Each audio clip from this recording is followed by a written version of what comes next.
Sacred Symbols, a PlayStation podcast, is brought to you by, well, you. If you want to learn how to support our show, go to patreon.com/laststandmedia. Greetings and salutations. Welcome back to Sacred Symbols, a PlayStation podcast. This is episode number 331, 69 episodes until episode 400. Ooh. I always hated the whole obsession with the number 69, but we're going to that. My name is Colin Moriarty. Good to be here today with you guys. Joined as always by my son, Chris Reagan. Chris, you today, my friend. How are you? I'm doing okay. You know, I'm kind of knee deep into Premiere, so I kind of haven't really been alive in the last couple of days. You mean Adobe Premiere, the video editing? Yeah. Adobe. I should clarify. Yeah. Adobe Premiere. Been editing something. It's close to Election Day, so there's a lot of cool stuff happening. But fun. Yeah. I was just talking to my neighbor. I was walking the dogs and she was outside. She has a big Harris Wall sign in her yard. And I was like, man, no matter who everyone's voting for. And I don't let anyone know really what's going on. With me, I like to be private, but I was like, I just want this thing to be over. Yeah. Like, let's move on. Dominating too much of my life, in everyone's lives. It's just, I'm watching football. I'm in Virginia. It's not even really a swing state. And there's commercials constantly, constantly. I can only imagine what it's like where Dustin Furman is executive producer in Western Pennsylvania. You're a very important voter. I am. Yeah, dude, the ads are out of control. Every day you're getting different things in the mail. And I don't know if this is a scam or not. I signed up because if you're in Pennsylvania, you can sign Elon Musk's PAC, and supposedly they give you $50. I'll sign up for practically anything for $50. Oh yeah, totally. For free. So totally. I signed it and I had Holly sign it. But here's the thing though. Now the texts are out of control, which I can deal with for now till the election. And I get that. I mean, two $50 checks. I mean, I'm perfectly happy to take Elon's money. Nice. So regardless, but that's nice. It is getting, I don't know. You drive around right now. I always think it's funny in certain neighborhoods, especially early on, like a few months ago, you'd see someone with a Harris sign. And then a few days later, you drive by and their neighbors have a Trump sign. Mm-hmm. And then it's like an escalation battle. Mm-hmm. Yeah, they've got to get a couple more signs. Then these people put out a banner. I'm like, guys, if you're having fun, good for you. But I don't know. Is anyone convinced by an election sign? It's probably more of a subconscious thing for people that are undecided. Yeah, I'm not really a fan of like broadcasting like that. Yeah. One way or the other to my random neighbors and shit. Like, who gives a shit? In my neighborhood, it's I think it's 3 wall signs and 2 Trump signs so far. So not a lot going on here, Right. Yeah. But I'm ready for it to be one way or the other, just to be over, because it's just like, come on, man, I need to move on. I'm sick of being bombarded all the time. But I wanted to bring this up particularly because this will go live on Friday on Patreon and then on Monday for free feeds. So it's before Tuesday, Election Day. If you are in the United States, most of our audience is American, please go vote. Exercise that right for your local government, your congressman, your senator, even if you're not into the presidential candidates, and who can blame you? But I didn't vote in 2020. I voted for the first time in 2002, and then all the presidential elections, the interims, and all of the rest, and the primaries. And I didn't vote in 2020 because I was so disgusted by everything, and then I kind of regret it. Just because I could have left that blank and then did the down ballot voting, which is most important, really, for your locality. Yeah. So I just want to encourage everyone, no matter who you vote for, I don't give a shit. We're not going to.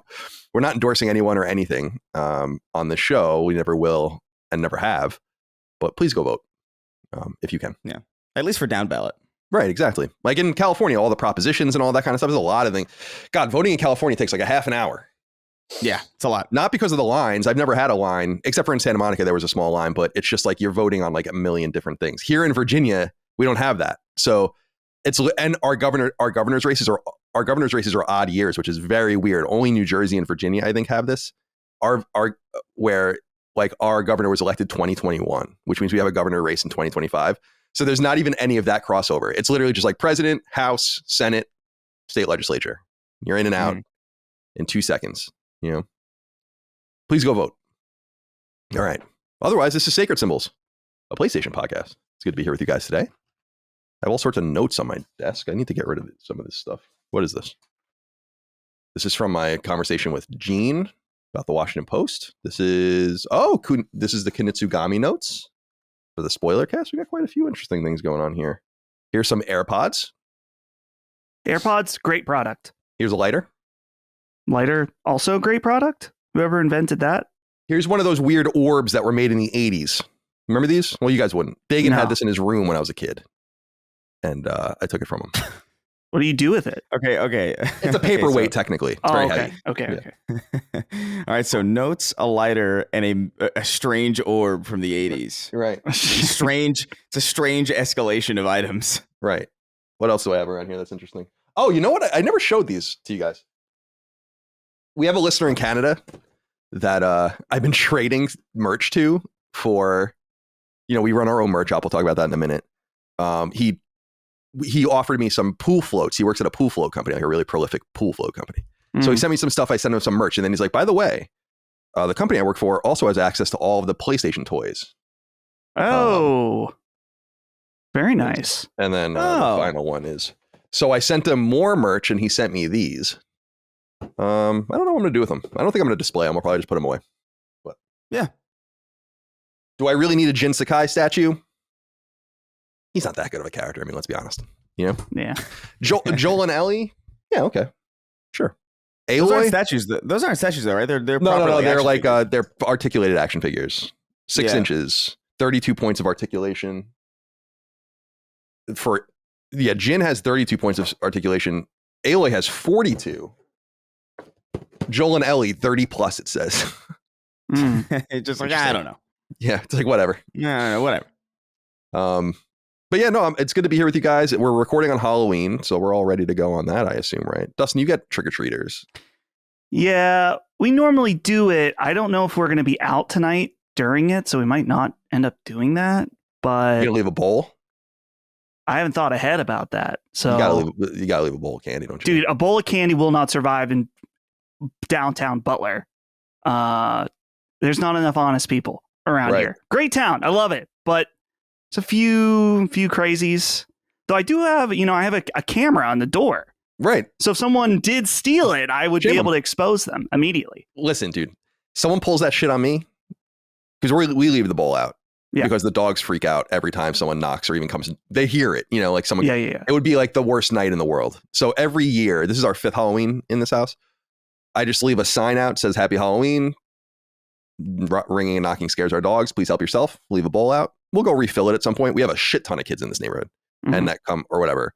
But rest assured, I have multiple 4K cameras all around outside of my house. Right. And I will blow you up if you steal the candy from the bowl. I don't give a fuck if you're 6 or 8 or 14. I will ruin your life and make sure you never get a job. Believe totally me. Reasonable. Yeah. Completely like not an overreaction at all. No. Little 6-year-old girl dumping the bowl in her bag, and I'm like, you will never work. You'll never work in this town again. Yeah. You're living off that dole. All right. I don't know, man. I'm well rested today. I'm feeling nice. I'm feeling good. But anyway, welcome to Sacred Symbols PlayStation Podcast. We go live each and every week. You can get it 3 days early and ad-free over on Patreon. Patreon.com/lastdaymedia, where you can support us like 13,000 plus of you do each and every month with your subscription. Allows us to keep going, doing these shows. Different tiers that you can support us at. Of course, the $5 tier is the sweet spot, $5 a month or $60 a year total. We'll get you early ad-free access to every episode of this show, every episode of Defining Duke and Xbox podcast, every episode of Punching Up, a Nintendo podcast, every episode of Summon Sign, a gameplay podcast, every episode of Constellation, a conversational podcast. And early ad-free and sometimes exclusive access to Sacred Symbols Plus, our once or twice weekly supplement to the show. Recent episodes of Sacred Symbols Plus have been very well received indeed. In fact, Nick Coates 64 wrote into us on Patreon and says, hey, gents, Sacred Symbols Plus has had some phenomenal episodes recently, and I wanted to highlight Colin and Gene's recent conversation. It was a thoughtful, humorous, and open conversation, successfully pulling in multiple threads, including Jeff Bezos, kind of funny, the false assumptions, about Matty, a bygone IGNer, and ultimately how to welcome an audience instead of isolating them. So I don't know if you guys saw, Jeff Bezos wrote a very controversial op-ed in the Washington Post, which he owns, where they're not going to nominate a presidential candidate. However, that's not what the Sacred Symbols Plus episode is at all. I don't give a shit about that. However, he writes a bunch of interesting things about the lack of trust in media and how things seem to be whittling away and dying and people only talking to each other. And I'm like, doesn't that sound familiar? So I pulled out, that was where the quotes came from in my papers here. Before I showed you guys the lighter, I showed you guys this. And that's because I printed out the op-ed and we went through some interesting statements about it, about the reality of finding audiences, of being reasonable. And I think we had a really great conversation, and a lot of it hinged upon the fine line of creating a community wherein you speak to them, but they don't hold a gun to your head, and expect things out of you. And such a dangerous and interesting place to be for publications. And I think people will really enjoy that conversation about the games industry. Silent Hill 2, I'm pretty sure, God, who was it? Brad, Jaffe, and Gene, maybe? That sounds right. Did a Silent Hill 2 spoiler cast and review discussion that goes live tomorrow for when this is publishing on Patreon. So look for that. We also did a Kunitsugami Path of the Goddess spoiler cast and review discussion. That was me, Gene, and Hogue, and that was a really fun one as well. Had Jaffe on recently, as we always do. Did a deep dive into Until Dawn, a deep dive into Ubisoft, a deep dive into Dead Rising. Had my old friend from IGN, Vincent Genito, on. Lots of good stuff over on Sacred Symbols Plus, so please do enjoy. Other perks, of course, on Patreon include submitting your inquiries to the show on the newsfeed each and every week, so keep an eye out for the thread on that. You'll hear those inquiries throughout the show. You can get your name in the credits. You can get access to our Q&As each and every month. And you can use RSS integration. Tom Brown wrote in and said, "Hey, fellas, just wanted to shout out the Spotify RSS integration. Going through a job transition at the moment, so funds are tight. I had to cancel my YouTube Premium. It was either that or LSM Patreon, and I can't do my boys like that. For years, I've listened on YouTube. What an abomination YouTube is without Premium, truly, dude. So you can only imagine my relief when I took advantage of the Spotify integration. 100% recommended. Even has a comment section that I've been adding my 2 cents to. Thanks for all the content, guys." It does? I didn't know that. I didn't know that either. Oh. So the beauty of using Patreon and getting us early and ad free or whatever is you can just use RSS links to either connect to Spotify or your podcast service of choice. I use Apple Podcasts, for instance, but I know a lot of people use different things. So that's a great way. So you don't have to interact with Patreon if you don't want to. You can just kind of get the RSS links and get your content. William Outlaw wrote in and said, and I love this name, by the way, because I don't know if it's come up in the past. My first band in high school was named Jimmy Outlaw. So this kind of reminds me a little bit of that. It says, "Hey, any word on multiple RSS feeds? You had mentioned a while ago that they were coming at some point." Yeah, this is up to Patreon.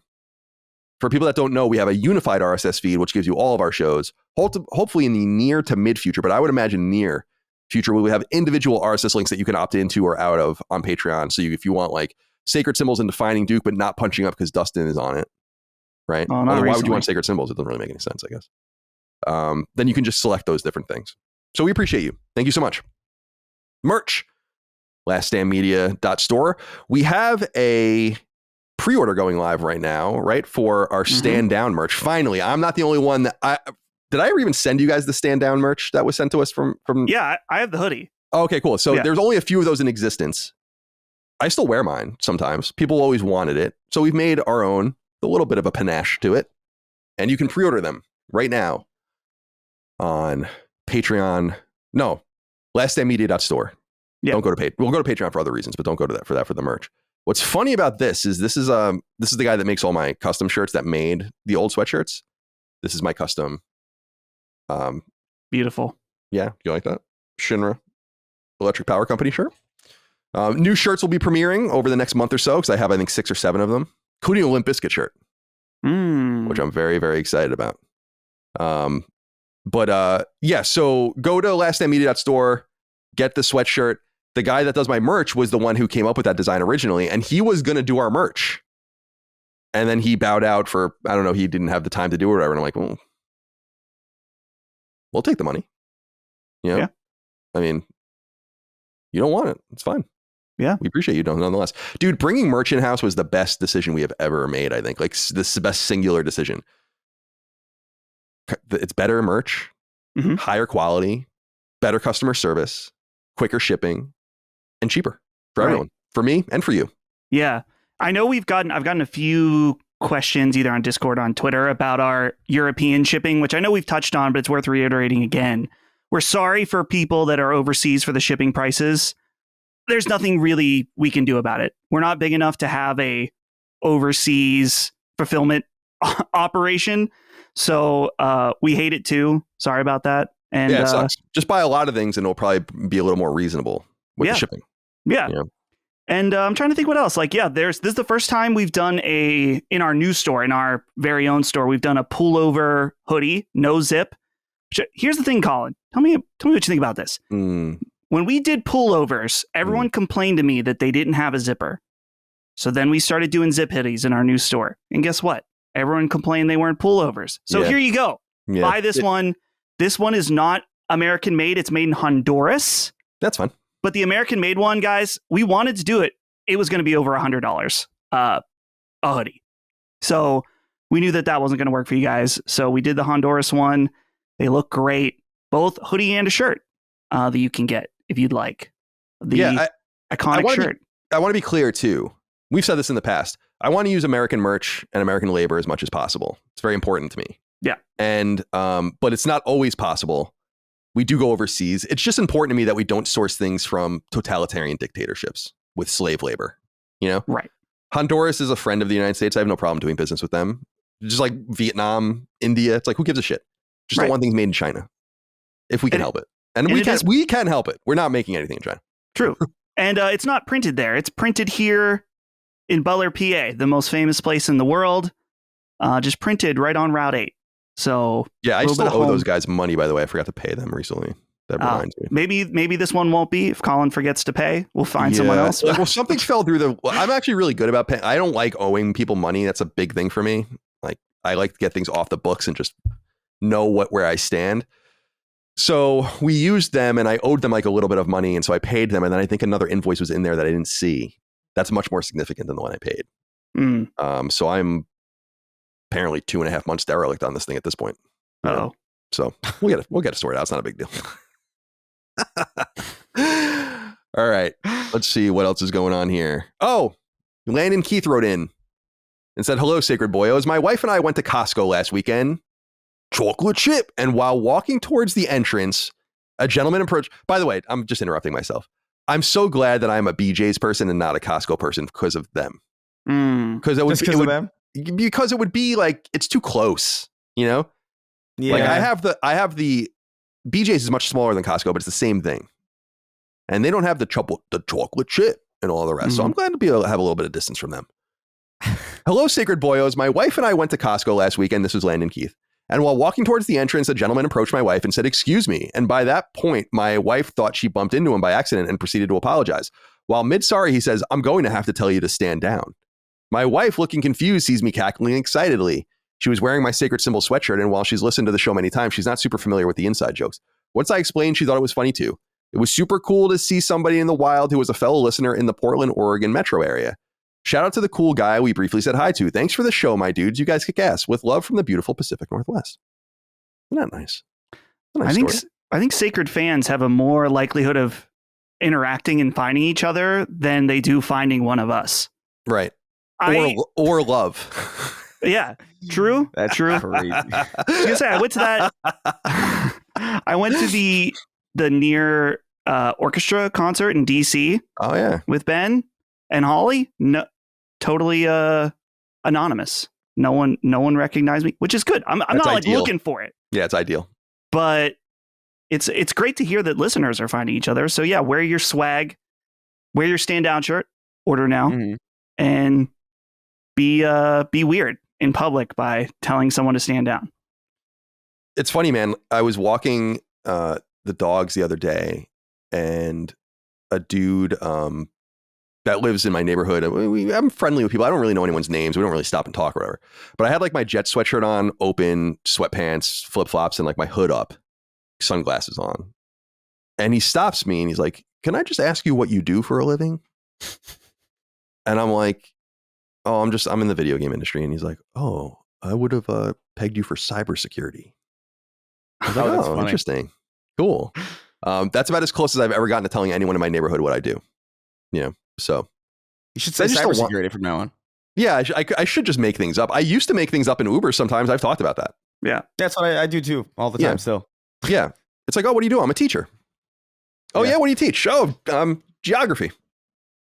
Yeah, exactly. It's like, yeah, we got this kid in our class, little Brian. He's a pain in the ass.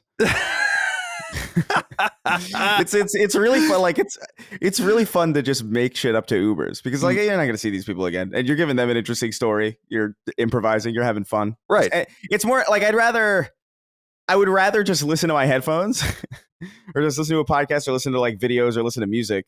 But sometimes for whatever reason, it's just not enough. Like the signal of like big headphones over your ears sitting in the back quietly is just not enough for them to get the message that they shouldn't speak to you.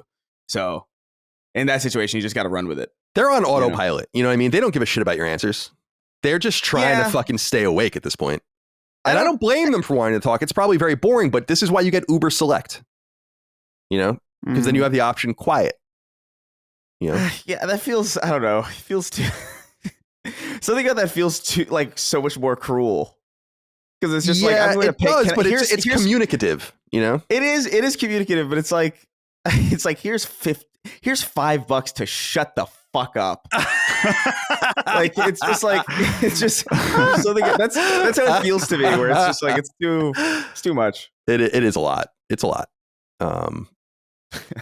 It is a lot, but I'm glad. Shut the fuck up. Well, the thing about Uber Select is it gives you like you get a nicer quality of car. You know how there's like different tiers like Uber X and all that, and so like certain cars go in each tier. Uber Select, I was picked up by actually in San Diego by 2 or 3 Teslas, which was, I thought, strange. But yeah, and then I think everyone's in on it. This is probably where I have a bit of a nicer car, and I don't want to talk to you either. I'm going to drive Uber Select, and I'll make like the extra $5, the shut the fuck up fee. Yeah, but I agree with you. What bothers me is not like the small talk, because they're just trying to like, it's like whatever. It's like when they're actually interested, because I'm like, I can't be captive like this, for a half an hour talking about whatever it is you want to talk about. And I've told you before, there was a guy in Santa Monica, particularly this dude that was driving around, that guy definitely got mad at me. Because I was eventually I just was like, I can't, I'm sorry. Like I was actually running an errand to do something, and it was like a really bad day, and I was like all upset, and I'm like, dude, like get a hint, like at some point. Yeah. I'm sorry. Like, and I think that's the reason why I don't have a perfect score on Uber. Yeah. I don't know. I wish there was like an opposite of like Uber Select, where you could like pick like Uber Dinge or something, and you could get like the worst, like a Uber like a Jalopy car. Yeah, Uber Jalopy, and it's just like it's a Model T with the wheels blown out. Yeah, and they'll pick you up with like there's a really strong dog pulling it. That'd be exciting, but yeah, I don't know. That would be exciting. Yeah, I don't know. I don't really use Uber anymore. Yeah, I mean, I use it sometimes. Like the area that I live is really walkable, so like I don't necessarily like if I have to get into different cities or whatever. Like it's just like okay, I'll do an Uber, but like it's weird here because like I've had one experience where I've had 2 experiences where a fan picked me up, and then I had one experience where just somebody that I knew but hadn't spoken to in a while picked me up, and that was probably the worst one. That's so like, small worldish. It's crazy. I know, but it's weird. I feel like I don't take many Ubers, but like it was so awkward because it was one of those situations where it's like, so did you lose my number? Or like, this wasn't literally verbatim what he said, but it felt like, did you lose my number? It's like, I've been busy. Come on, man. And it was just I'm supposed to keep in touch with everyone I've ever known. Yeah, like everyone I've ever known. I've got to keep in touch with you and be an active participant. Come on, man. Yeah, the worst is when you get Postmates delivery from somebody that you know. Because I was going to say that I did have that happen. Yeah. Yeah. In Santa Monica. That's the worst. Yeah. I took a taxi in Japan for the first time. Oh, I was afraid of it the first time because everyone said it was so expensive. Like, oh, it's not like Uber. It's so expensive. But they have a little app. Just like Uber, they come, they pick you up, dead silent. I mean, they're not going to talk to me because they don't speak English. Did they have the curtain?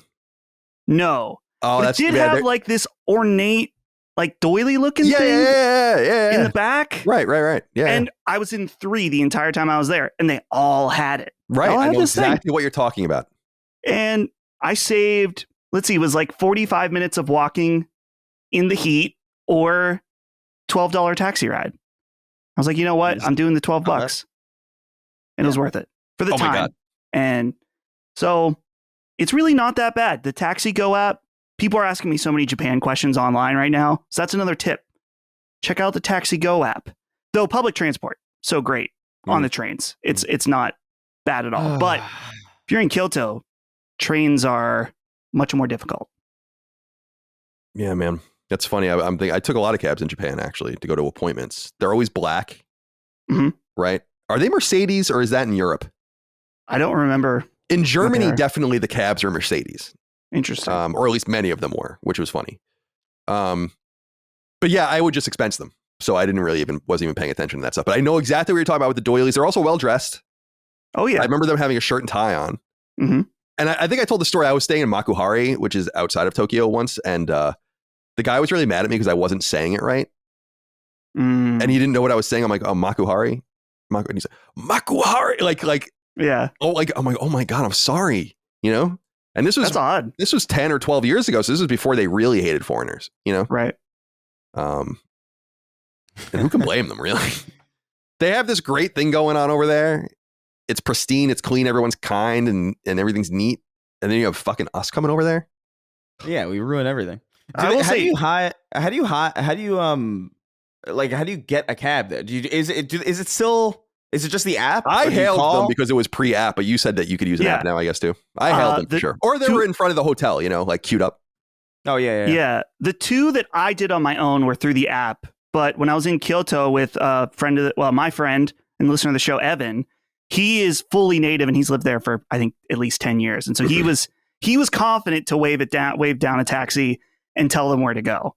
So I was trying to avoid any communication just because Holly probably could tell a taxi driver where to go and be fine, but not me. So. Oh, she's a huge fucking nerd. Yes, dude. She got asked probably 3 or 4 times by Japanese people if she spoke Japanese because her inflection and the amount of things she could say was hi. Yeah. Hi. So desu ka. Irashimasu. What a great language.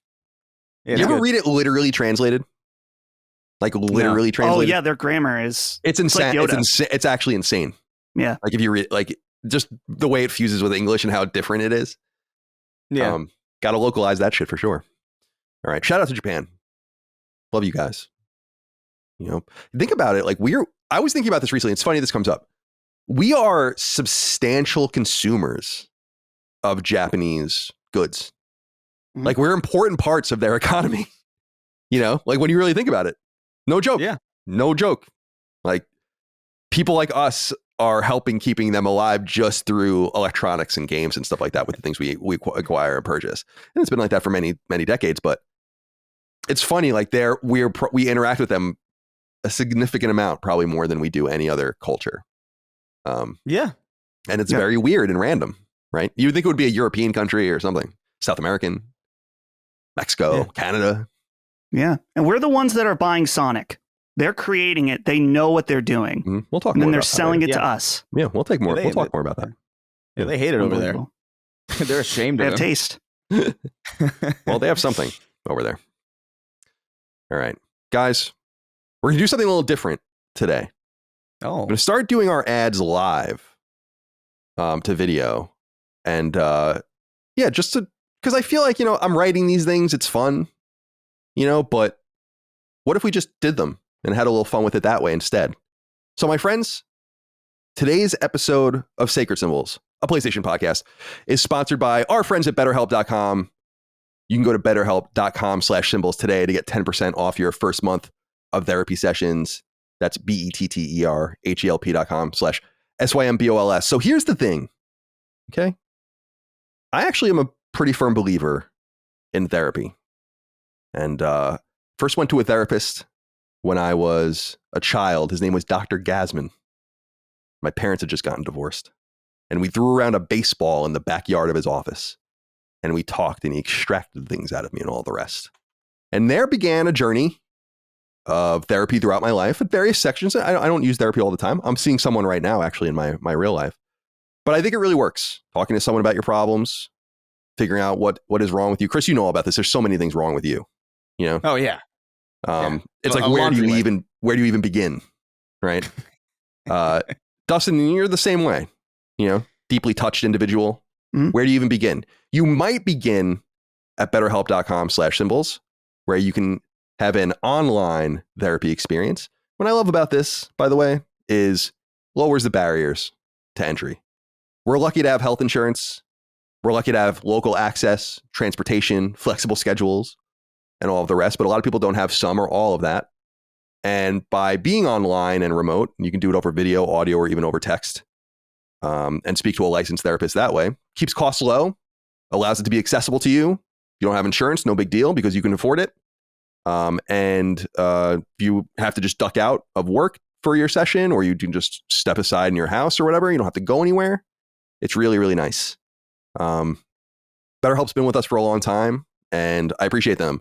And I love any service that tries to make life a little bit better, but lower the barriers to entry to important services and all of the rest. And this is very much one of them. So as someone who has been helped by therapy many times in the past, is seeing someone in my own life right now, if you want to, you know, explore that for yourself, whether you're feeling sad, feeling, you know, like Chris, depressed, you know, sad, angsty, upset,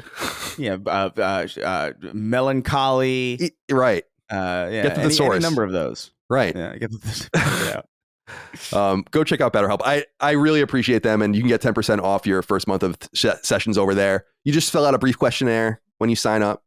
They hook you up with someone. And therapy is a very personal thing, by the way. If you don't like your therapist or you don't sync with them, they'll hook you up with someone else. And that happens in real life too. I've seen therapists where I'm like, nah, it's not quite working for me. I need to talk to someone else. So you'll be given the access to do that. So in other words, Dustin, they're not signing you up with a therapist and then you are life locked to them forever. Mm-hmm. You know what I mean? This is the only therapist you can ever see ever again. It's not the way it works. Go to betterhelp.com/symbols. 10% off your first month of therapy sessions. We appreciate you. We hope you're well. Let the gratitude flow with BetterHelp. How was that, guys? That was a good ad read, I thought. Yeah, better than the normal. My name's Colin, and I'm going to say something self-deprecating about myself, and then say something silly, and then tell you all about it. And let's have a little more of a conversation. You know? Yeah, I think it's nice. Yeah. Less sterile. Right. Yeah. All right, my friends. Let's get into topics of discussion.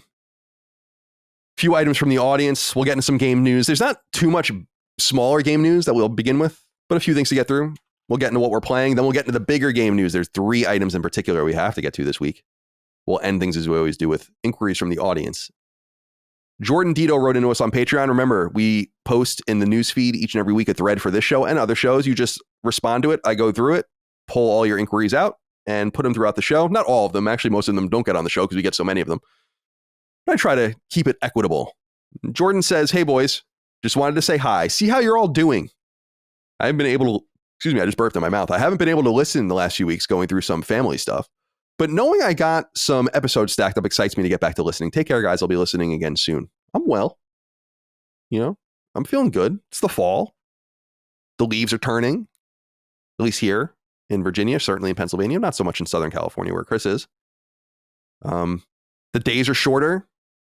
Confusing the dogs, thinking that they're not getting fed on time. It's a little annoying. They don't understand daylight savings time. They don't understand the elliptical nature of the orbit of the Earth. They don't understand anything, really. the nerve of those dogs. I know. They don't understand seasons. They don't understand the axial tilt of the planet. Nothing. It's all lost on them. So I'm well, you know. The Jets season has turned into a disaster, and that has really ruined football season for me, like in a pretty significant way. I got to be honest with you, where I'm like pretty jaded right now. But it's hockey season. The Islanders don't look very good either. I got my Islanders sweatshirt on right now, but at least a little bit of a distraction. There are lots of good games in this year of no games. Quotes. I have a lot of games keeping me busy, and so I'm feeling good. You know. Oh, it was just my first wedding anniversary on the 28th. Mm-hmm. Congrats. So there's that. Thank you. We're going to stay at the Jefferson this weekend to celebrate, stay at a nice hotel and have good dinner and suit up as we do. I got to keep wearing that custom suit.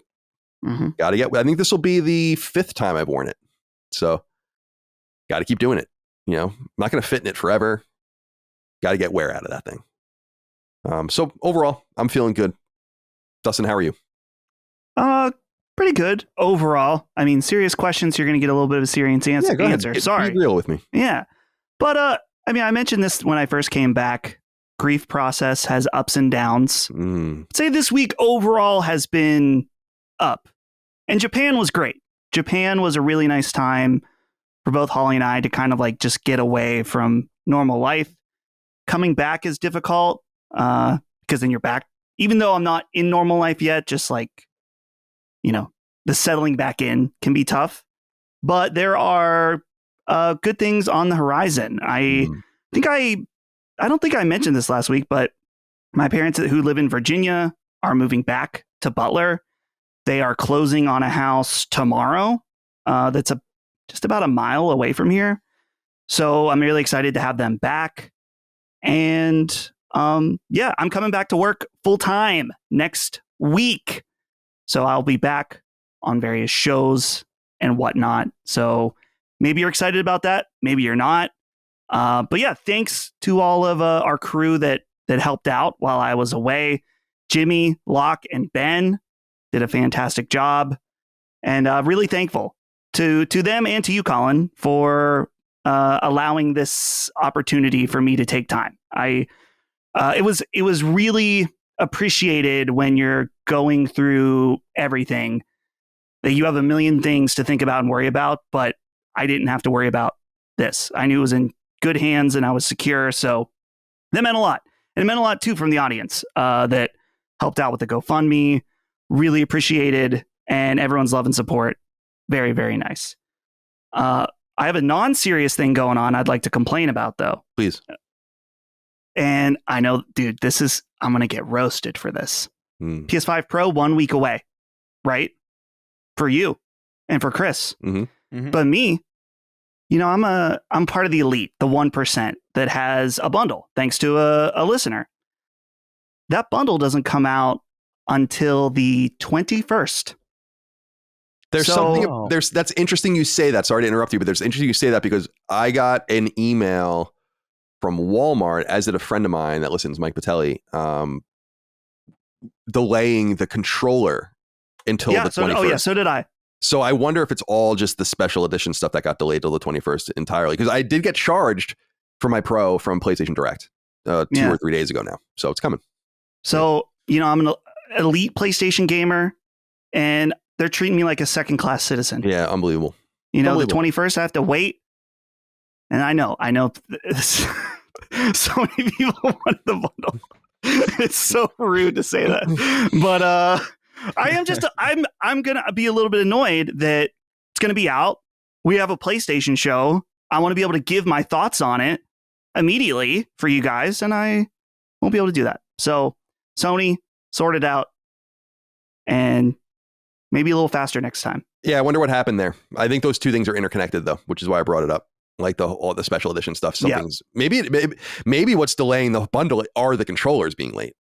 Which could be. Which would be interesting. Although your controller would be bundled in, I guess, right? Mine would be coming separately. I don't know. Yeah, I don't know. It's interesting. I was disappointed by that. I would have rather gotten that email though than an email from PlayStation Direct saying your Pro is delayed. I'm like, well, the controller, I don't give a fuck.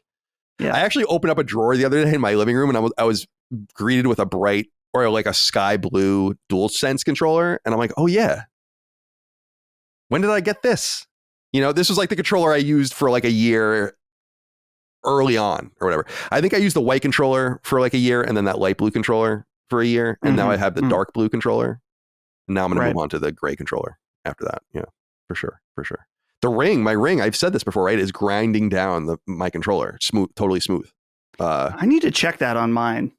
I don't have any up here. Yeah, it's really interesting because I rub it like a nipple when I'm playing sometimes now. Yeah. Because it's like, how it's all like, it's all grooved around, except for in that little circle, it's not for my ring. And I just rub it like this. Like that. All right, well. don't know if I needed a demonstration necessarily. Chris, how are you? How are you? I'm doing okay. There's like some family stuff going on, but outside of that, things are pretty.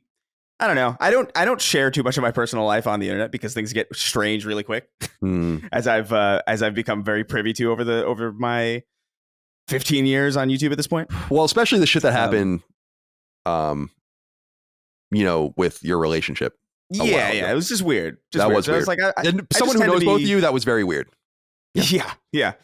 I like to be as private of a person as possible, but some family. My brother-in-law got sick, like really sick, so I have a GoFundMe up. But I think it actually reached the goal already in like 48 hours, so I'm pretty happy about that.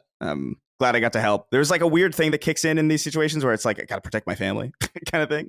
Right. So like I tried to boost this thing as much as possible, but so that's put a bit of a damper on things, to be honest. But just spending some time in Premiere, trying to get a video out that I think I'm pretty happy with as it is, but want to put some. I have a couple days before the election and before it's outdated, so taking my time with it. But I feel pretty okay outside of that. Good. I'm sorry to hear about that. I saw that on social media. Horrible. Yeah. But I'm glad people came through for you. And Dustin, as far as your situation, I talked to you about this privately, but it is unconscionable to me that anyone would be in a situation where something like that, what happened to you, happens, and it's like you got to come back to work in 2 weeks. Like what? Yeah. Like what? And I think it's incumbent on companies to make these right decisions in the trenches so that maybe it bubbles up to become more normal. But I just couldn't imagine something like that happening and not saying to the person, like, you got to do what you got to do. Like, you have other things to worry about right now. It's just really fucked. There's no business that, well, I don't want to say that. There's probably plenty of businesses that really rely on people, and we really rely on Dustin, but like, you'll figure it out to let people do what they need to do. I just can't believe that is like the exception to the rule.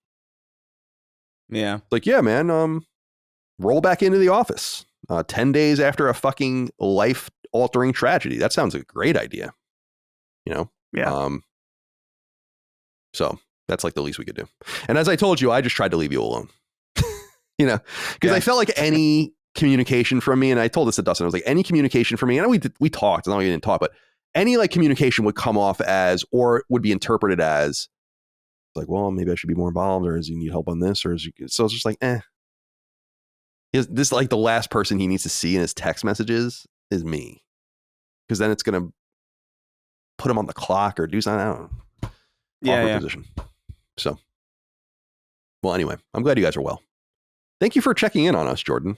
Appreciate you. Sam wrote in and said, Colin, last weekend I went to a wedding in Charleston, South Carolina, and proceeded to bust out my own rendition of the Colin Sutherman voice. Fast forward to Sunday, and multiple groomsmen are all saying, we do things a little bit differently down here. Though you'd like to know that the Southern man voice lives on. Do they know the rule that you have to say something really racist I think that's when you do the Southern man voice?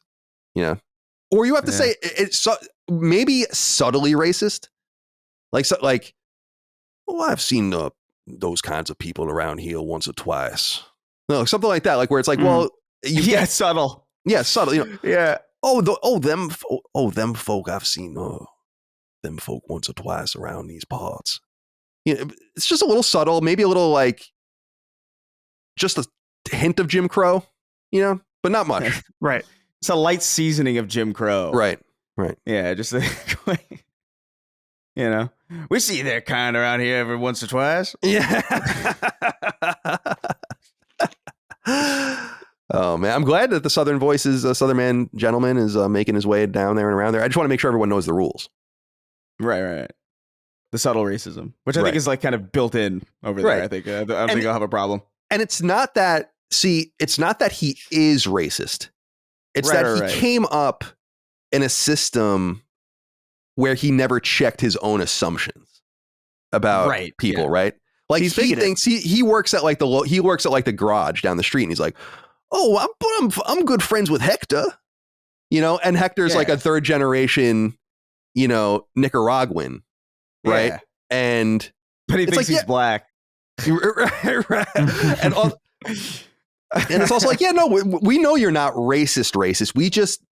We know you haven't been checked on the verbiage and the kind of the way you go about things. And, so that's where it comes from. It's a subtle, passive racism. Non-maliciously ill-informed. Right. Oh, yeah, me and Hector go way back. I don't know why Hector's the name. Hector's a good name. Yeah, it is. It's a good name.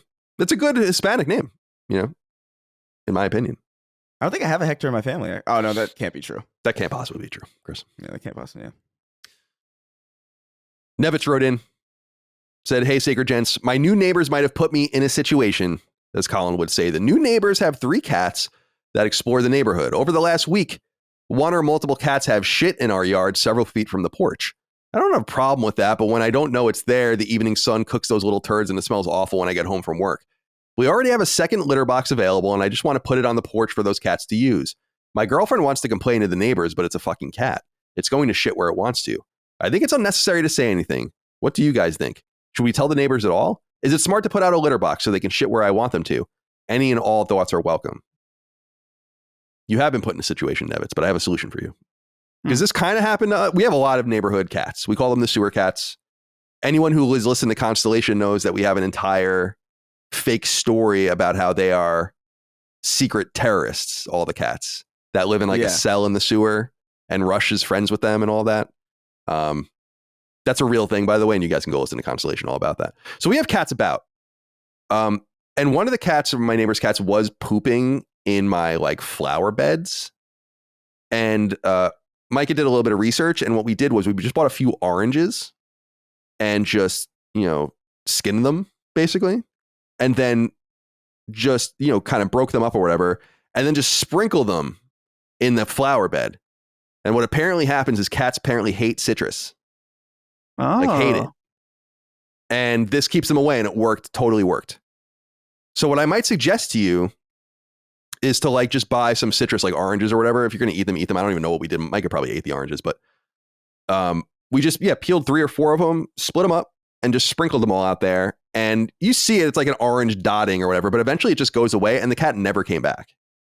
So you might have to do it every so often or whatever, but I bet you that will help. Your problem. Yeah. That is interesting. We have our neighbor cat would come over, hop the fence, poop in our flower garden. And the only main problem is one time Frisk decided that was a delectable little treat. Oh, yeah, the worst. And Frisk then threw up cat shit in the kitchen. That's a double whammy. Yeah. The absolutely vile situation. So we just put like a tiny chicken wire fence around the vegetable garden because Frisk was getting in there and trying to like eat like little tomatoes and stuff. So it was what needed done. Mm-hmm. But our neighbor did acknowledge it. Like he was like, hey, I know our cat's coming over there. I'm sorry. There's nothing I can really do about it. He's just an outdoor cat and he kind of goes where he pleases. So I was like, oh, that's fine. We have great relationship with those neighbors. They're amazing, actually. So I like this orange idea, though, because the orange peel, I mean, I would assume, would that mess with the pH of the soil, though? It may, but I don't. It wasn't a problem. It was just. I had them in flowers and bushes and shit. It didn't do it, and I don't think it really does anything. It's just like they're very in tune with their scent, the sense of smell, and so they smell it and they just stay away. It really did work. So Nevitz, is there anything you can really do about it? Unfortunately, not. So you have to be proactive, and this is one of those proactive things. You could put your neighbor in a position back and maybe they would try to do something about it, but what are they really going to do? I live next to a person. They're nice people, but we have like a metal fence. We're not allowed to have like privacy fences in our neighborhood. So you have the little metal 5-foot fence and I got it installed back in 2020 and it's kind of like a cheaper metal. It's just like whatever. It's pretty easy to bend or whatever. We'll get it replaced at some point. But the kids next door have bent the shit out of this fence over time, like kicking things at it or running. And it's not malicious. It's just like they're little kids. It's not a huge deal. But I went over at some point, I saw the dad and I'm like, do you guys know like what's going on here with like the fence? Like, and I was expecting the guy to be like, oh, I'll get that fixed for you or whatever. It just didn't do anything. And so me kind of being timid, and also like you gotta do the calculus. We could live together next to each other for 40 years, you know? So to me, I'm like, because it's like, I wanted to be like, are you gonna fucking pay for it? You know? But he didn't offer. And so I'm like, you know what? I told him, I'm like, I'm gonna take care of this. Please make sure that this doesn't happen again. You know? So you gotta kind of be a little bit diplomatic with it, even when it's not. So you might want to start the conversation with your neighbors, but I would just try the orange peel trick. Mike, are you there? It was orange peels, right, for the cats? We put orange peels out to stop the cats from pooping? Yeah. That's right. So that's my recommendation, Nevitz. Yeah. I would recommend maybe like pure uranium rods. But I was going to say, you could shoot the cat, but that's a little extreme, you know? Yeah. You could set like little landmines, like little cat landmines, you know? They look like little poker chips. They'd go back to their little terrorist cell under the sewers and they'd be like, that's no cat's land out there. You're right. Exactly. Can't go there. Oh boy. Nevitz. I love cats. You know, they're fun. Yeah. But they poop. Boy, do they poop. And they pee. They're the most fun animal, I think, to like observe because they can do so much. Like they're like very like able. If that makes like they're I'm in a tree now, and it's like I'm in a drain somehow. It's like what the fuck? They're always getting stuck. They're always getting stuck in insane places, like what are they, like the roof gutter drainage things, dude? Skyscrapers, not skyscrapers. Like giant. I've seen one like there's a cat. There's like a giant apartment building, and they're on the top, just hanging out on like a ledge. It's like how'd you even get there? Yeah, it's like Spider-Man shit where you're just like, how the fuck are you doing this? And then they fall off the building and land and they're fine. And it's like, what the hell? It's a crazy animal. Yeah, they are. Cats are great. Yeah, they're cool. This is in my adult life, I haven't really had cats, which is funny, but I that's what I had when I was a kid. Yeah. And I really, really enjoyed having them. They are funny. And I like how people put cameras on their cats' collars sometimes, outdoor cats, and then they get video. Have you seen those? The one who was it Maxwell the cat, I think is his name. Have you seen? I don't know. I don't know any specific cats. I've just seen videos of that. It probably is his videos or his video. Yeah, it's the one like there's this guy who puts a GoPro on his cat, and it's specifically his cat is a menace. Like he goes around like and tormenting other cats, like egging them on into fights. And they're the funniest videos I've ever seen because he'll just straight up sprint up behind a cat just chilling and just tackle the shit out of it, and they're screaming at each other. And he chases him down like it's a really antagonistic cat. And I think it's being like rewarded in some way by the guy putting a GoPro on it because I bet he feeds it extra well. Right, exactly. If it comes back with like world star footage. Yeah, it's a good meal ticket. But yeah. That's funny stuff, man. Yeah. The cat videos are funny. It's just funny to even think of doing that. Actually. Yeah. And just seeing things from their perspective. And the insanity, like they're just very brave in some way, like you're saying, like the tree to the house to the fucking building. Like, what are you doing? They're parkour people.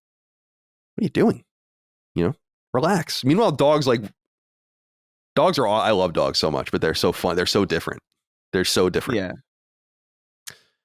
I also feel like I know my dogs a lot better than I know my cats. You can't really ever know a cat, I feel like. Right. Yeah. I think that's just because there's more to know, though. You know what I mean? Like, I feel like a dog is like, with all due respect, like the smartest dog I ever met was pretty fucking shallow. You know, like I love dogs, but like they're almost like a sponge. Like you can kind of imprint onto them and they'll just like kind of copy you in some way. Like you can have control over a dog's personality, like actually, like to a degree. Like I think it'll still have some independence, but a cat is just like, you just kind of, that's like an individual. You know what I mean? You can't really, unless you have it from birth and you can like instill some shit into it. Where it's like, hey, don't attack me. Then you're not really gonna be best friends with a cat. In my experience, I don't know. Maybe I've only had like one cat in my life, though. To be fair, my old roommate Mike Mitchell, I lived with him for years in San Francisco. He had a cat, Chloe, and Chloe and I were pretty close.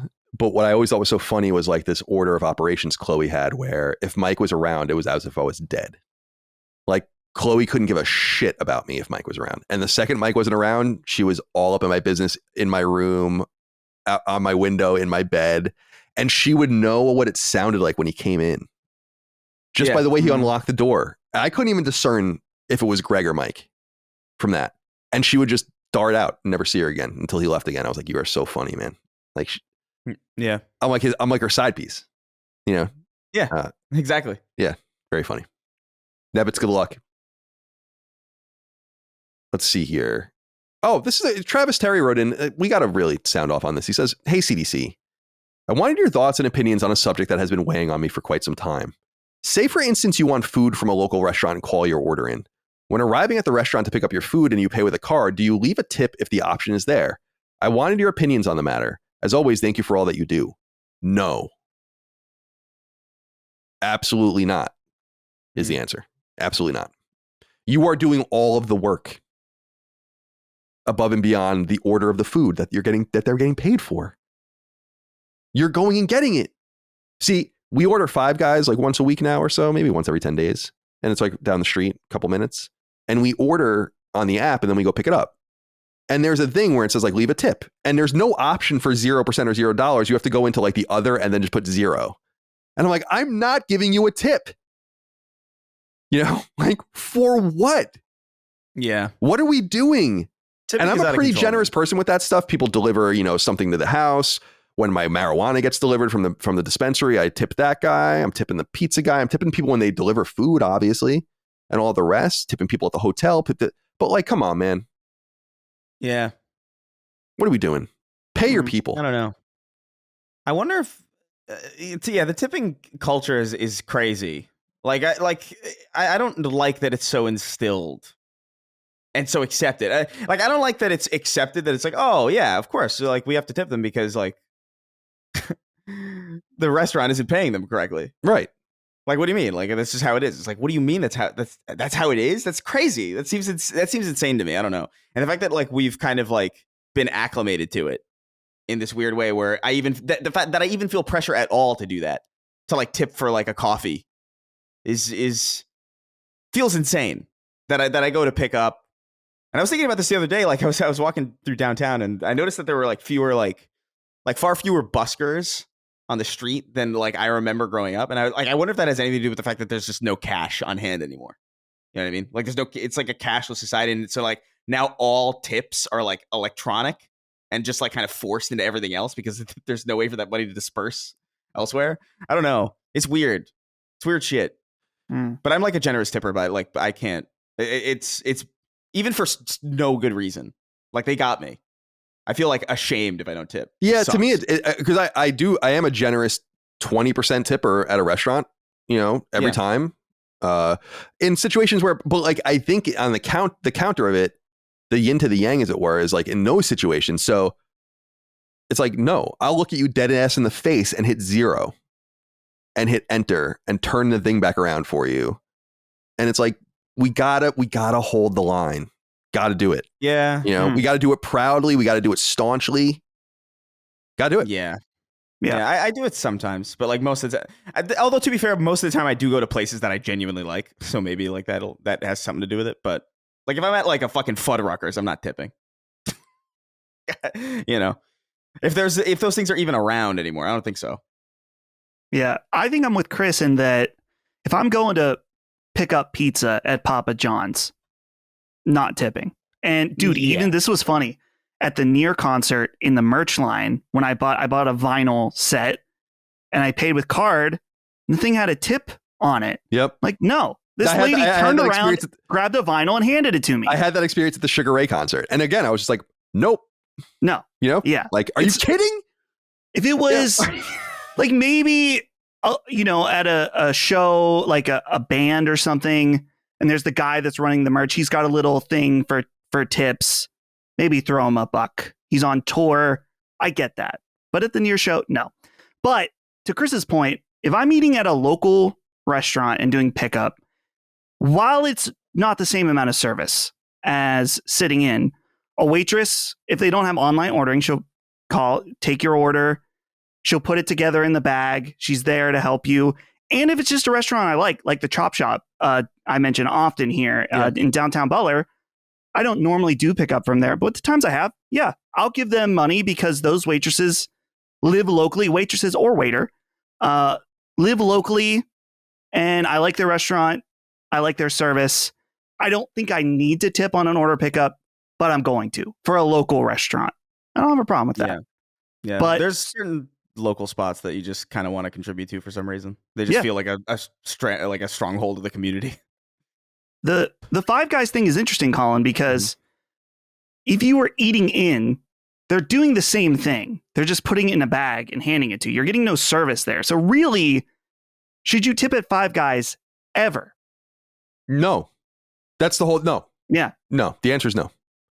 I think I would agree with that. The drivers, if they're like there from Postmates or whatever, should be tipped. Right. Yeah. For sure. I always tip generously with delivery drivers, especially because who knows what they'll do to your fucking food. Sure. So it's like, 20%. It's like a fucking racket, basically. But I'm like, yeah, that's fine. And it's a service. It's a good service.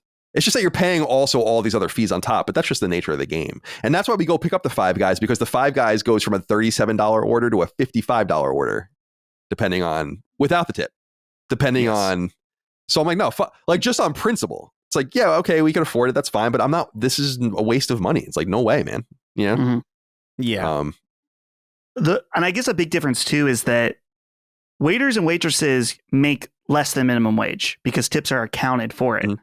I think everyone at Five Guys is making at least a minimum wage. There's no right, exactly. No, Five Guys is minimum wage. Mm-hmm. Big I wonder difference. I wonder what is the average Five Guys salary, or what would you call it? Yeah, salary. Hourly wage. As of October 2024, the average hourly wage for a Five Guys employee in the United States is $13.61. However, the average pay range can vary greatly from $8.17 to $17.55. $17.50. See, that seems kind of low. Yeah, low.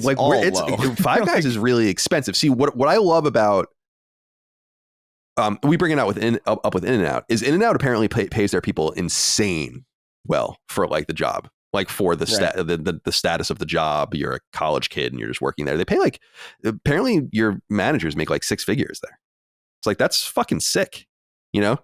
And they do it with burgers and fries that cost 1/3 what Five Guys cost, although they're pushing insane volume.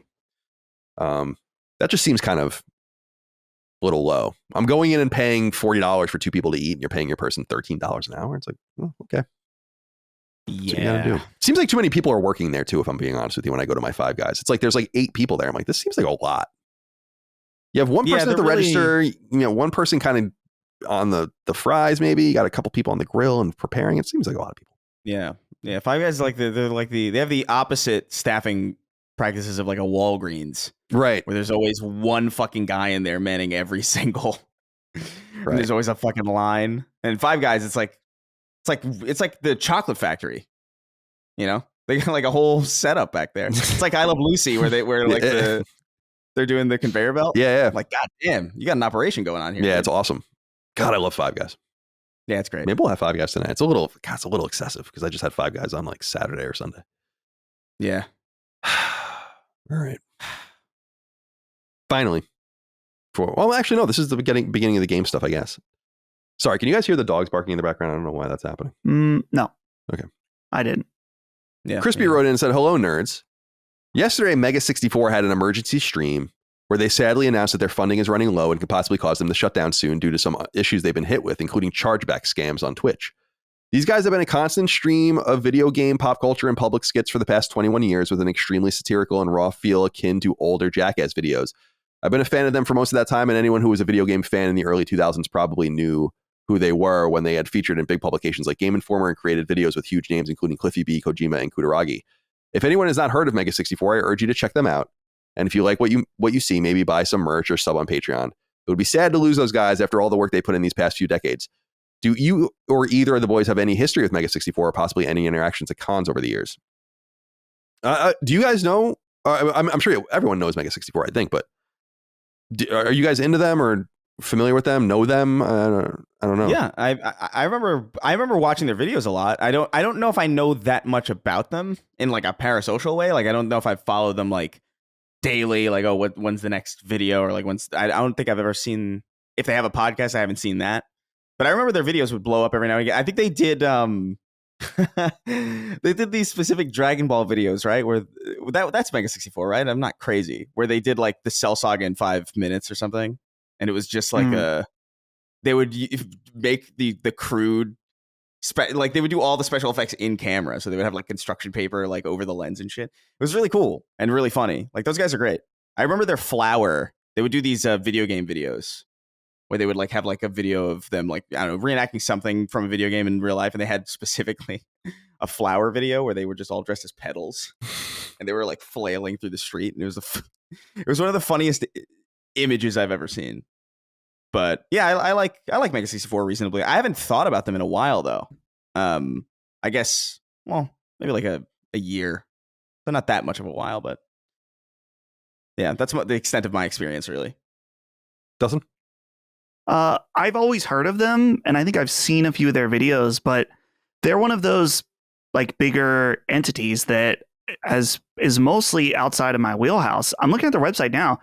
2023, they're big enough. They did an entire tour of live shows, which is sick. But yeah, it's scary to hear about a chargeback scam thing and how that could be devastating for a business or just any streamer or whatever. So hopefully they make it work out, land on their feet. Yeah, it's funny, man. I don't watch their stuff. I don't really see any of their stuff happen anymore. I didn't even really know that they were still doing stuff, which is cool that they are. But it reminded me of my time back at IGN because Mega 64 was insanely ahead of its time. And it was pre-YouTube video. And we had a relationship with them at IGN for a long time and did stuff with them. They used to do you guys should look them up after the show or whatever. IGN Mega 64 Game of the Year videos. They're fucking hysterical. And they're like so funny. And those guys, I was looking at a picture of them and it's like, I know the core 3 and I've met them in the past.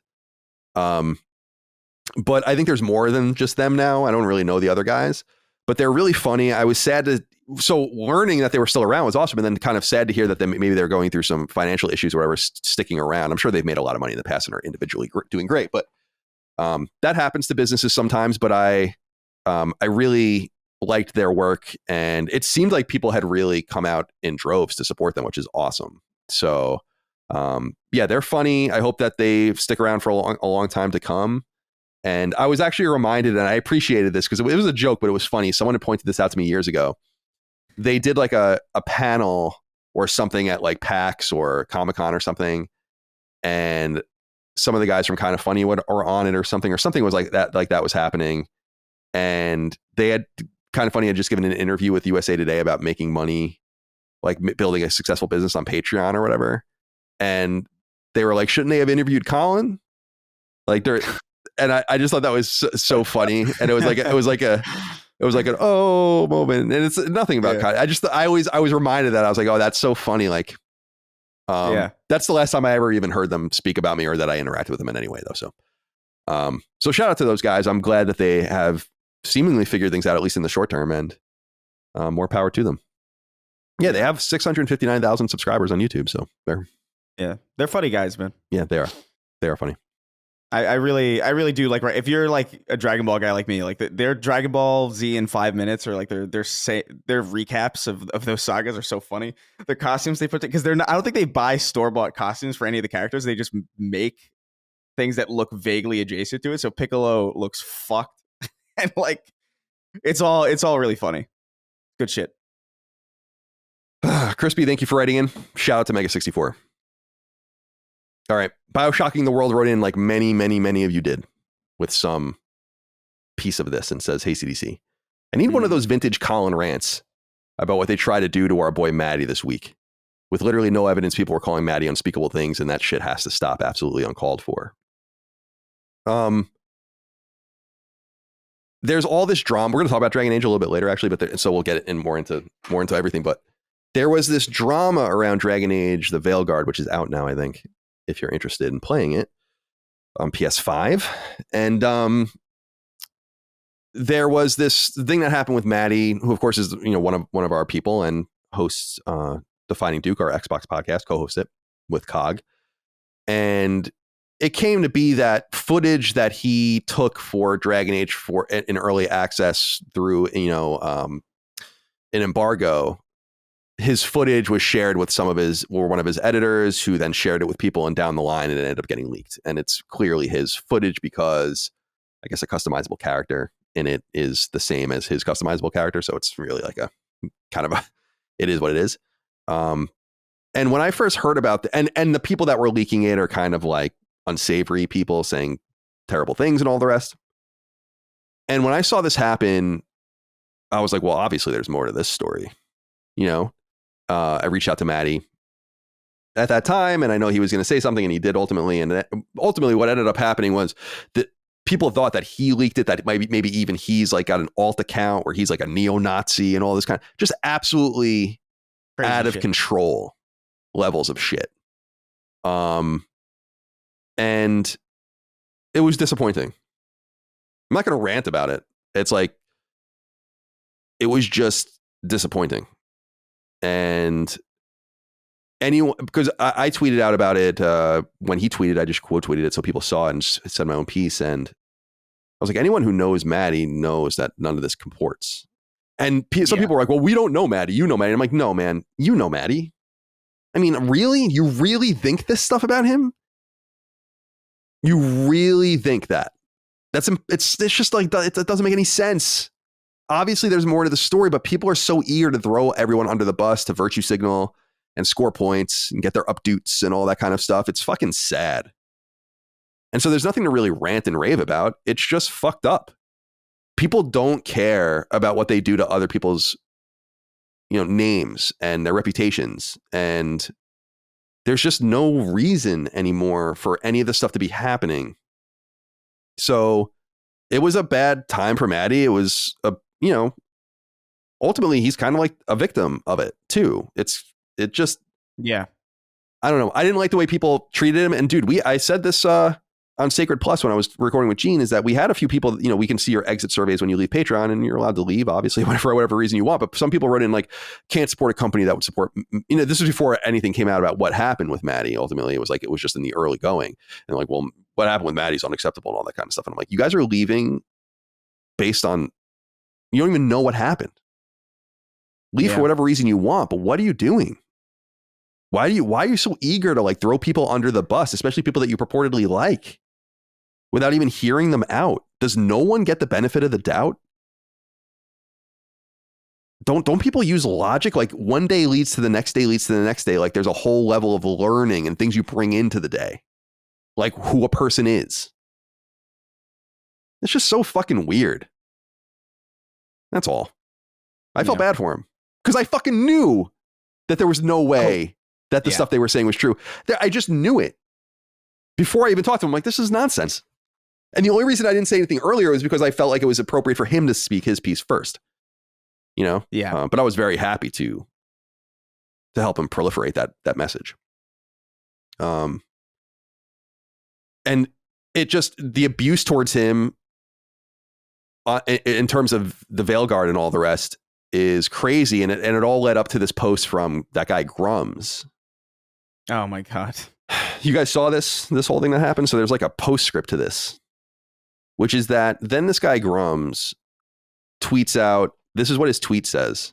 And his tweet has a note on it because it's like, no, this isn't true. But it says, leak, BioWare and EA caught red-handed. Mr. Matty Plays agreement supposedly leaked. It wasn't a conspiracy theory. It was true. Return to former required phrase. Content creation guides for Dragon Age Veilguard leaked. If true, this confirms everything. There is so much more here. You cannot talk about woke. This is access journalism. Guys, the document he shares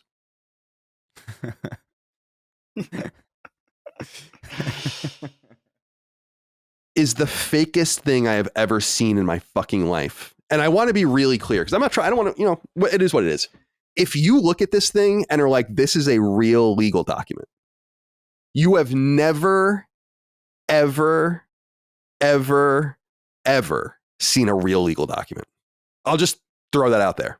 There are so many things wrong with this that it's actually insane that someone would think this is real.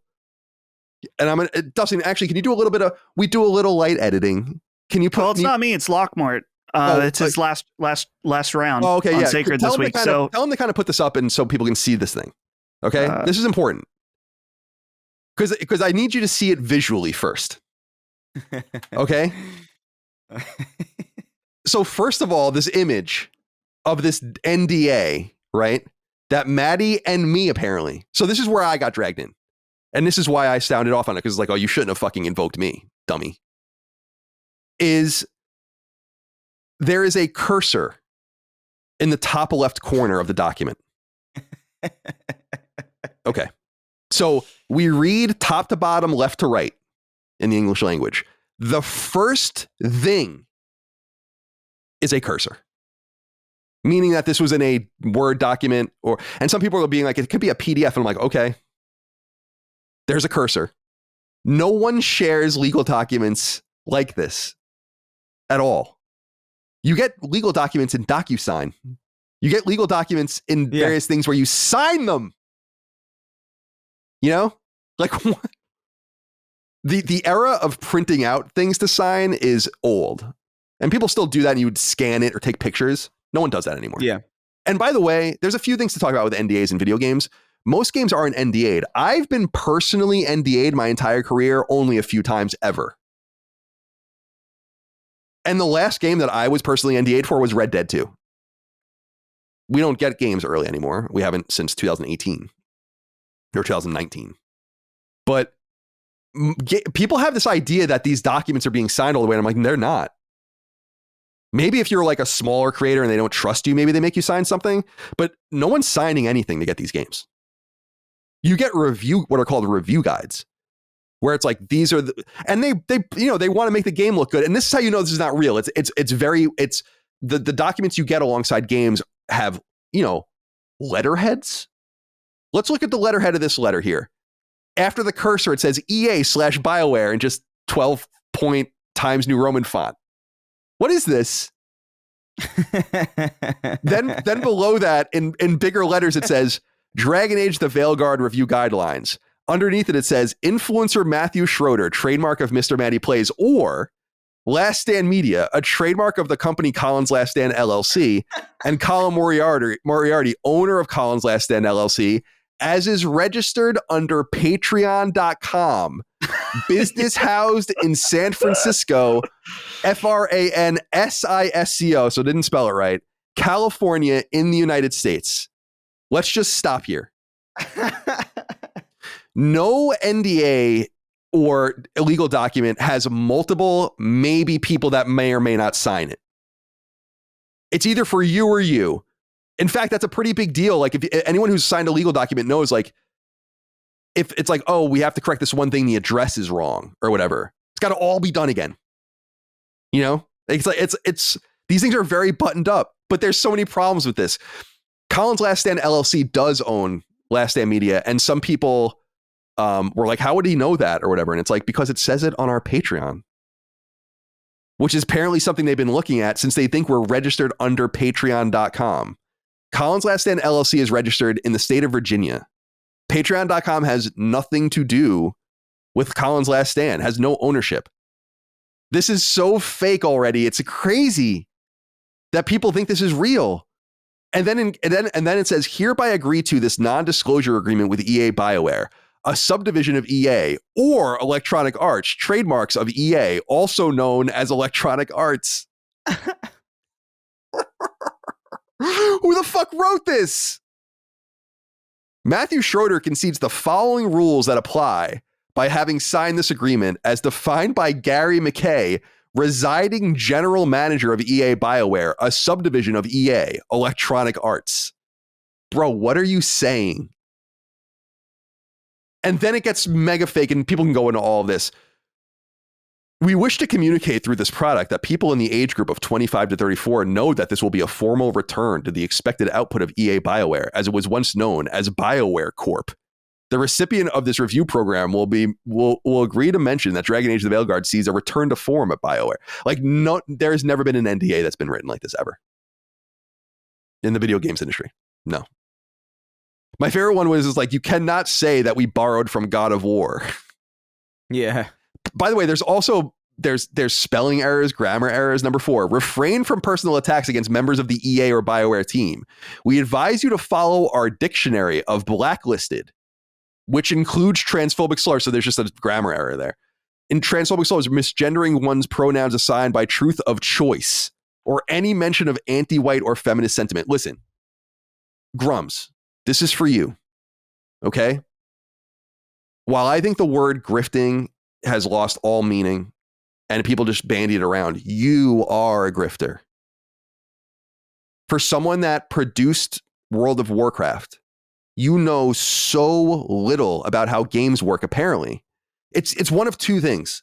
You either don't know fucking anything about how games operate, or you do know and you're lying to people when you present things like this. Which is it? Which is it? Because anyone that has ever worked in video games damn well knows that this was fake. It's the fakest thing ever. Everything about it is fake. There's nothing about this that could be real. And I love when people are like, well, you have to prove it. You know, it's like, well, first of all, you don't prove a negative. That's fucking insane. Work. That's like a premise of logic going back thousands of years. But also, if you think this is real, you are dumb as rocks. Truly. Like, if you earnestly, not to score political points, not to hurt someone or insult someone, if you in your heart of hearts think this is a real legal document, holy shit. I don't know what else to say. There's 25 things that are wrong with this document. And of course, the biggest thing of all is that Last Stand Media doesn't deal with publishers and developers. So the second you dummies decided to invoke us, it made the entire thing specious because they would never include us in something like this. Ever. Ever. So if you believed this, you were lied to.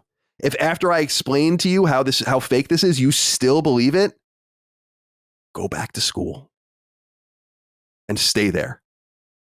Stay. And go back to the beginning, like Billy Madison.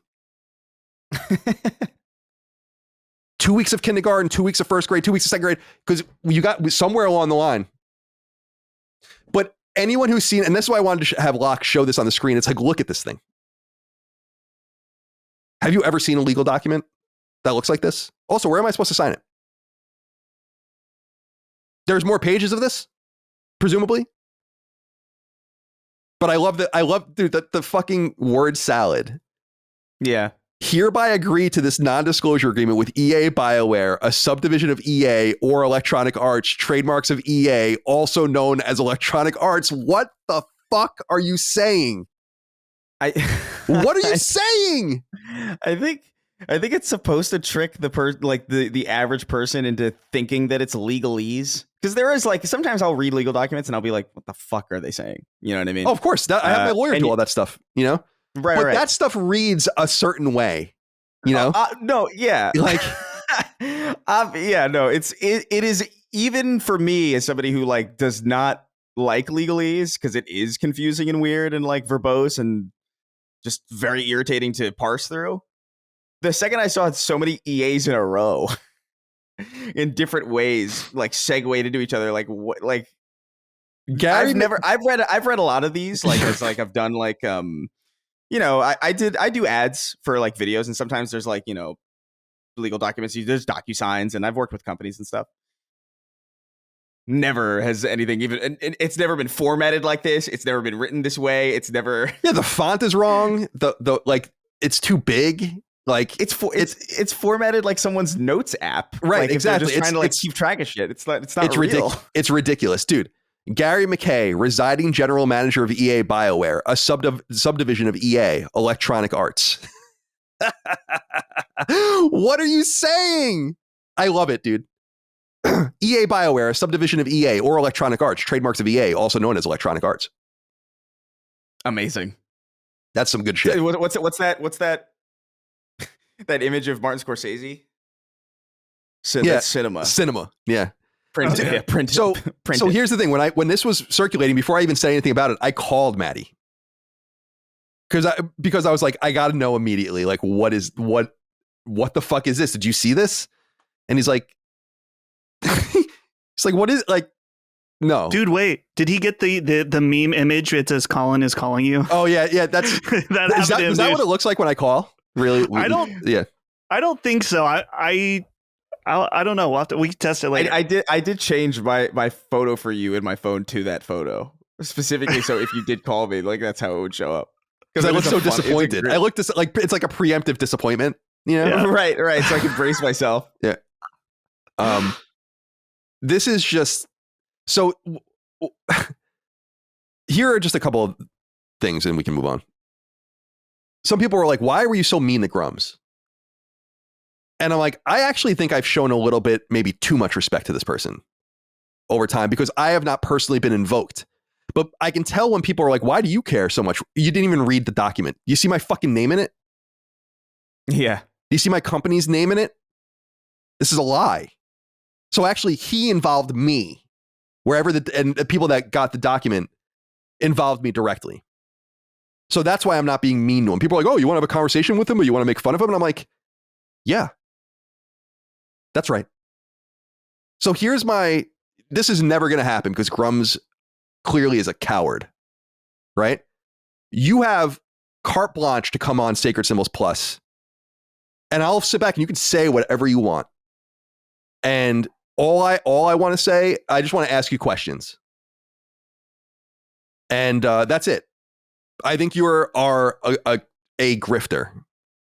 I think you, as I described earlier, either are completely stupid or lying to people. And you do not care what is true and what is not true.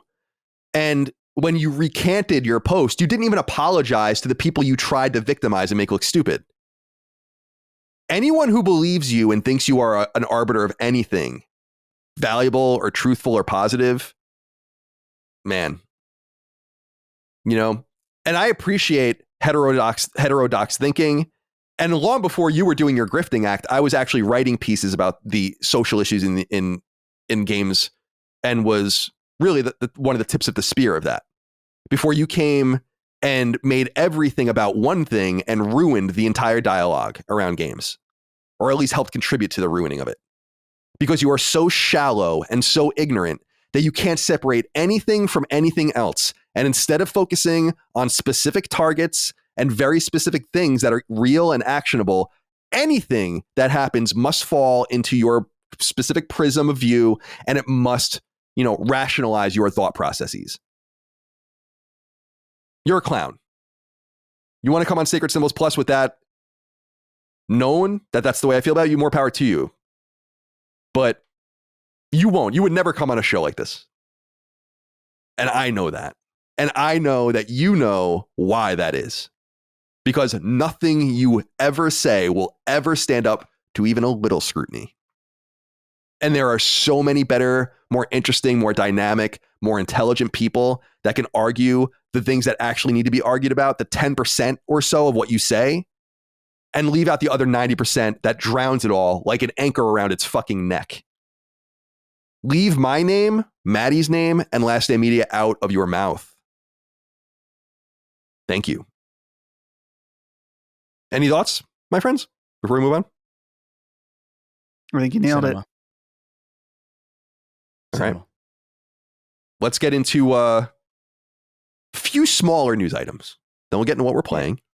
Then we'll get into the bigger news items, because I'm sure everyone knows. I don't know what I'm going to title the show yet, but I'm sure people will know what this is all about by this point. But Chris, I was especially eager to talk to you about this, although Dustin will get you on the record as well.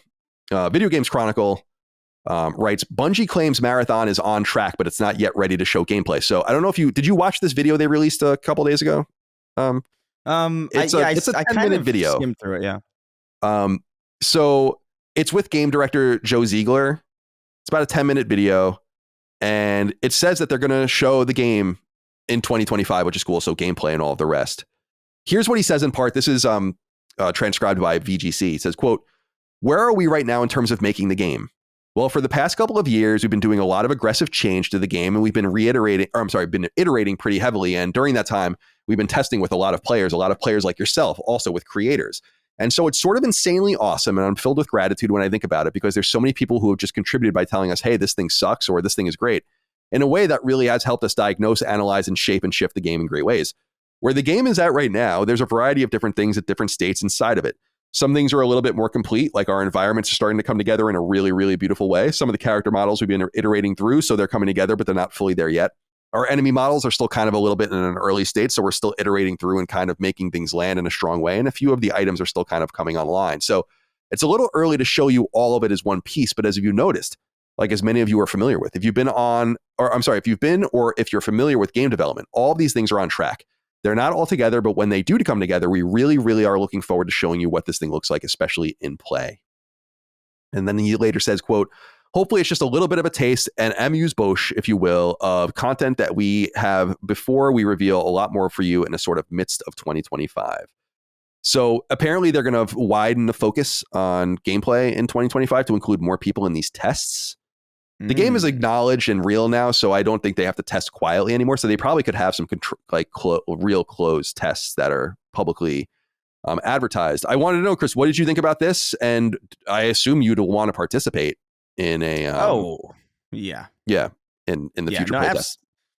No, absolutely, yeah. I think look, I mean, Bungie's obviously a really important studio to me. I've been playing their games for a really, really long time. Marathon sounds interesting and strange. It's an extraction shooter, and that's not a genre that I typically jive with. But as I've mentioned on other episodes of the show, I feel like Bungie has a tendency to be able to kind of pull me into genres that I otherwise wouldn't like. So I'm pretty excited to see what they're going to do with this Tarkov kind of style of FPS.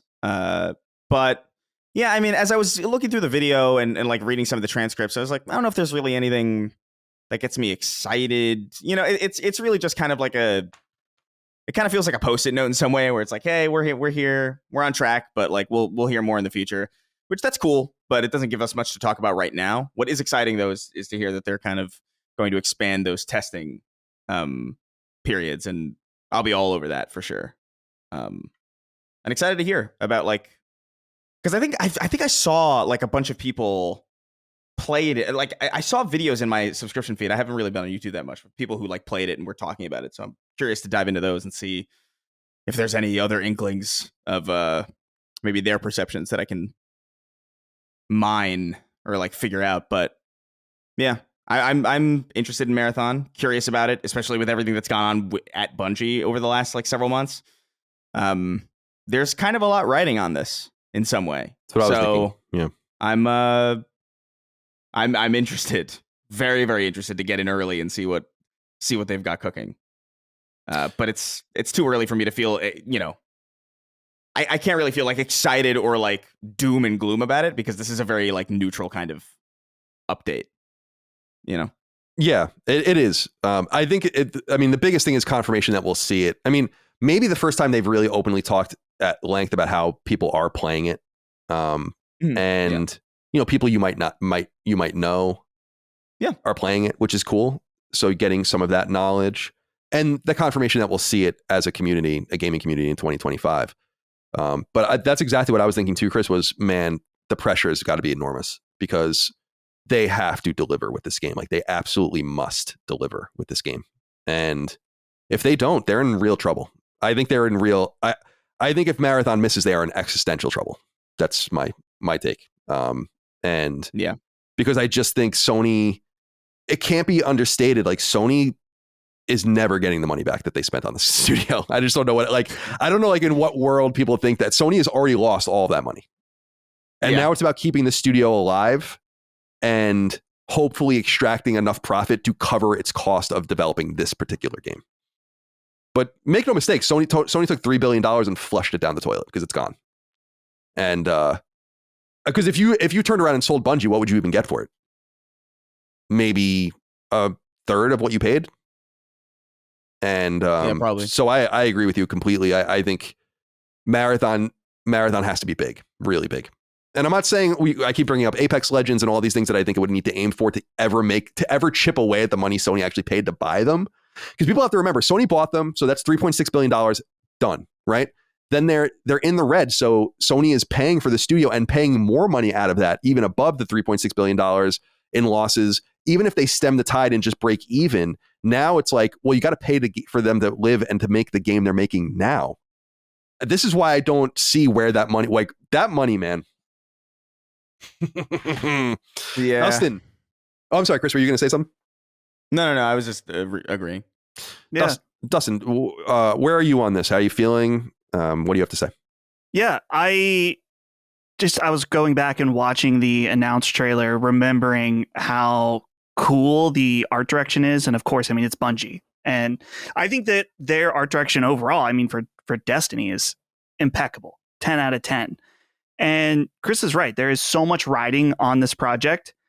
And I have played a few different extraction shooters, but I've never felt confident in investing my time in one, if that makes sense. Like Tarkov, there's been so many different controversies. You can't even buy it on Steam, which is weird to me. I don't know.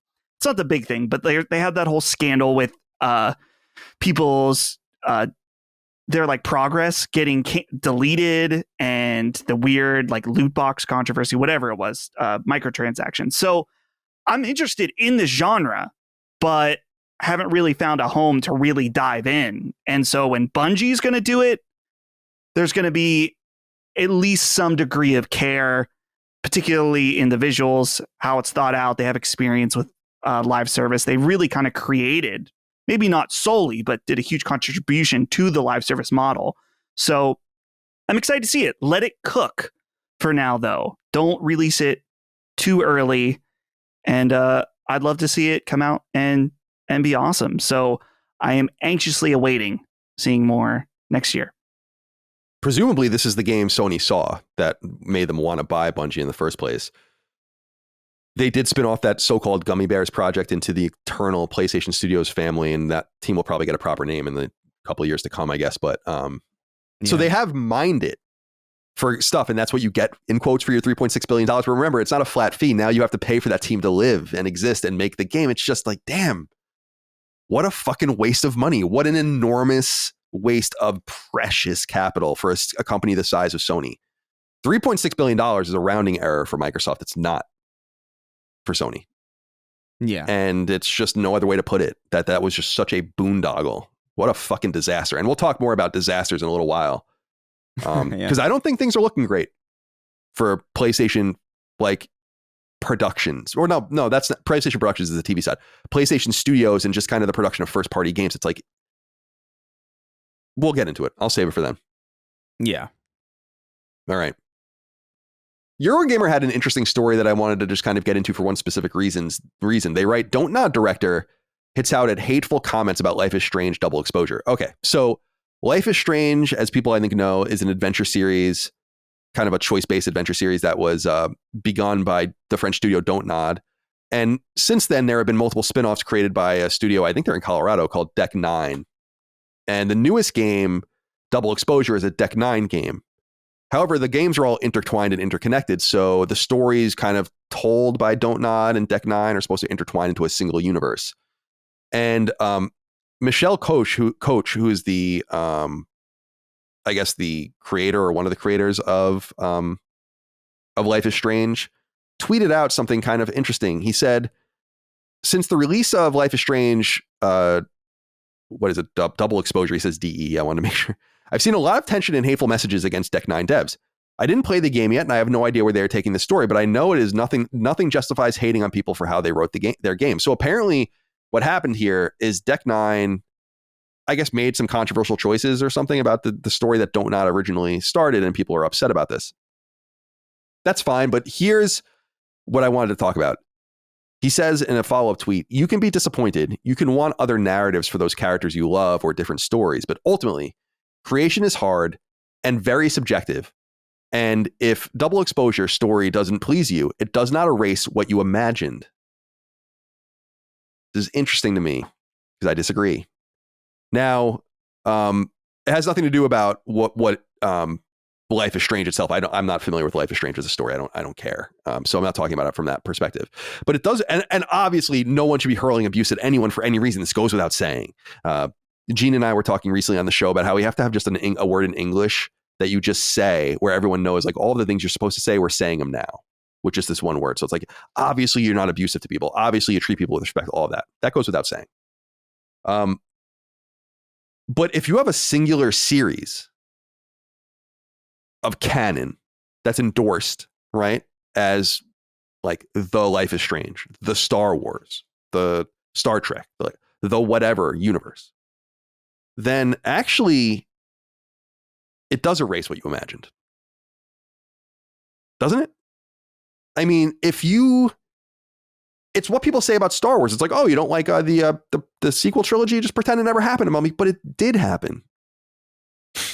You know, like you're not writing fan fiction. You're writing the real Star Wars. You're not writing fan fiction for Life is Strange. This is the real Life is Strange. So it doesn't break what you imagined, I guess, if you ignore that the canon says something different. That's I just don't agree. And I was curious if you guys have anything you want to say about this. Yeah, this is a tough one because. So I guess I think we've had this conversation at one point or another. It's like, where does canon lie? Is it in a video game? Is it the developer? Is it the writer? Or is it just the series name, no matter who has it? I agree that. I don't know. This is so tough because part of me is like, if you just play the original Life is Strange, you could just, if you don't like the direction of where it's going, and just don't play it anymore and just be like, yeah, I really like the first game, you know? But I do understand the tainting of canon, especially with Star Wars, of course. Well, right. It's just Star Wars, of course, is just a big example because the canon is so expansive and because they literally blinked pieces of the canon out of existence. And it mattered. Because people used to say that with me with Star Wars, with the expanded universe. It's like, well, you still read them. They're still stories. They're real to you. And I'm like, but they didn't happen in Star Wars anymore. Don't you understand that matters? Like, it does matter. Everything that's built off of the lore doesn't take that into account anymore because it never happened. So like when he says it does not erase what you imagined, well, it does erase your ability to play the games moving forward, at least in that particular arc, doesn't it? If you can't have it both ways, I just think it's a cop-out personally. You know, what do you think, Chris? I don't know. I think I agree and I disagree. Like, I don't know. I understand the feeling of like seeing something that you love continue in a way that you don't appreciate or in a way that you find, you know, kind of insulting. Like, I get that. I understand that feeling of disappointment. But I also do genuinely like the way that I think about it is it's kind of like when I think about it, like Dragon Ball GT or something, where Dragon Ball GT was like not Akira Toriyama, and it just happened after Dragon Ball Z. I remember being like, "Oh, Dragon Ball GT sucks," and it kind of ruins a lot of things from Z, and it massacres certain characters. But I don't know if I care because it's not the original person. So I guess the way that I look at it is that if it's the original people, it's a lot harder for me to separate that. You know what I mean? Like if Halo had continued with Bungie and they fucked it up, that would be more difficult for me than if they didn't cut it off and then it started with this new thing. Because to me, like everything after the original run from the original creators is fan fiction, and you can kind of choose to accept it or not. Is kind of how I feel about a lot of this stuff. So. Like, I don't know. I'm kind of like, I'm kind of in the middle on it. Because I get what you're saying. Like, the expanded universe of Star Wars being blinked out of existence by the people who then, like, you know, took control of it, over it, you know, after it was kind of this independent kind of thing with George Lucas and other people. I get why that would be frustrating. But at a certain point, it's kind of like, well, the holistic Star Wars already exists. You know, and they can say whatever they want about like, oh, well, that's not the expanded universe anymore.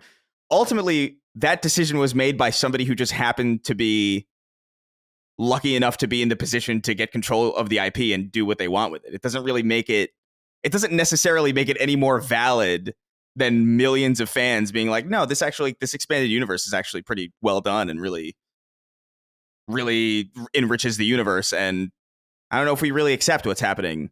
Now, you can if you want to, and if it's good, and if you happen to like it, I think that's fine. I think you can pick and choose with this kind of thing, because I think stories aren't necessarily important because they happen. They're important because they're stories and they're fun to go through the journey of. The whole canon, not canon thing, I've never really cared. I just kind of focus on stuff that I think is good. Even in the original Halo books, like there's some original Halo books that are like really fucking good, and there's other ones that are really trash. And I'm like, well, that's not what I love about this, so I'm just gonna not pay attention to it. Maybe but it doesn't mean that I don't get like that. Oh, like dude, when I saw that show, when I saw the Halo TV show, I was like, oh, this is hell. But that's also just not important to me in the context of like what I love about it. This is why I think it's just like why rebooting is actually important, although we do it way too often, to just unencumber yourself from what was, and then tying it together in some clever way if you want to later. Like Battlestar Galactica does that in a real way. Battlestar Galactica began in the 70s, but the one that everyone loves is from the 2000s. And that's the real Battlestar Galactica, but it does somewhat acknowledge what happened in the old one as well. But it's not tied down by all that lore and the way things happen there.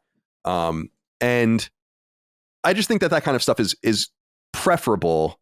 I just don't like, because it's like, we're asking, who owns Life is Strange? Square Enix. And they're the ones that are endorsing this approach. But the canon is, I don't know. I just think if you just got to look at it in a reverse, that if that doesn't matter, then basically fan fiction can just be as real and as meaningful as, whatever Star Wars book they're publishing now.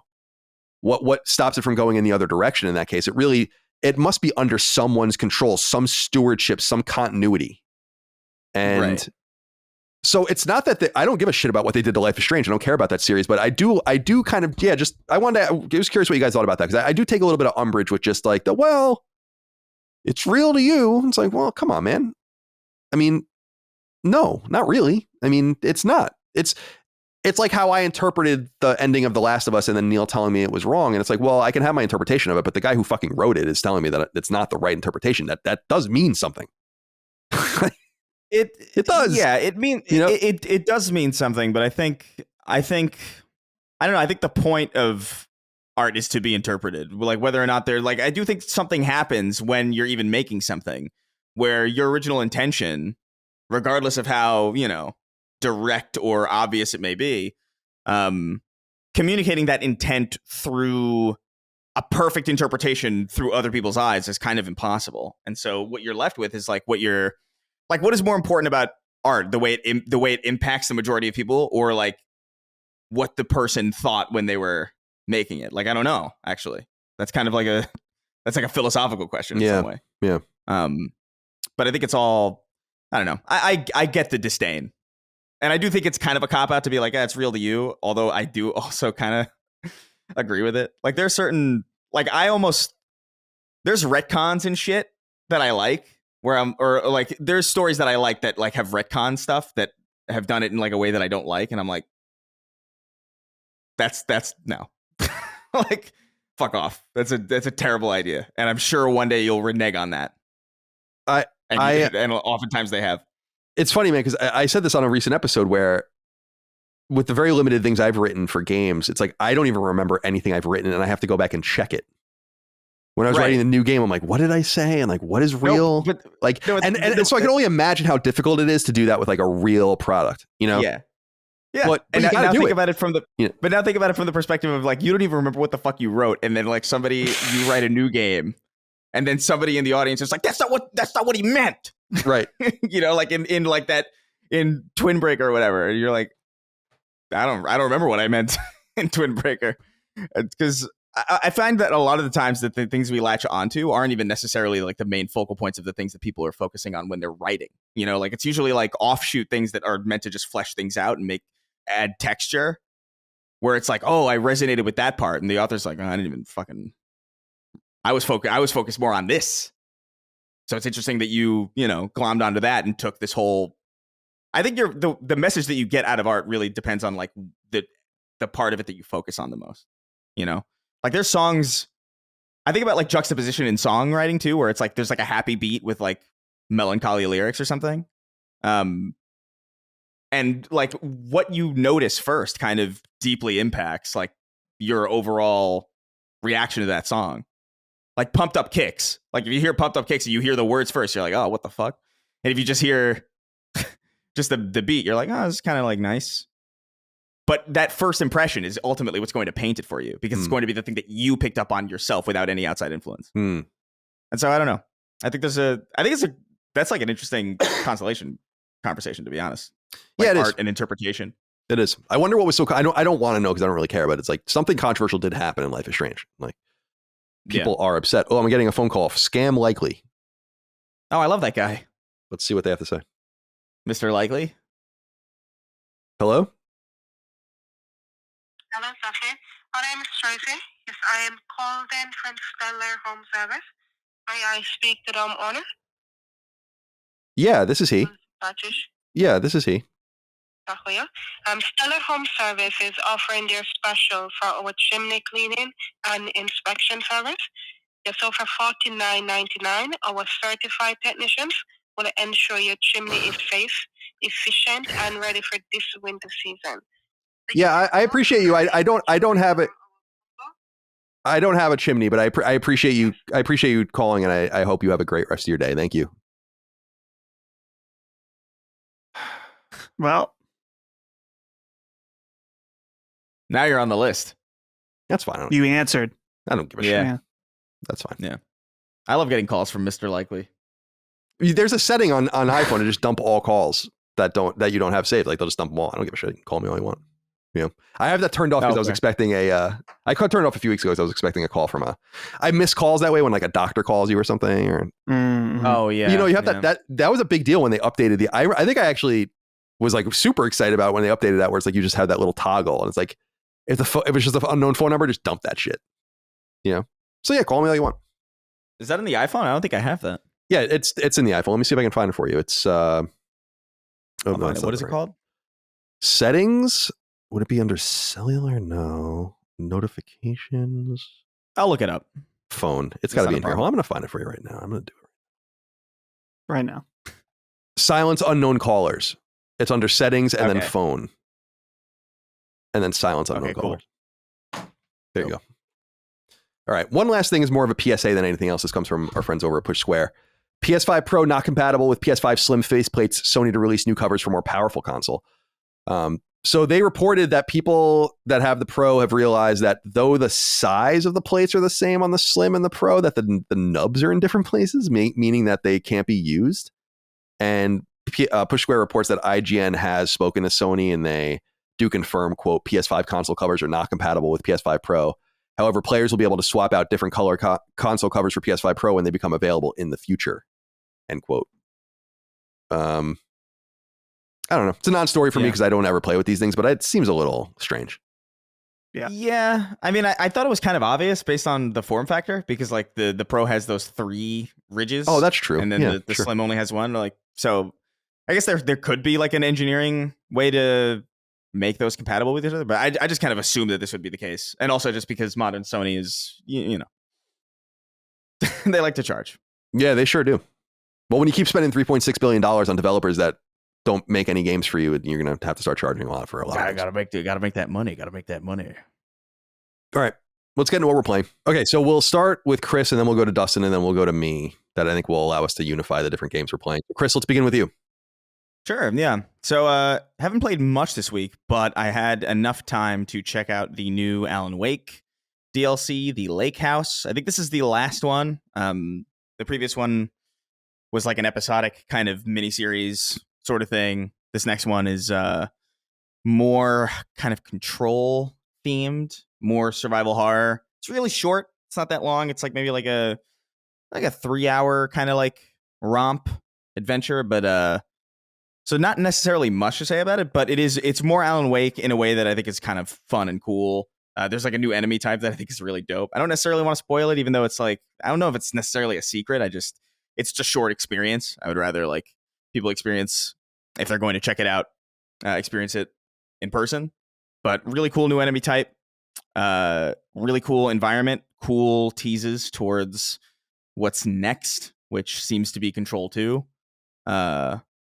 Very stoked about that. But yeah, not much to say about it. It's more Alan Wake 2. It's concise. It's cool. There's a lot of stuff to read through. A lot of cool lore. A lot of fun characters. A lot of fun live action videos, vignettes, as always with Remedy.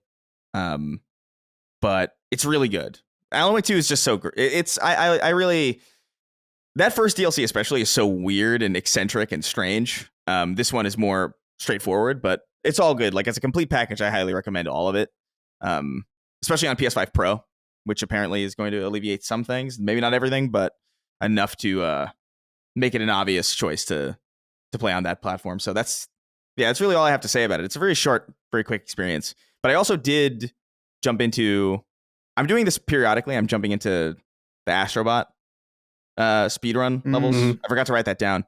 Did that earlier last night. The third one's out now, right? Well, the third one, it wasn't out at the time that I played it last night, or at least I didn't notice it. It might be out now, though. So I'll probably jump into that today. They're fun. They're cool.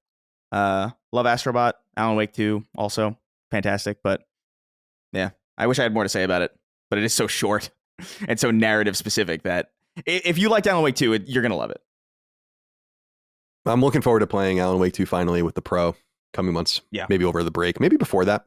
There are only a few games coming, that haven't come out yet that I would even be interested in playing at this point. Slitterhead is definitely one, although I think that's going to be pretty short and just a few others. So, all right, Dustin, let's go to you next. Talk about Call of Duty and your card shop simulator first, then talk about Metaphor, and then I'll talk about Metaphor. Sure, yeah. So Call of Duty Black Ops 6 is out. I wasn't able to play initially when it came out because I was in DC area, but I've been playing this past week, mostly playing just multiplayer. I did play one round of zombies and I have not touched the campaign yet, though I'm hearing that it is very, very good. But yeah, it's awesome. It's exactly what I wanted it to be. I had extensive time in the beta, so there's not too much that is changed from the beta. So it's very heavy on movement in this Call of Duty. They've introduced this like Max Payne style jumping mechanic that is kind of fun, but impractical for the most part. But of course, lots of sliding around too. And so right now I'm just kind of grinding out, getting weapons, getting upgrades, the different attachments for my weapons, and checking out all the different maps. And it's always funny that when a game like this comes out, there's people that have very strong opinions about certain maps being good and some being bad. But so far, there's no maps that stick out to me that I'm like, oh, I hate this map. They've all been pretty good. And overall, my last major outing with Call of Duty would have been Modern Warfare 2. And I just always remember being so frustrated with different bugginess aspects of the game, particularly outside of the game with the menus and the UI and stuff like that. And overall, this one has been very solid.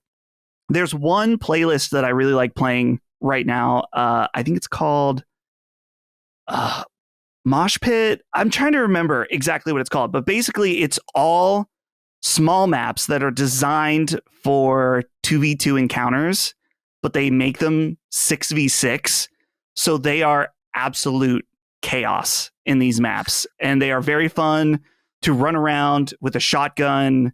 And yeah, I think there are probably some balancing things to work out, as always with a new multiplayer shooter.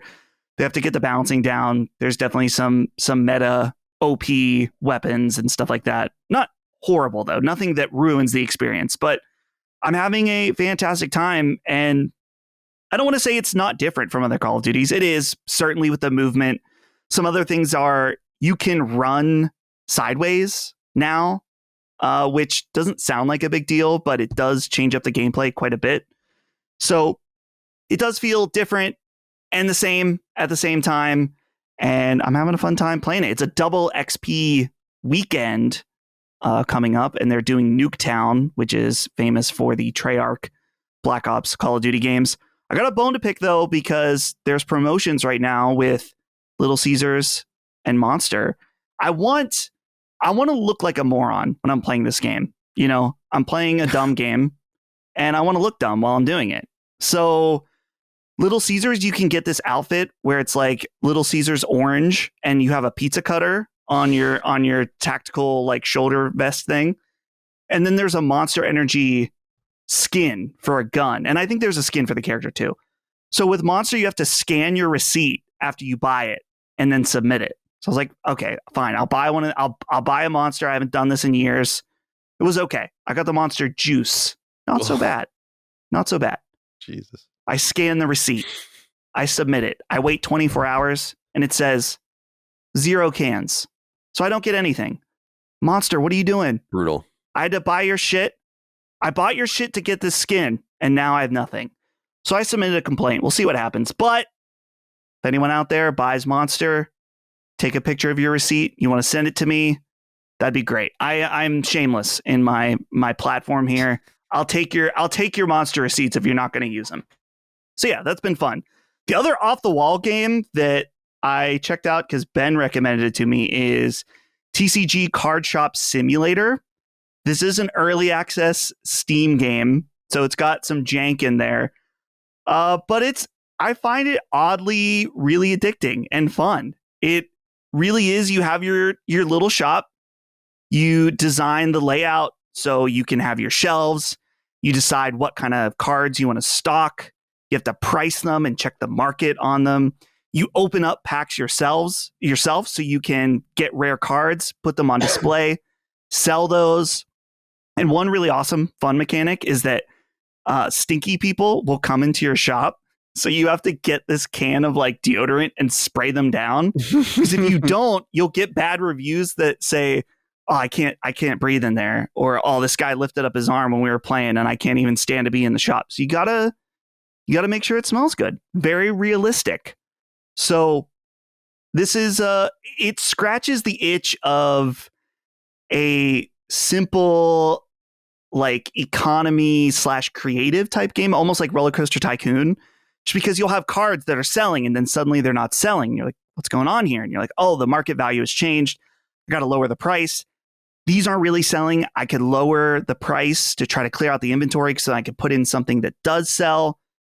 I'm really surprised how much I like it. So they're adding a bunch of new features again, because it's an early access, like people, you can't take trade-ins on cards yet, which is a huge part of a card shop economy, right? So you can't do that yet. But one of the funny things in it is that you can hire people to like work at your store. Oh, did we lose Chris? Yeah, maybe. You keep going. He maybe. Okay, I'll finish out and then we'll restart. So you hire people to work at your store, and the first guy you hire like puts one pack in at a time, very slowly, and it's like, dude, what am I even paying you for? So you got to be careful with things like that. But overall, what the hell's going really on? cool game. All right, and the last thing I've been playing, of course, is Metaphor Refantasio. Retardazio. And yeah. So stupid. This first dungeon, which I haven't played a lot this week just because I've kind of been bouncing around with Call of Duty and stuff like that. This first dungeon is so long. I finally beat the last boss last night of this dungeon. I'm told that the dungeons after this aren't as long. And I think that I made it a lot harder for myself because I have this thing where in Persona games, I always try to do the dungeon in one day. And I think it is particularly difficult to do that on this first dungeon. And there are ways that you can kind of try to get around it. If your main character is a mage and you go around and fight things, you can get more MP. Because basically, that's what I did.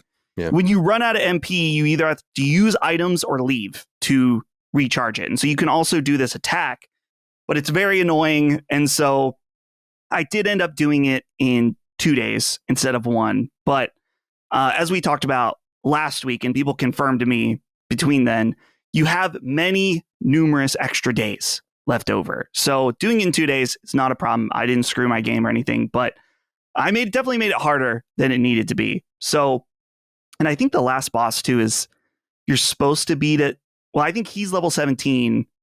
I think I was 14 or 15, which I don't get how I was under leveled because I was fighting almost everything, but whatever. I'm excited to move on just because I feel like I've been stuck on this dungeon since I was on that dungeon before I left for DC.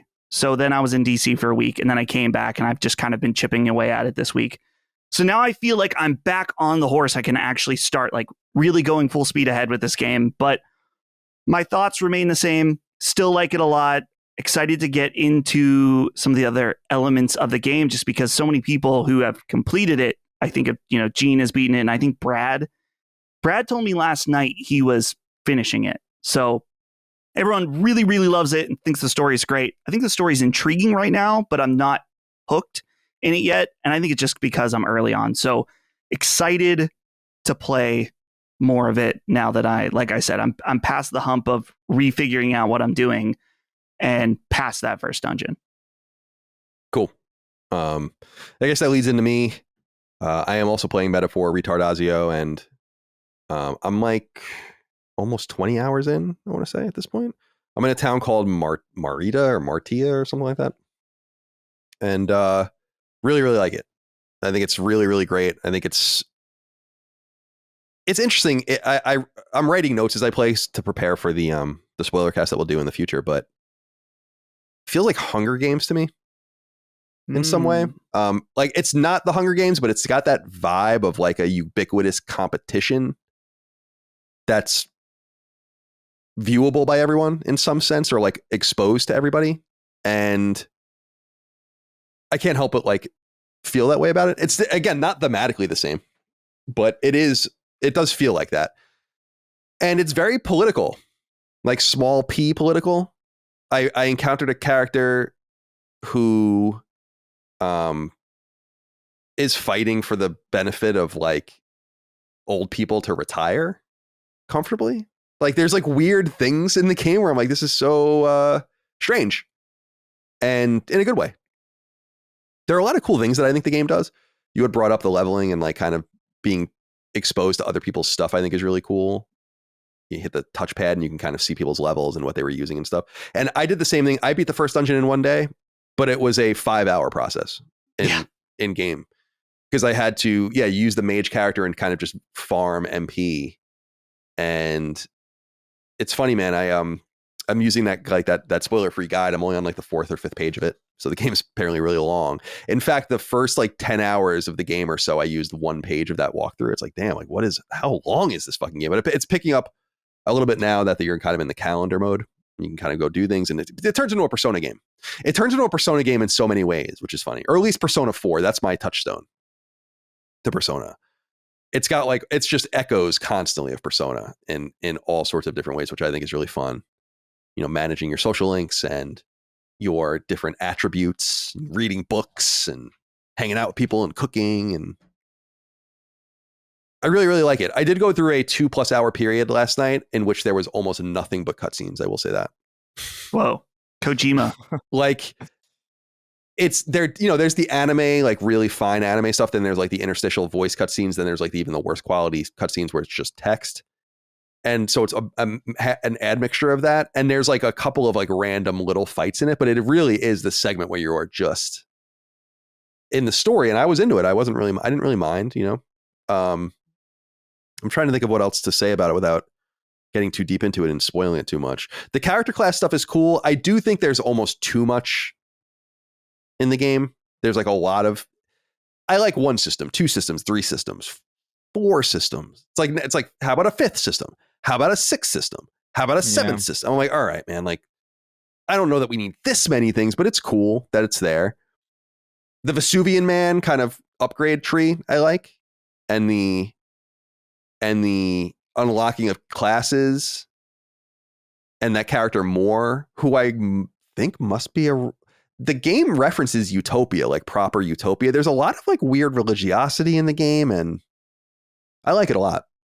I only played it for like 15 hours over the last week or so, because I was also playing the Dominus collection, the Castlevania collection for DS on PS5, and I beat Dawn of Sorrow. So that leaves, what is it? Portrait of Ruin, I think, is the only one left. So I'll play that at some point over the next week or two as well. But I really, really am enjoying Metaphor Refantasio. I think it's quite clever. I think it's quite unique. I think it's quite playable. It's dynamic, customizable. I'm playing with headphones the entire time, so I don't spoil it for Micah. The music's really good. All right, here's the thing. I'm just gonna throw this out there, okay?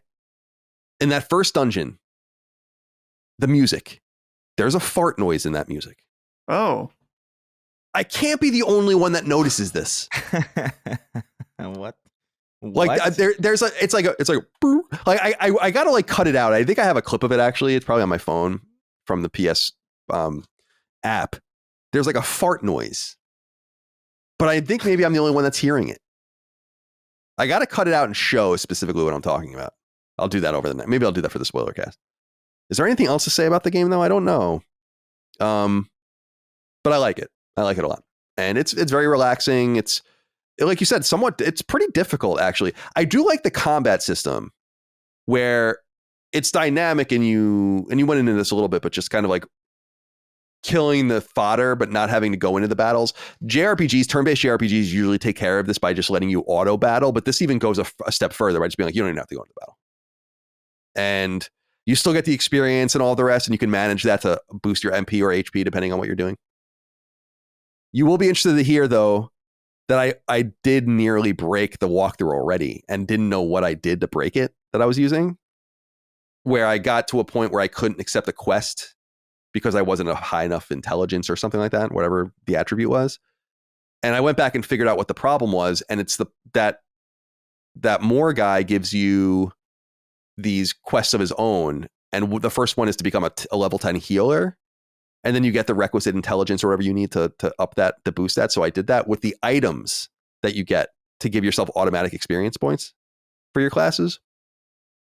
But I haven't really been messing too much with the class stuff. I've got all my guys to level 19 on their classes. Level 20 is the maximum, and then you move on. It's kind of like maybe like kind of an Esper system style thing. If you're familiar with Final Fantasy VI. By the way, what happened with you in Final Fantasy VI?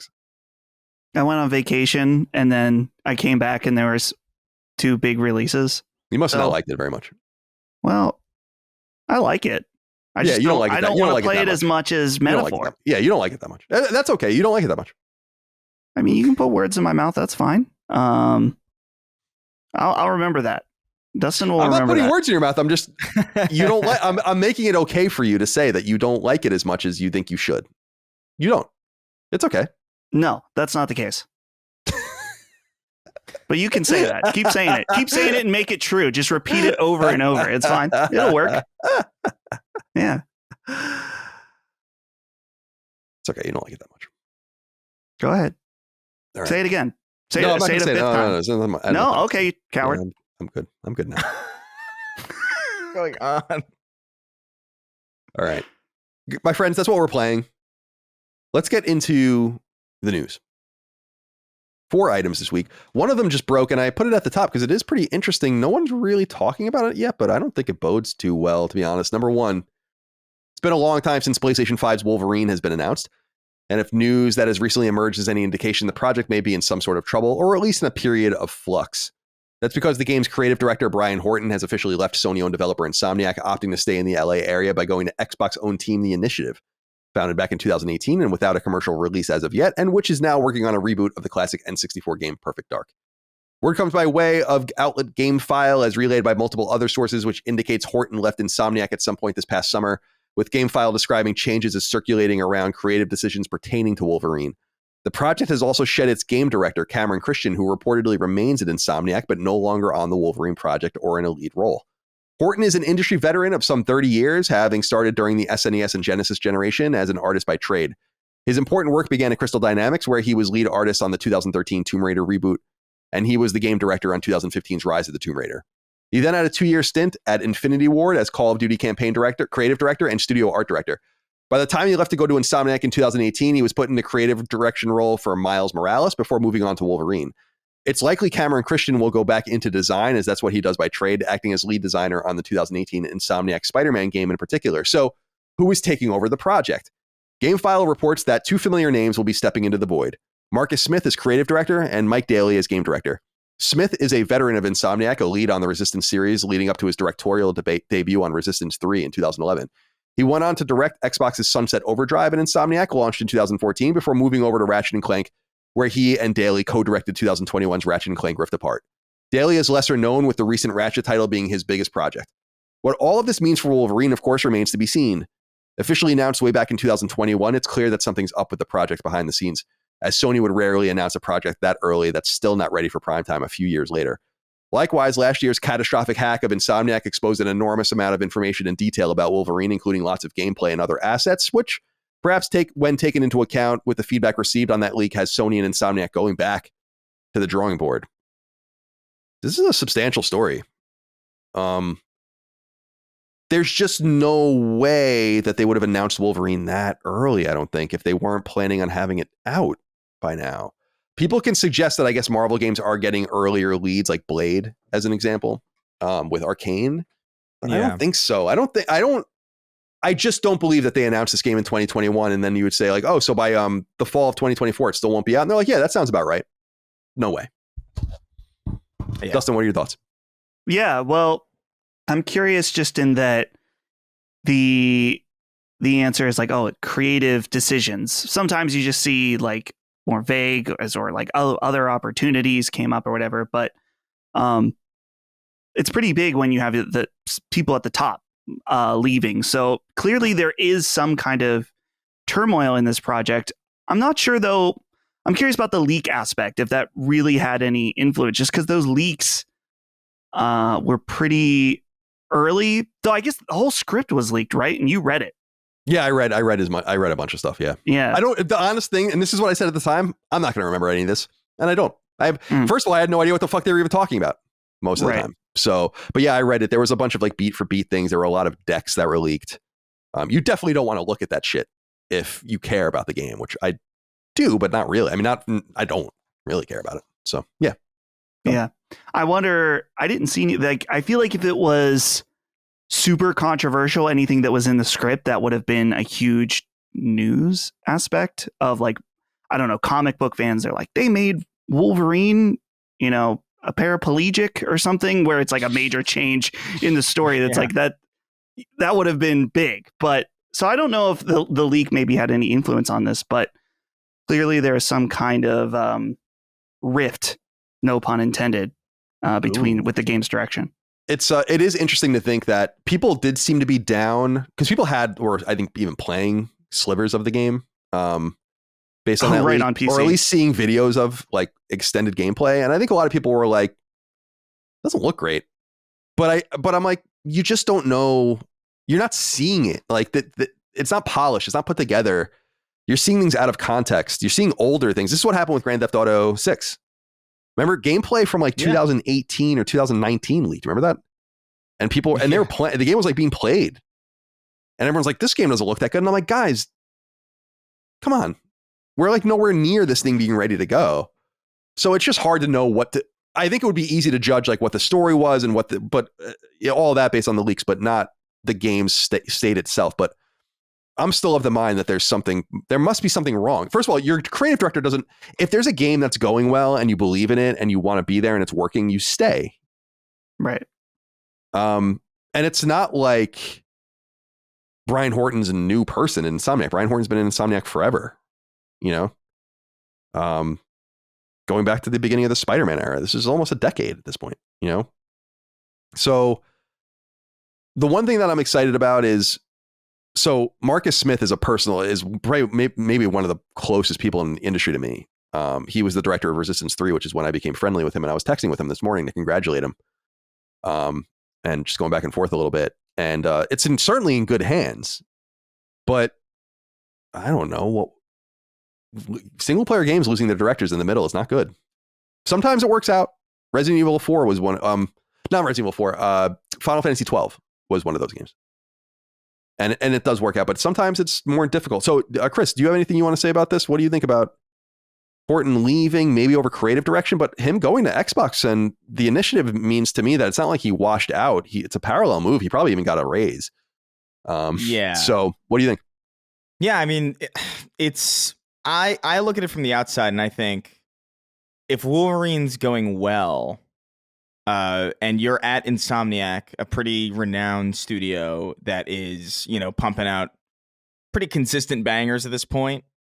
I don't know if you go to the initiative, which is with all due respect, a pretty floundering institution that seems to be burning staff left and right, and seems to be floundering with this Perfect Dark thing. Not that what we saw from Perfect Dark didn't look cool, but like they've been toiling away at this thing for a while. They're also not apparently natively making it, right? They're kind of producing it. Yeah, they have like Crystal Dynamics, I think, is helping them or something. Like there's a bunch of a lot of cooks in the kitchen on that one. So I don't know, like the idea of being at a studio for that long with that reputation and working on a game that is new and then leaving for a studio that's kind of all over the place, that telegraphs to me that the game is in a rough spot, or in a place where the studio doesn't necessarily, or not the studio at large, but a lot of people maybe don't believe in it, or there's something going on.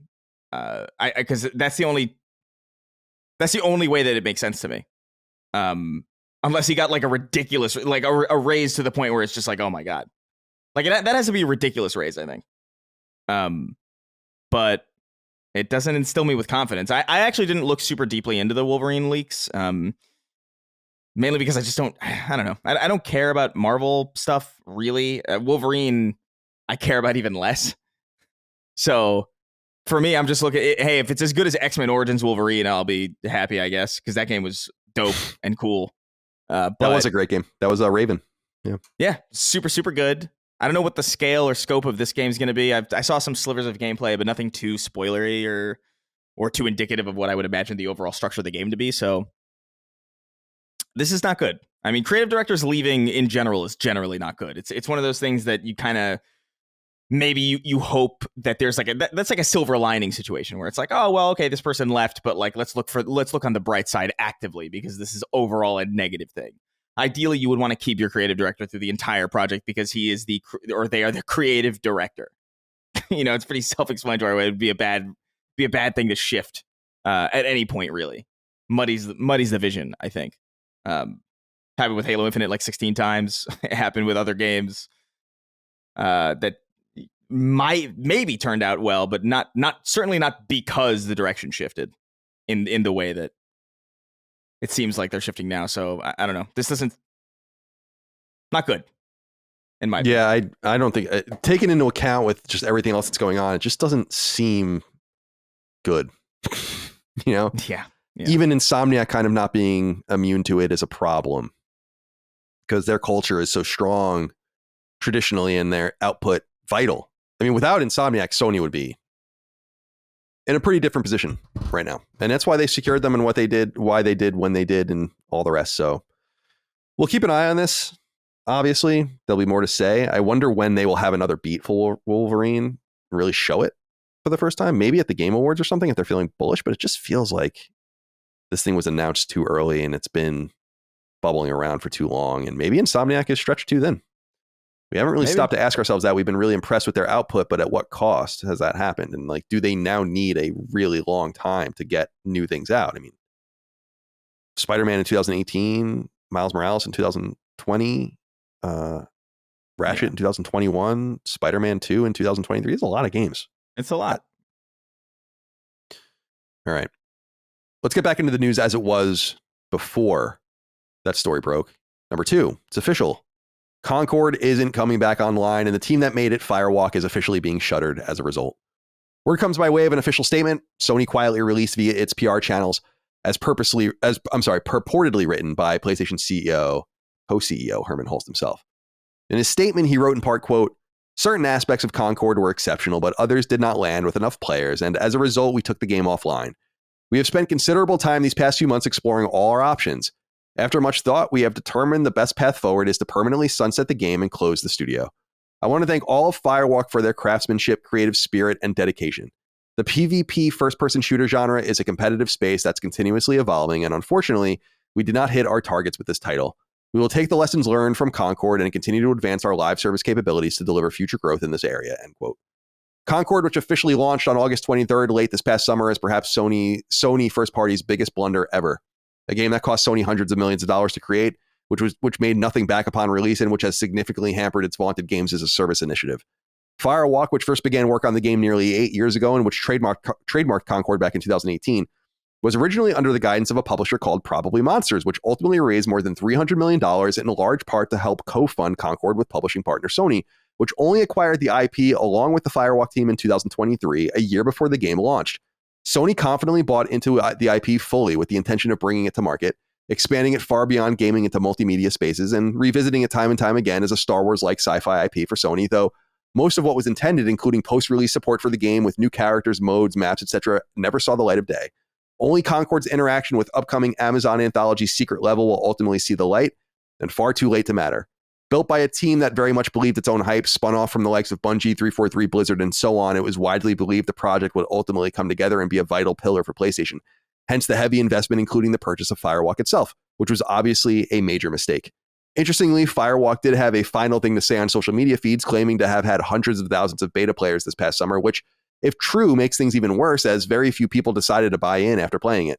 Predictions suggest the game sold perhaps 25 or 30,000 copies across PS5 and PC before being taken down a week or so after it came out, and Sony refunded all buyers, meaning this entire project is now one major write-down.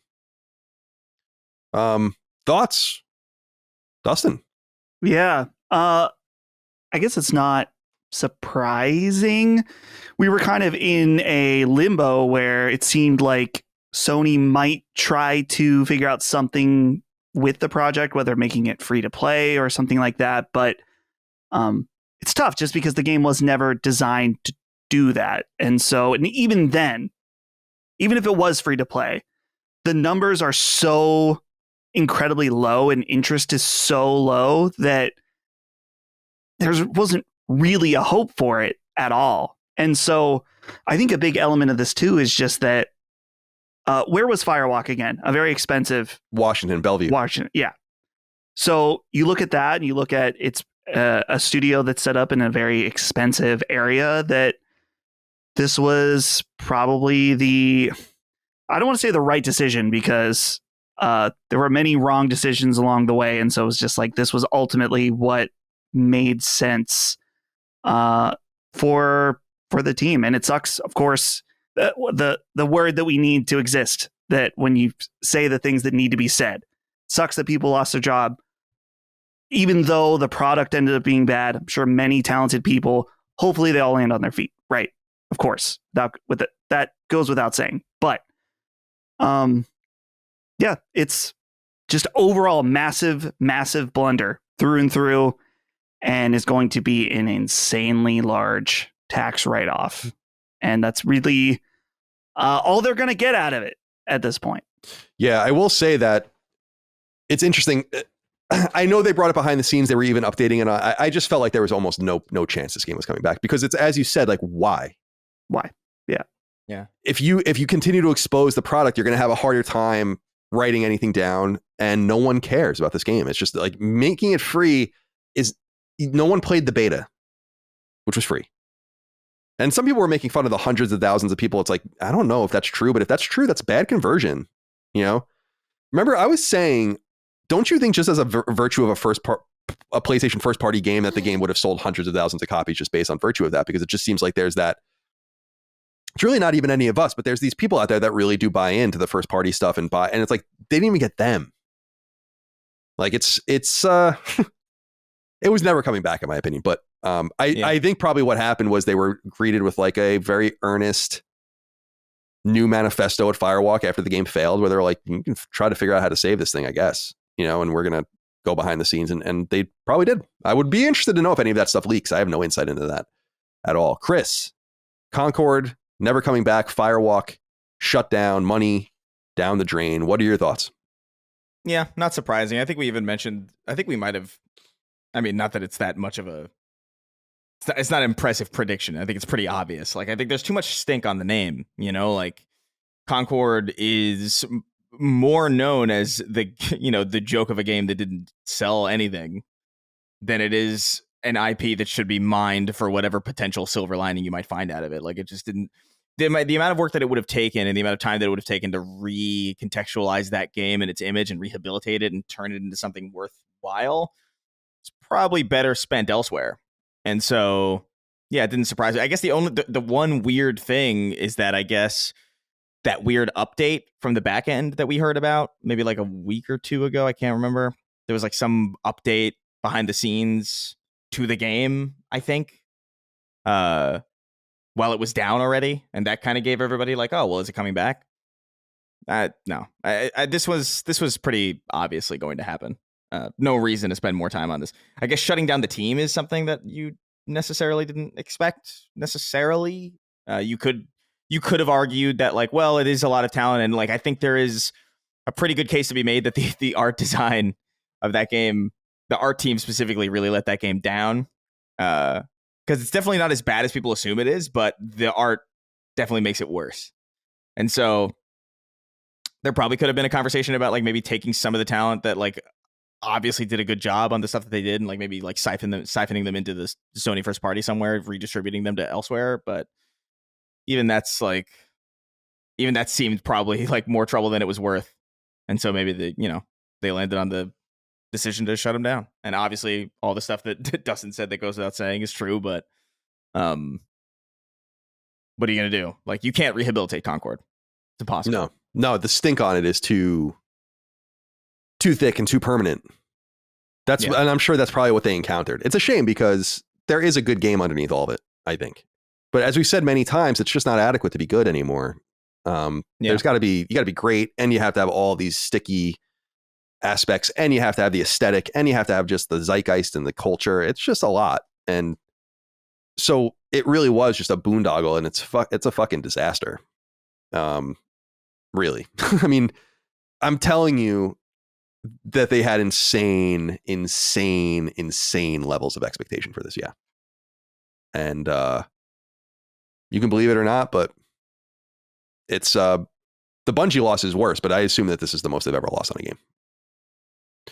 Christopher Gorley wrote into us on Patreon. He says, well, it appears that our boy Colin M was vindicated in regard to the price of development for Concord. When will the gaming press learn? A lot of people wrote in about this. People laughed and ridiculed me when I said that the game between Probably Monsters and Sony cost an upwards of $400 million between the two of them since the game's embryonic state to when it launched. And I was told I didn't know what I was talking about, that I was making things up or whatever. And then Kotaku reports that the budget for the game from Sony was $200 million. And that he writes that was not enough to finish the game. And it doesn't account for marketing and doesn't account for all the other things. Some people are just obtuse, but a lot of people were missing the Probably Monsters part of the entire equation and how much money they put into it. And something very funny and serendipitous kind of happened today, actually, about this. As I reported, Probably Monsters raised about $300 million to help support Concord, which was the furthest along before Sony. Because remember, Sony didn't own the IP and it wasn't their IP. It was Probably Monsters IP. So Sony was publishing partner. They were not the publisher of the game, like the funder of the game only. And they had two other teams that they ended up closing as well, in addition to Firewalk, which they sold off. And those games that they were working on were not nearly as far along. But today on GamesIndustry.biz, it was reported that a fourth Probably Monsters team is closed down. So Probably Monsters still hasn't released a game, still hasn't recouped any money that has been invested into it, and just shut down another project. You can see how much of a boondoggle that entire ordeal has been. So don't doubt me, please.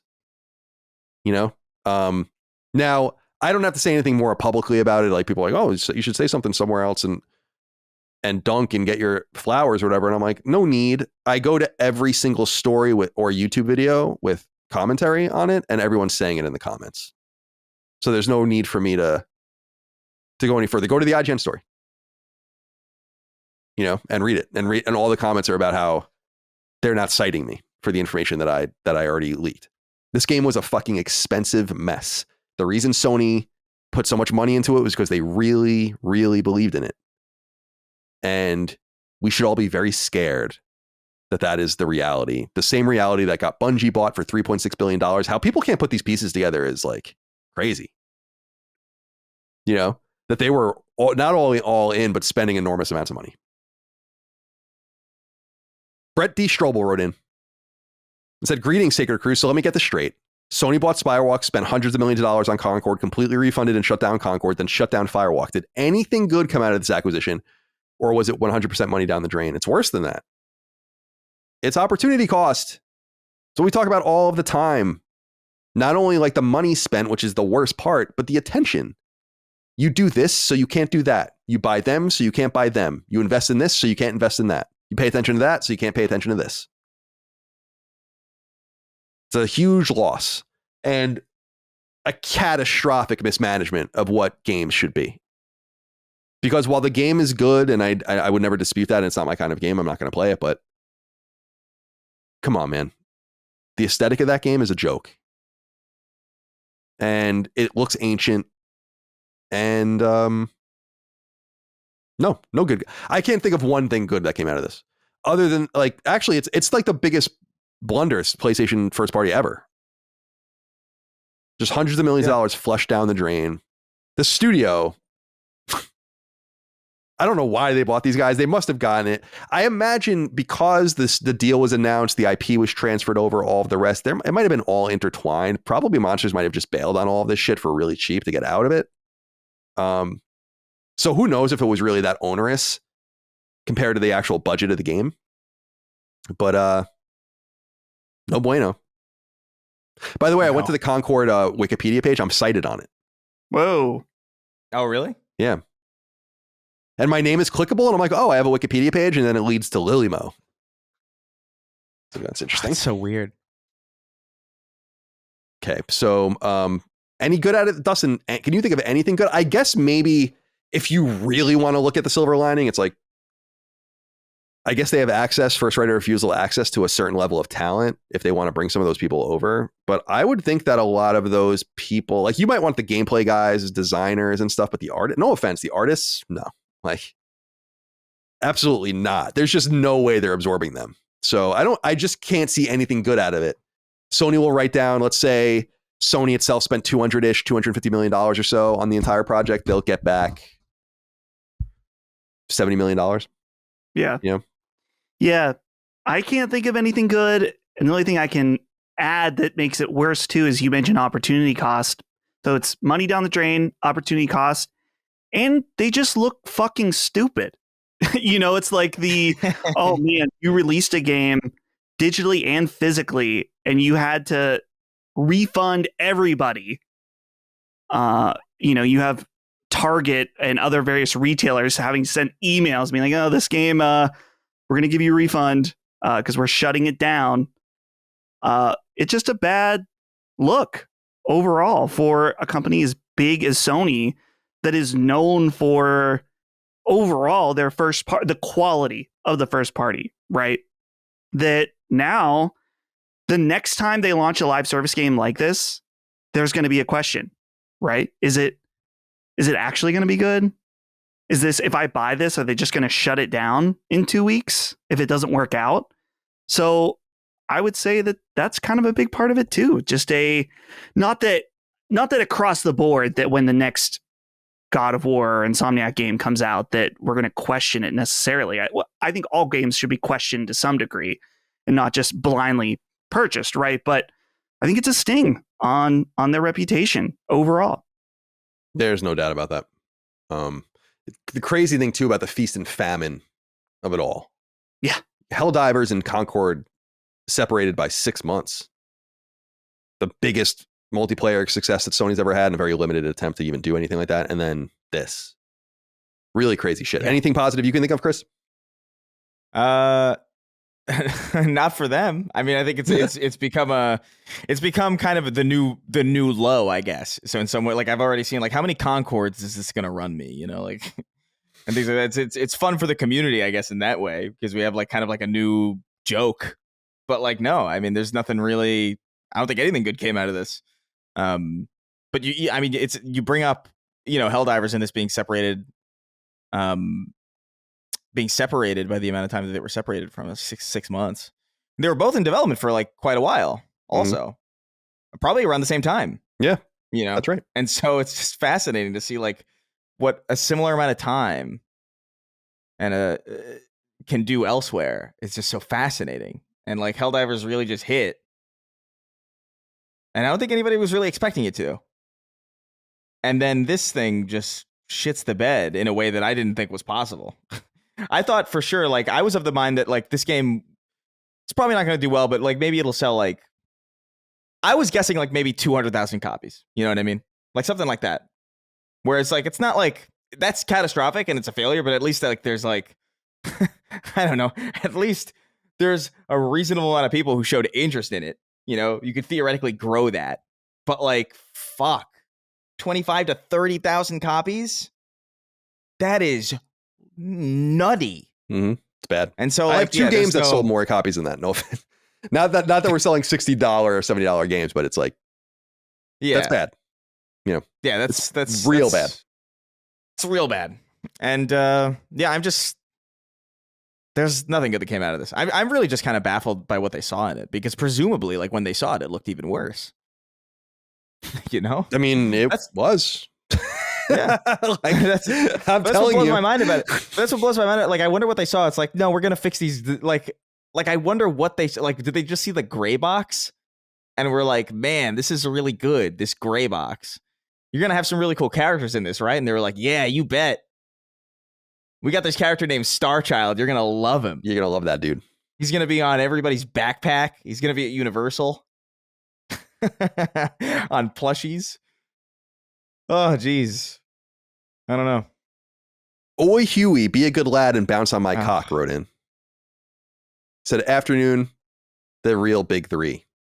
You try to get out, but they keep pulling you back in. Concord is in the news again after Sony shut down the studio. Why do you think they went with closure instead of trying to keep them alive? I understand that Concord wasn't a hit with a lot of people, but the gameplay mechanics, despite what Gene says, were actually great. Having a studio that knows how to make good-feeling shooters is in short supply for them, especially after their two best, Insomniac and Guerrilla, are now making action, adventure, and RPG games. A team of Bungie and Activision vets should have gotten a second chance. Why not give them Killzone or Resistance, or even have them be the live service arm of the Last of Us factions?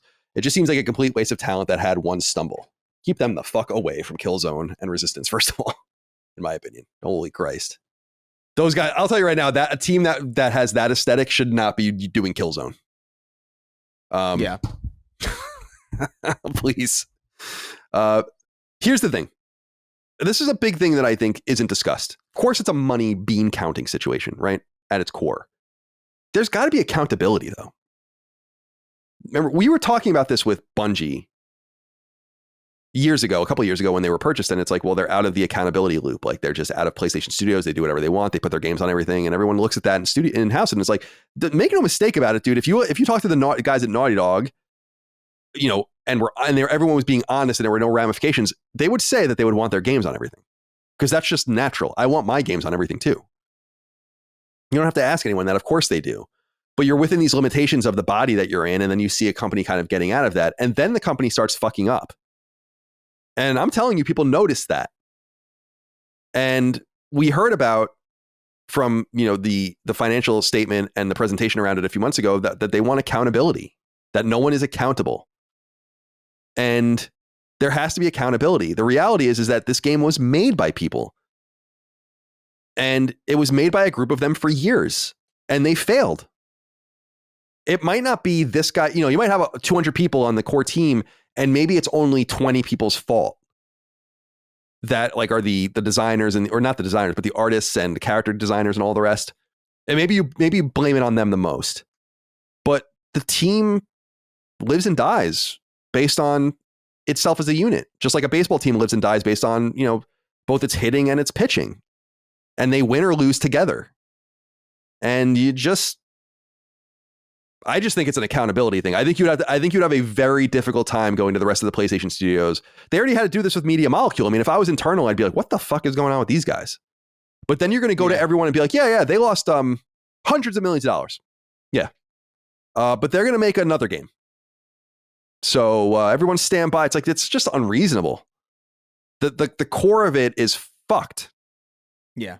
And the studio has a stink. Do you think that if they made another game and they took 5 years to make the game and then it came out, that people wouldn't bring up Concord and rail on this game forever? Of course they would.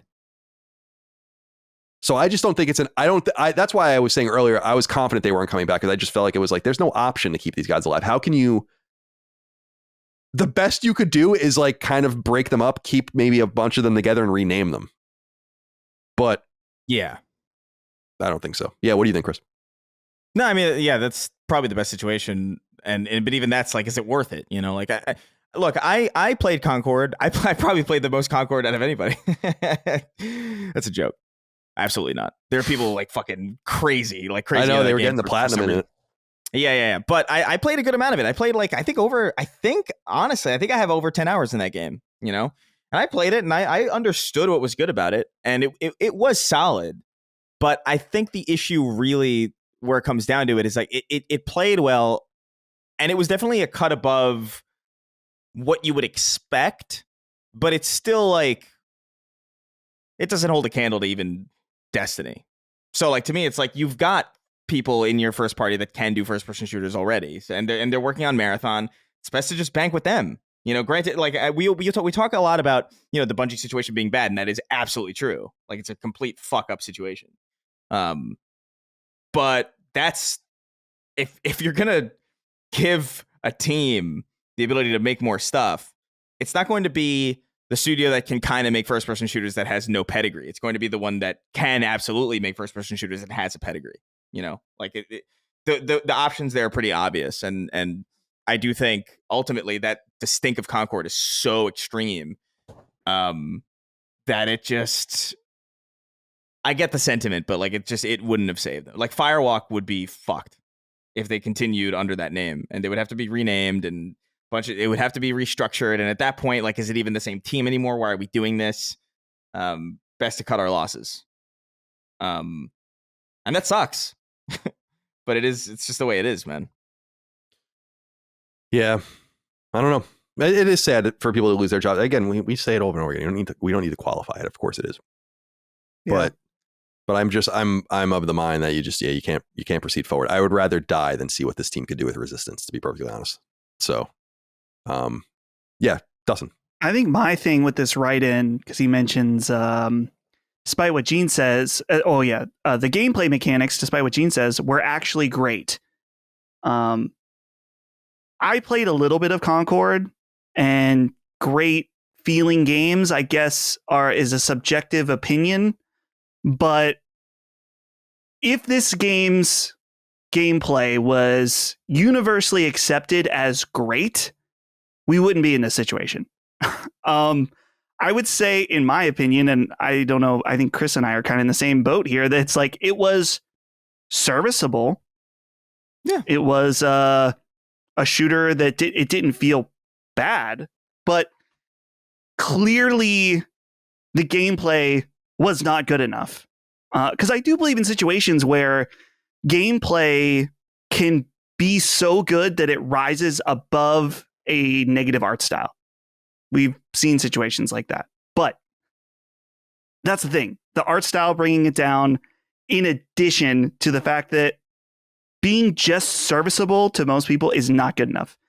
Even if the art style was great, I would say the gameplay being just good enough is not enough. It's not enough. In this environment where you have people playing Fortnite, Apex Legends, whatever, Call of Duty, any kind of multiplayer game, being serviceable is not good enough. And based on how people felt about playing the beta, the overall opinion is that the gameplay mechanics were not great. Yeah, I mean, I agree. It should really go without saying that good is not good enough anymore. There's just, you're peeling people away from these permanent products. Like I continue to be surprised, just as a player of video games for so many years now, almost 40 years of my life, basically, like 36 or 37 years, really. It's like the idea that people stick around and play this one game or these few games over and over again is fucking crazy to me. It's like, aren't you bored? Hello? Like, you want to, but they do. They just play them over and over again. They're becoming like these permanent sports-like structures, and you need to peel them away. And it's going to be harder and harder to do. There's always a piece of the pie freeing up, but it's usually small slivers, and you have to let it collect. And then someone comes and seizes that piece of the pie. It's never split up by multiple entities. Ultimately, it just reduces back down to a few games. Now, it's totally strange to me, but it is the way it is. And so, yeah, you have to really be surgical and intentional. We'll talk about that in a minute. Grant wrote in, this is an interesting question, I think. He says, hey, Sacred Gents, do you think Sony canning Concord as fast as they did was ethical? Obviously, they did the right thing providing full refunds after shutting down the game, but at the same time, I think it sets a weird precedent to have a game essentially become lost media within a couple of weeks of launch. A slow death for Concord would have been embarrassing for Sony and not financially savvy, but at the same time, the game wasn't as bad as future generations will likely think it was. Appreciate all the awesome pods. There is something eerie about Concord. Imagine if you're a normal player of games, right? And you hear about this game and maybe you even are interested in it. You're like, yeah, I'll get to that in a few weeks. I'm busy with work, got family things going on, and then it's just gone.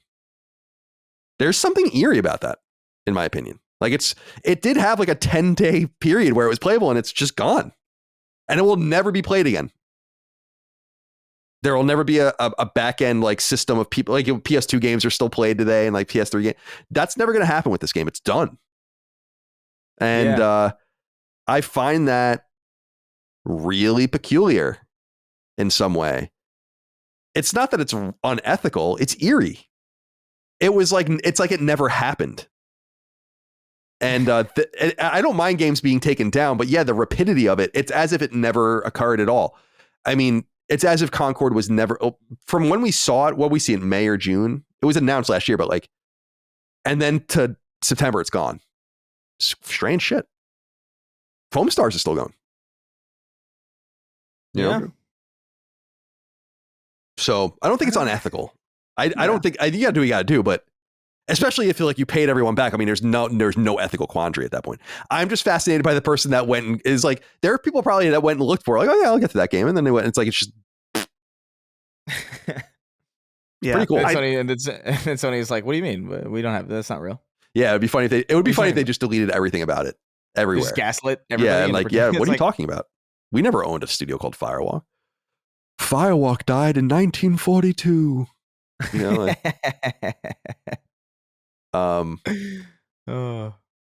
so yeah. All right. Finally, Genesis Point wrote in, said, "Hi boys, is trying to develop the next big Fortnite-like project just a fantasy? Across all of gaming, we see the standard stay the standard. COD is the first-person shooter. The big three battle royale games are the king. EA Sports outscores all the other sports attempts.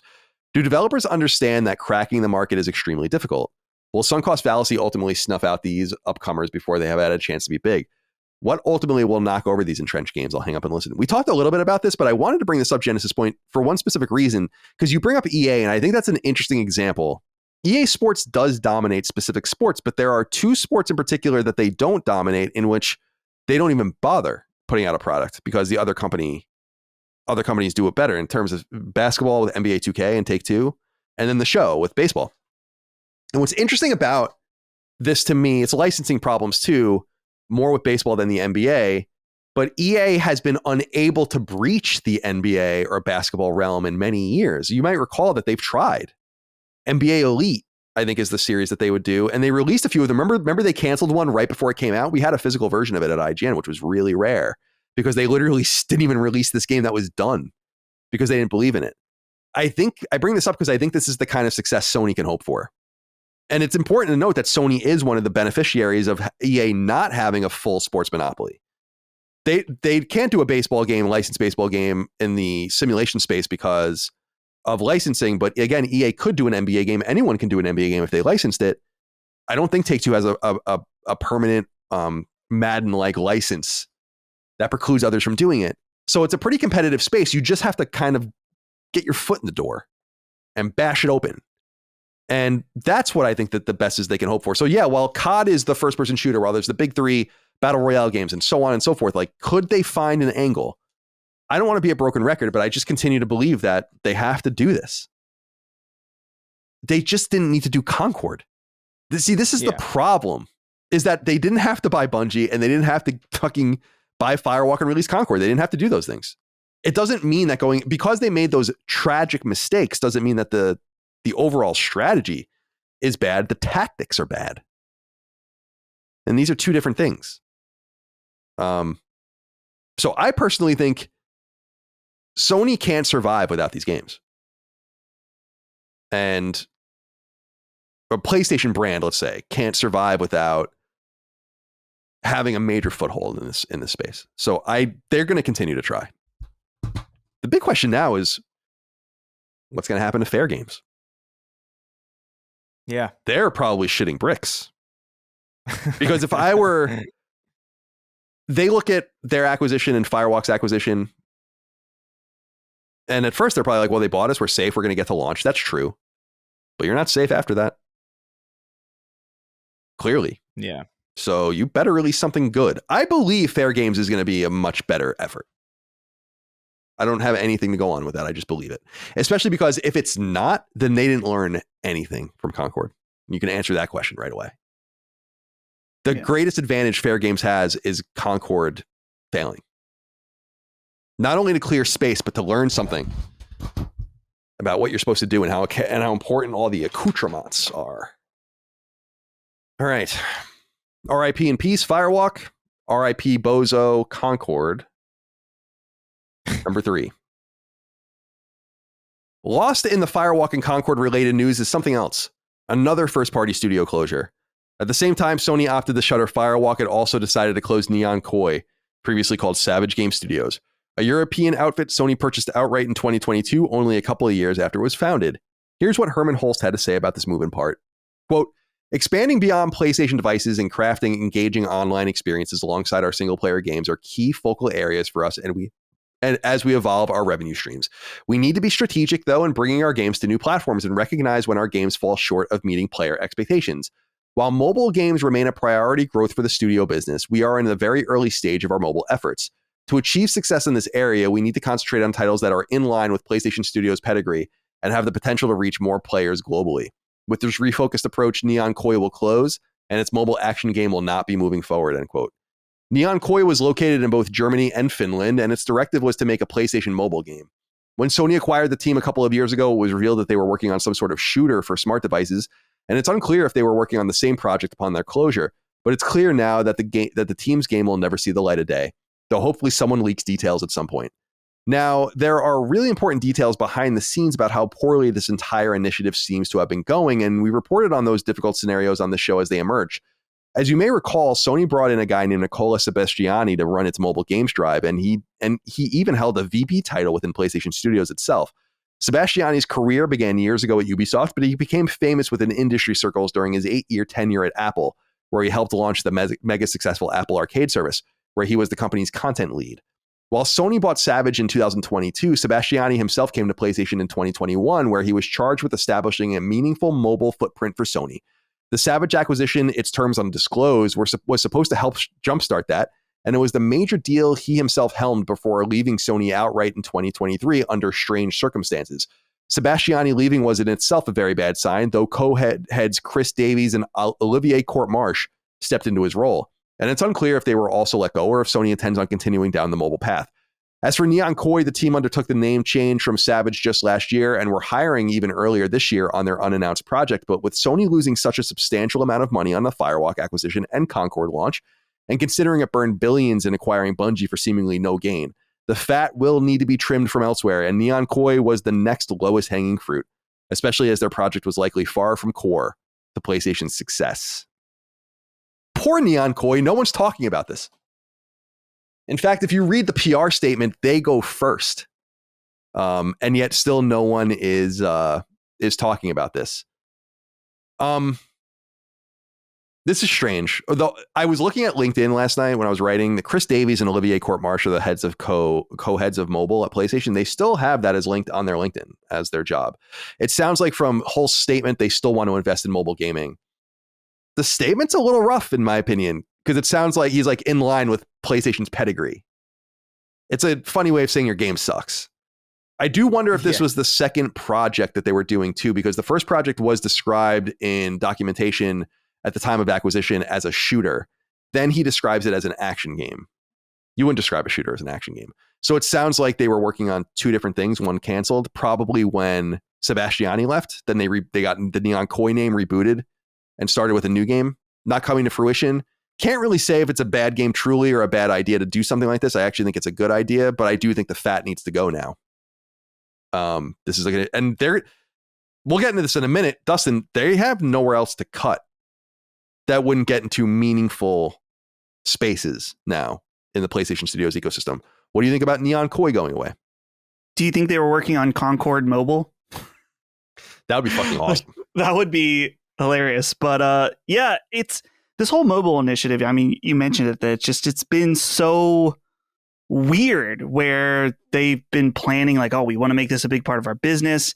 Then they do weird things like license out IP with that the racing game. Wipeout. Wipeout. Yeah, the Wipeout game that was odd. And so it's clear that they are probably looking at games like Genshin Impact and seeing how they are successful mobile and console games. And so ideally they could have something like that going for them. But no, they have not been able to release anything yet. And I feel bad for Neon Koi just in that it sucks. It sucks in different ways for both of these two teams, but Neon Koi has nothing to show that they've worked on, which I guess might arguably be better than releasing something like Concord and then having it be, recalled totally. So maybe they are in a better situation, but to just have years of your life, if you worked on something and then had nothing to show for it, that absolutely sucks. So feel bad for them. But in my opinion, Sony, as far as their mobile initiative, I don't know. It may seem like at this point, is it even worth it? Right? Like maybe they should just design a game that then can also be played on mobile, like something like a Genshin Impact, like something along those lines, that you design a game within those parameters. But maybe it's good. Maybe they're able to just focus in and find the right partner at this point. Maybe they don't need to own a mobile team in order to be in the mobile space. But it just seems like, as we were saying earlier, the opportunity cost. I'm sure that investors and other people are like, why aren't you in this space? But clearly they're not able to get it together to make it happen after years of trying. Well, that's exactly right. That's why I was taking umbrage with his statement where it's like, we're still very early in our mobile initiative or whatever. I'm like, dude, you fucking hired Nicola Sebastiani more than 3 years ago. Yeah. The fuck are you talking about? What are you doing? How can you be very early? It's just so weird. I really feel like, again, it's feast and famine. Like the low interest rate era helped facilitate the acquisition of teams that Sony really needed and they're doing great work. Think Housemarque or Nix's. But then like it created these ecosystems where like, yeah, and we'll get going with Deviation, a game they canceled. And we'll get going with Haven, who people are skeptical of. And we'll get going with Firewalk, who's gone. And we'll buy Neon Koi or Savage at the time, and they're gone. It's kind of a strange situation. I mean, it's hard to look at this as anything other than like it's not a meltdown. It's just like there's no more fat. Yeah. Now every cut is going to be more meaningful. So, Chris, where are you on this Neon Koi going away and the mobile initiative and all the rest? Yeah, I mean, it's first of all, it's superficially sad because Neon Koi is a dope name. It is. I really like that name. And it's a real shame that they didn't make anything and that they're just gone now. The first thing that I think about when I see a story like this, and it's not the first time, is I know that there is wisdom in saying like, hey, we've got to chase these markets. It would make sense. Like we talked about live service a little bit earlier. It's like, it makes sense to compete in this space. Maybe just be a little bit smarter with the strategies. But at the same time, like I look at them failing with that. I look at PSVR being in a weird space. I look at the mobile initiative now kind of being in a consistent state of crumbling. And I wonder, like, I don't know, man, like maybe you don't want, maybe you don't want Focusrite to be building your microwaves. Like maybe there's just certain things that people are good at, and maybe certain things people don't understand.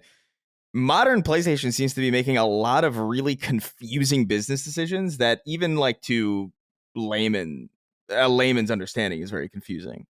And so I don't know what that says about the higher up. I don't know what that says about the health of the overall internals of this apparatus. I know that PlayStation itself is in a good space because it's the market leader in like as far as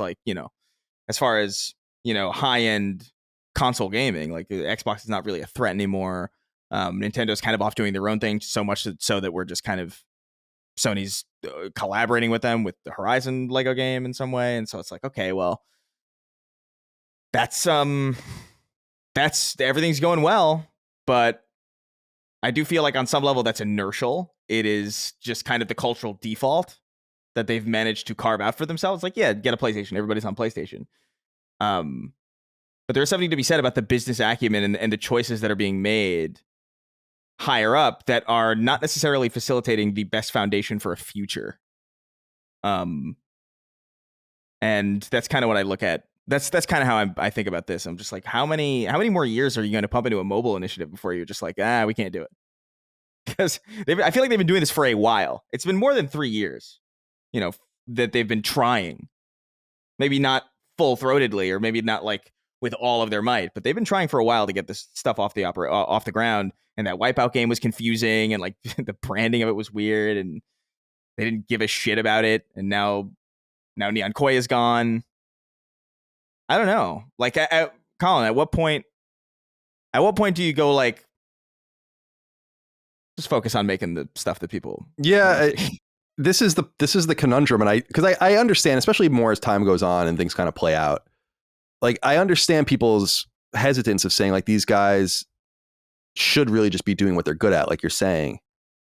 I just can't escape that.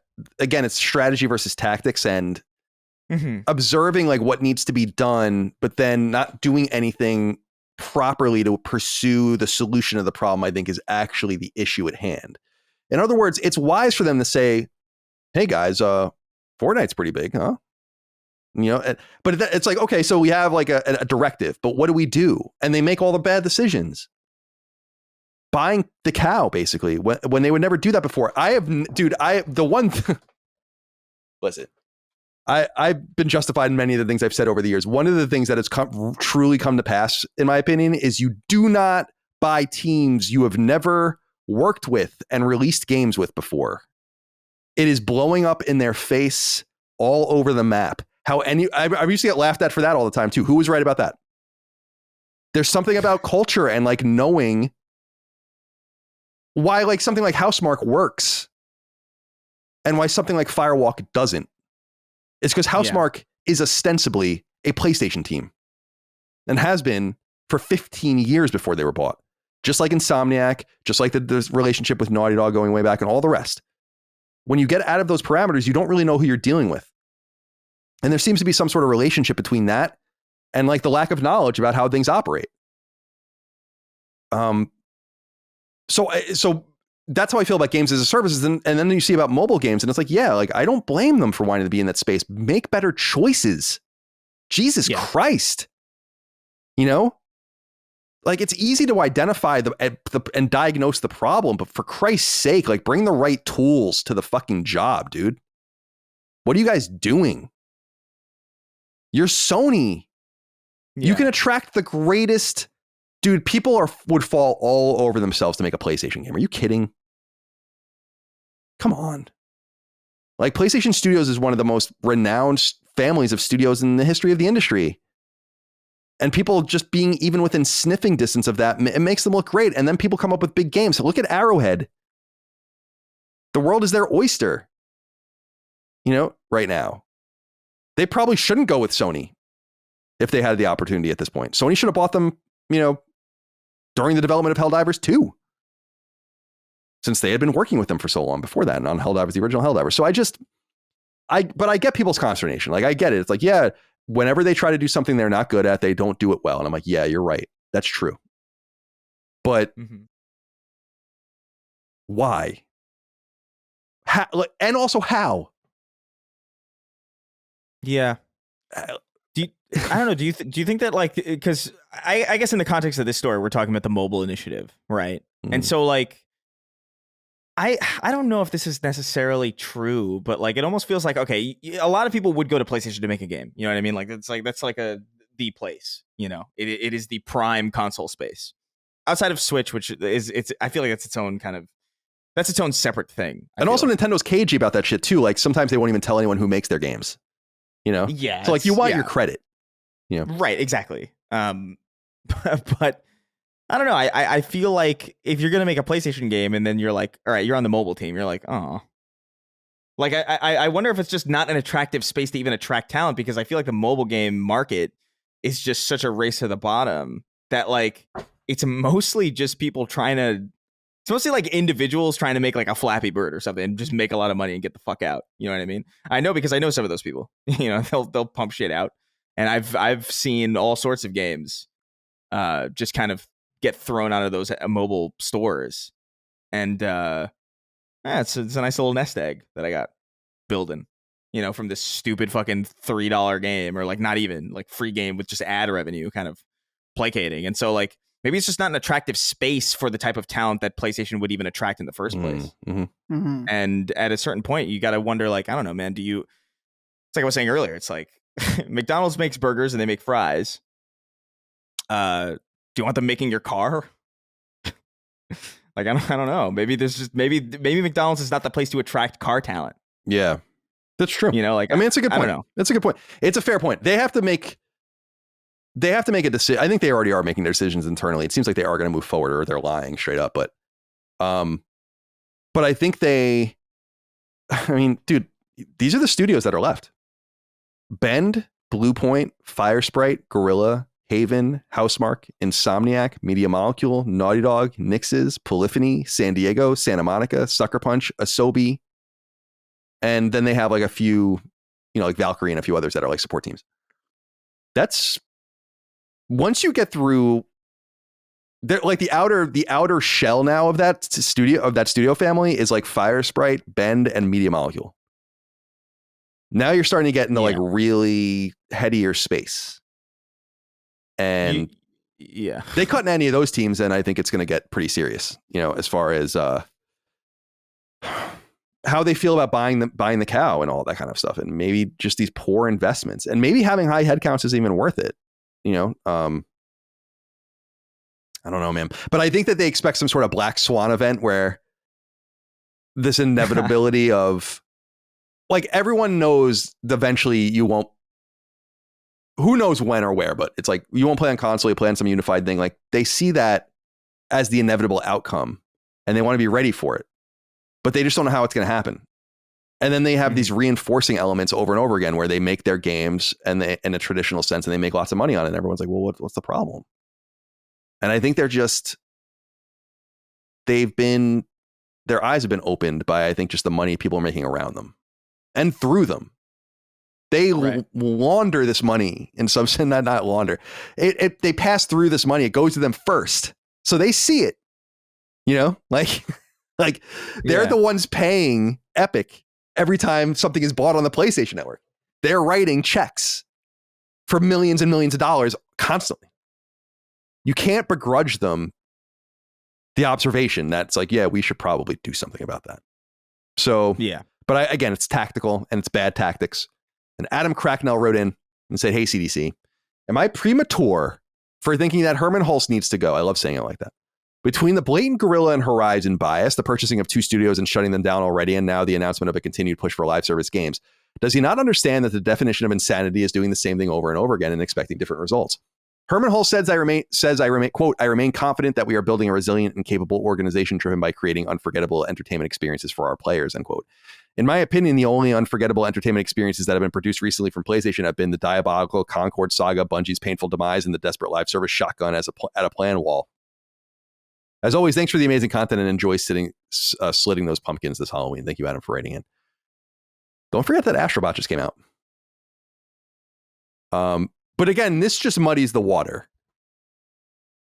I don't know how much Hulst has to do with all of this stuff. I mean, he was the head of the studios before he became co-CEO. But who knows if how much power he has to really transact, let's say. So it could be like a thing where you have a coach and a general manager on a sports team. The coach coaches the players you have there. The general manager acquires the talent. Often coaches don't want the talent, but they get it anyway. Sometimes the coaches need talent that they don't have and have to work with what they got. And so it's unclear to me who is really pulling the strings. The thing that's clearer to me than ever, though, is Jim Ryan really fucked some shit up, didn't he? I mean, I'm a little, people are like, yeah, we've been saying this the whole time. And I'm like, you were saying that kind of from the hip. You didn't really have any evidence. It was a feeling like, why would you leave? What's going on here? The only evidentiary kind of stuff we really had was the success of the hardware and then a lot of unknowns in terms of software. But as things have played out, it becomes clear to me on the spectrum that I've talked about in the past of analysis of that particular deal of Jim Ryan kind of retiring in quotes, is like, this guy kind of fucked things up pretty badly. And I wonder if it's him.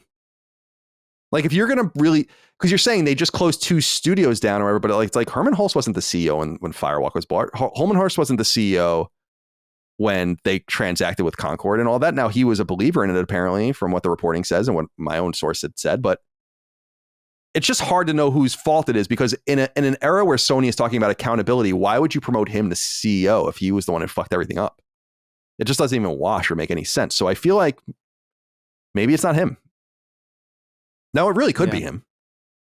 But I'm more inclined to think it could also be that it's a lot of people, including him and including Jim Ryan, and it all fell on one person. But the buck does stop at the top. So it's easy to blame Jim Ryan, and we will, I guess, in some sense, but also he makes decisions. People under him make decisions. He delegates. People come up with these deals. They pay the price. There's a bunch of people doing all this shit. It's really a team effort. So we're in a wait and see approach with Hulst, I think. But I just read between the lines, like, why would they have made him CEO if they blamed him for this? That doesn't make any sense.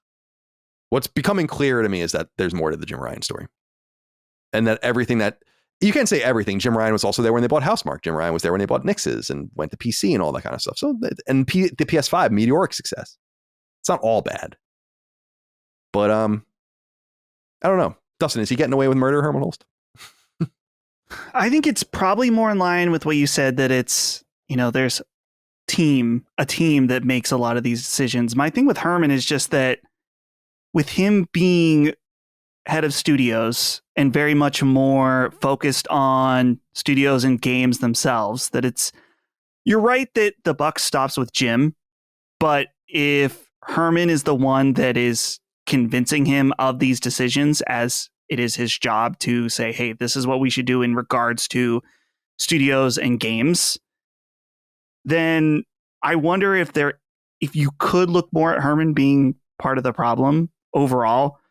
So I guess we are in the wait and see approach, where now that Herman has unleashed control, Herman unleashed, I guess if things get significantly worse, then we can say, yeah, it was kind of him and him leading the charge with, as far as games, with Jim Ryan, and then moving on and having more power here. So it's hard to say. I'm still not sure about so I guess, Colin, you're implying is like, was Jim asked to leave? Yeah, or it's just like, we're not firing you, but your contract's up. Time to go. Right. Because these things don't blow up suddenly. They blow up slowly. Mm-hmm. Bungie probably started becoming much more, it probably became way more clear what was going on with Bungie around the time he was leaving, or where they were figuring that out. Things like the Deviation deal blew up. Think of all the games that were canceled. Some of them announced, some of them unannounced. It's a big deal that they canceled the Last of Us game. And the all unannounced games, from Twisted Metal to the London Studio Fantasy game to, they've canceled a lot of shit. And so who knows? Can we all agree before we move on, though, that picture of Herman Hulst with the glasses is like the funniest picture? You know what I'm talking about? Like, yeah, like he's got the glasses down on his nose. Yeah. It's just like a screenshot of like a video. We'll love that. I think I've ever seen it. We have to get that into the art. Make sure to request that through the powers that be. Dustin. Yeah. All right. Number 4. Quick one. Finally, we end this week's news, as we often do, with new PlayStation Plus games. This time we have the so-called freebies available to all PlayStation Plus subscribers, regardless of tier, a long-running tradition that allows players to grab games free of charge for their download list or for immediate play. And they can be accessed in the future so long as your PS Plus account remains active. The following games will replace the current slate on November 5th, and they'll be available for you to claim until December 2nd. The biggest game of the bunch is undoubtedly Ghostwire Tokyo on PlayStation 5. Tango Gameworks 2022 released that, as you may recall, was mysteriously caught up in the Microsoft acquisition of Bethesda, the studio's parent company, thus having an Xbox team making a timed PlayStation exclusive. Nonetheless, the game emerged on other platforms in 2023. It's an open world action game and it's great. Also available for you to try is racing game Hot Wheels Unleashed 2 Turbocharged, which launched on both PS4 and PS5 in 2023 by way of Racing Studio Milestone. Finally, PS Plus Premium has netted another day-and-date game that will enter the service upon its wider launch on the PSN, and that's the online social deduction game Death Note Killer Within, available on both PS4 and PS5. So just some new PS Plus games, nothing too crazy. Ghostwire Tokyo is awesome. If you guys haven't played that game, I think that game is really rad. So check that out. Anything for you guys? I'm curious about this Death Note game because I love Death Note, the anime. Yeah. Watching the trailer, I'm not sure about it.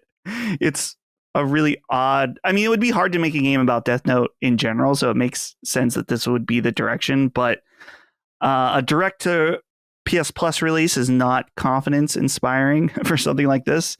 But I'm gonna check it. I'm gonna check it out. I mean, nothing wrong with some light Yagami going on. Some L. Chris, this is the most upsetting. You never watched Death Note? I did. I liked Death Note actually. That's one of the few anime that I watched specifically because somebody told me the episode count, and I remember being like, "Oh, that's doable." It's like a respectable amount of episodes where it's like, okay, that's not crazy. But I'm looking at the trailer right now, and I hate this. There's specifically a character at 1 minute. I'm looking at the trailer on Death Note Killer Within Bandai Namco announcement trailer. Got 245,000 views at 102 at 1 minute and 2 seconds.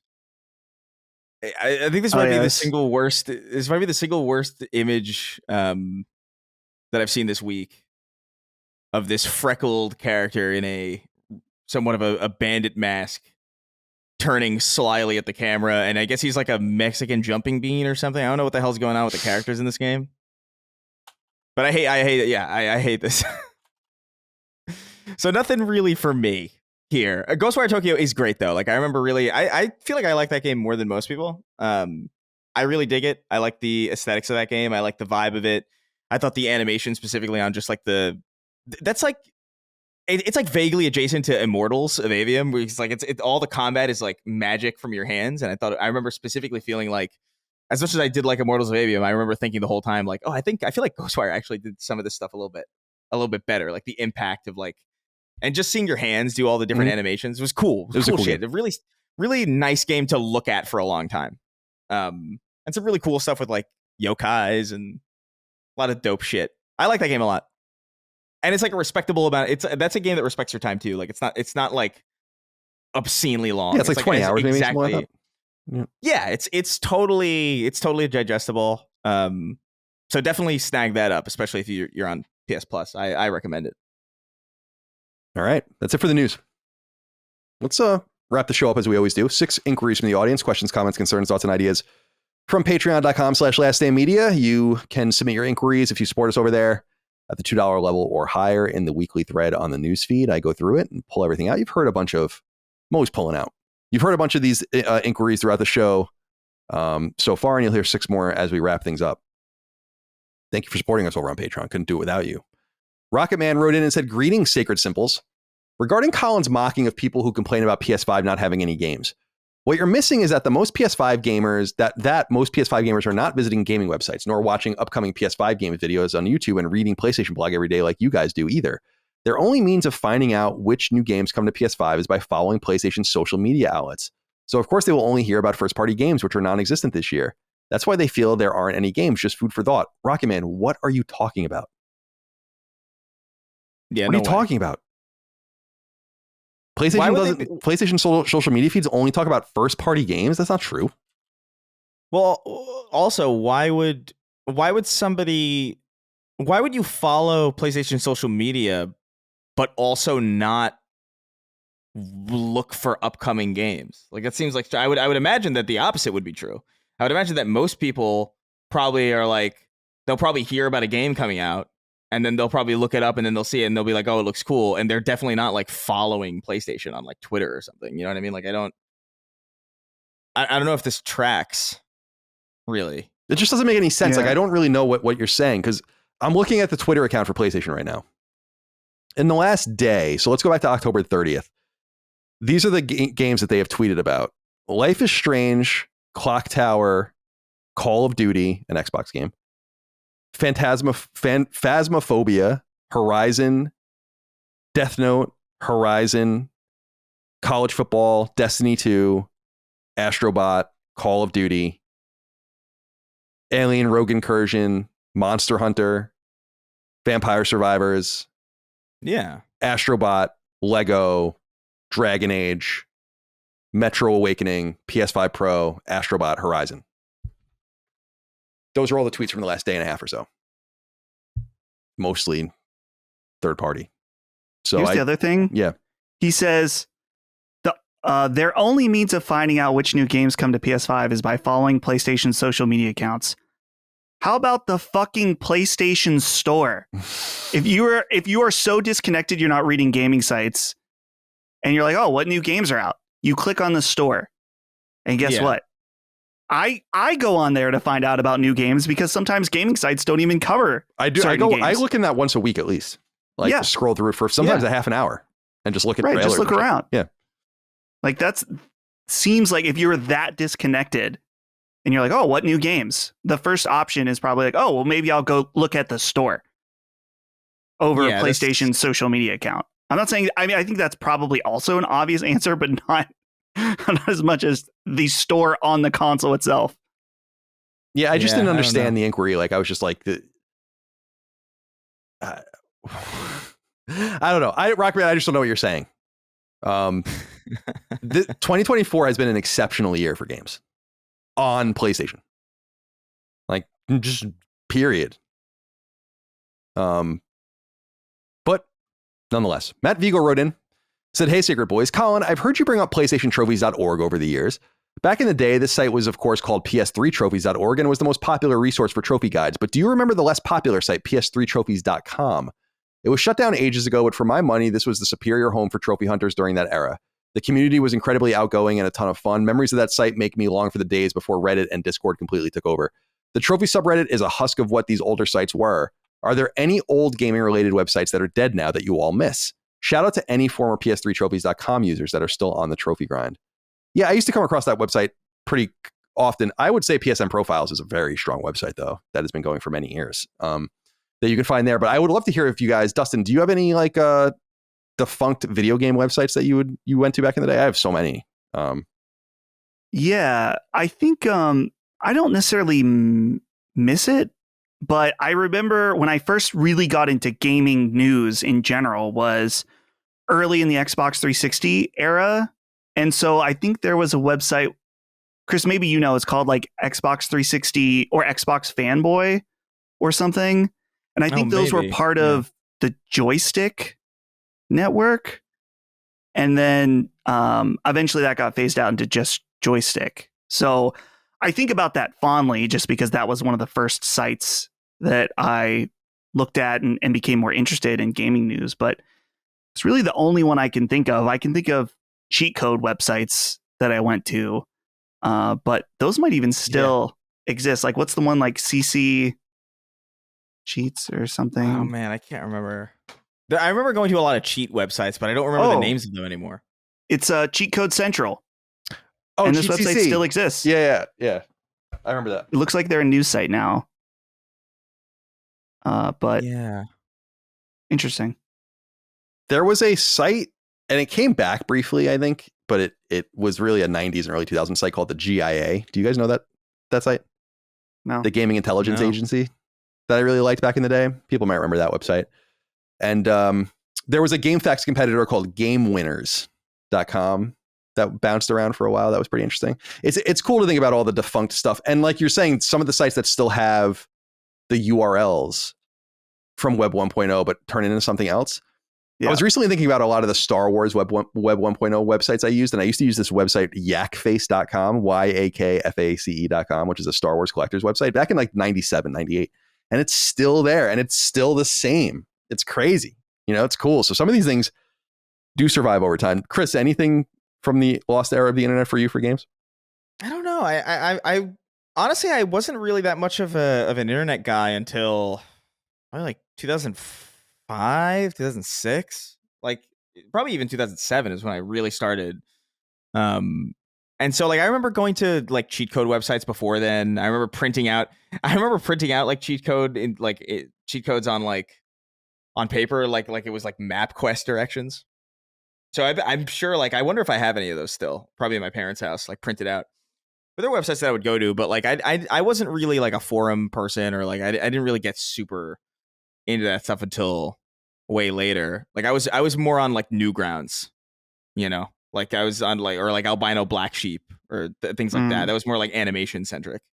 So yeah, I don't know. I wish I could remember the name of that cheat code website. We have to shout out too. Game FAQs or Game Facts. Game Facts. I love that their website, it feels the same. I know it's not the same website from back then, but it doesn't feel drastically different.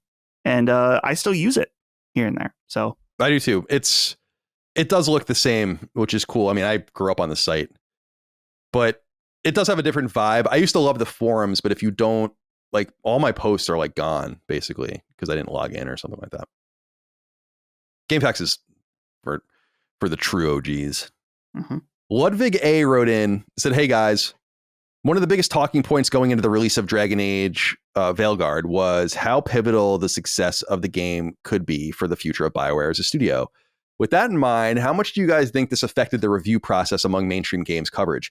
There seems to be a disparity between bigger outlets' verdicts on the game compared to independent reviewers such as Skill Up and Matty. Could there be personalities at these big publications trying to show unnatural solidarity towards BioWare, similar to what happened with the Insomniac leak? I'll take off my tinfoil hat now and listen. Thanks." So apart from what we talked about earlier in the show with the nonsense with Grums and all the rest, there probably is a question. And this is the disappointing thing about having just ham-fisted morons leading the culture warrior charge, is there probably is a conversation to be had about, is this a piece of the culture war? Think about Hogwarts Legacy, right? Right. Hogwarts Legacy, independent of all of the culture warring, has done extraordinarily well. It's one of this year's best-selling games, nonetheless, last year's. And that's impressive. However, it becomes a cudgel, or it did become and is a cudgel for one side or the other to use against. Oh, the woke game is doing well. Oh, J.K. Rowling's doing well. Oh, this game is doing poorly. Like, and you kind of imbibe it with you. And that could be happening with Dragon Age. I don't know for sure. I'm not going to play it. I don't care about the game. But it has a trans director. I don't know if you guys saw some of the stuff, like the dialogue is fucking hysterical. I mean, like really bad. Really, really bad. No disrespect, but fucking bad. No, it's terrible. There is a weirdness to it, generally speaking, wherein I feel like people are like, there's going to be people in the culture war that are like, this game has to fail by virtue of those things. There are going to be people in the culture war that say this thing has to succeed by virtue of those things. If it's like an election, it's a commentary on you to lose more than it is for you to win. And I think Dragon Age might be in there, yeah. But I don't know for sure. It is weird to see all the reviews using similar terminology, but I think that's just because a lot of them are bad writers. We used to be really obsessed at IGN of not using trite terms and cliches. So we all do in our verbiage and everyday writing and all the rest. But a big one I remember was like we were not allowed under any circumstances to say something was a mixed bag. That was like a really big one. You can't say it. You get ridiculed to fucking shit if you said something was a mixed bag. You always had to figure out a different way to say it. And I think that like they're saying this is a return to form. And that's less cliche. And maybe it is a return to form. It's been a long time since we've gotten a good BioWare game. So I don't really look into it as too incriminating, personally. I think the bigger thing is all the ethereal kind of unquantifiable shit going on around Dragon Age that is certainly weighing it in one direction or the other, which is why I just don't believe any of the coverage of the game. And I also just don't care. Because it's just like, meh. It's just not for me. No. Dragon Age is a love letter to BioWare fans. You really feel like a dragon. Yeah, exactly. Oh, the warrior has a sword. It really makes you feel like Dragon Age. I don't know, man. Like this whole, like I saw some of the dialogue and I'm like, this is fucking embarrassing, dude. It's like Like it's somebody, so bad. I think Skill Up said something like it sounds like everything was written with HR in the room, and it's like so perfect. It's like a great way to describe a lot of the stuff that I was seeing. Yeah, I don't know. I think this game looks like a mess, but I also feel like we are talking in a very insular kind of space. So like every time we talk about a game like this, it's really easy to be like, oh, well, the coverage is like mixed and like largely negative. It's going to do poorly. But like, I actually feel like this is one of those games that's like, what's that? Almost like Suicide Squad, where like it's going to sell so much anyway that like, I don't know. Like, I don't think this is going to do poorly necessarily. No. I feel like this is going to sell like a lot. No, I think it's going to do really well. But it's definitely not my kind of game based on even with like the wizard stone. Like I can forgive that if I hear from people who are like really into Dragon Age and it's like, oh, it's really good. But I haven't really heard that. And so I'm just going to skip it. It's not really something I'm even really interested in. Maybe if it gets really cheap later on, I'll give it a shot. But even then, it's pretty fucking unlikely. Yeah, it's just not for me. It looks frankly trite as hell. But do you see the clip where it's like a 5-minute clip about a character that misgendered? Yeah, that's the one. That's the clip. Yeah, dude. This is the problem between.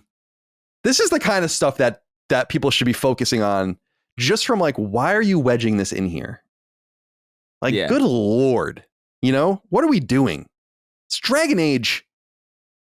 What the fuck are you doing? Anyway, Ludwig, thank you for writing in. Do you have more? Do you want to say, Chris?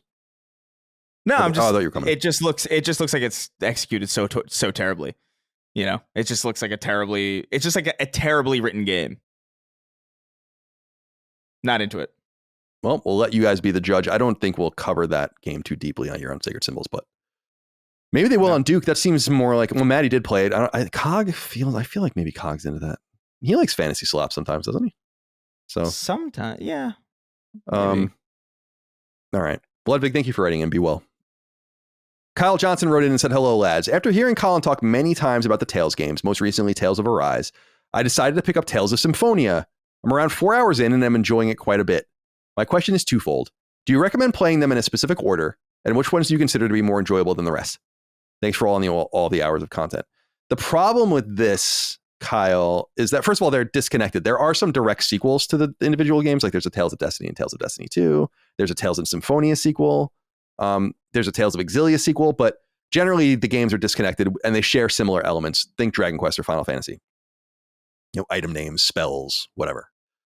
The unfortunate reality is that a lot of Tales games are simply not really easily accessible. If you go back to the early Tales games, so the first 3 Tales games are Fantasia, Destiny, and Eternia, and those aren't playable really anywhere.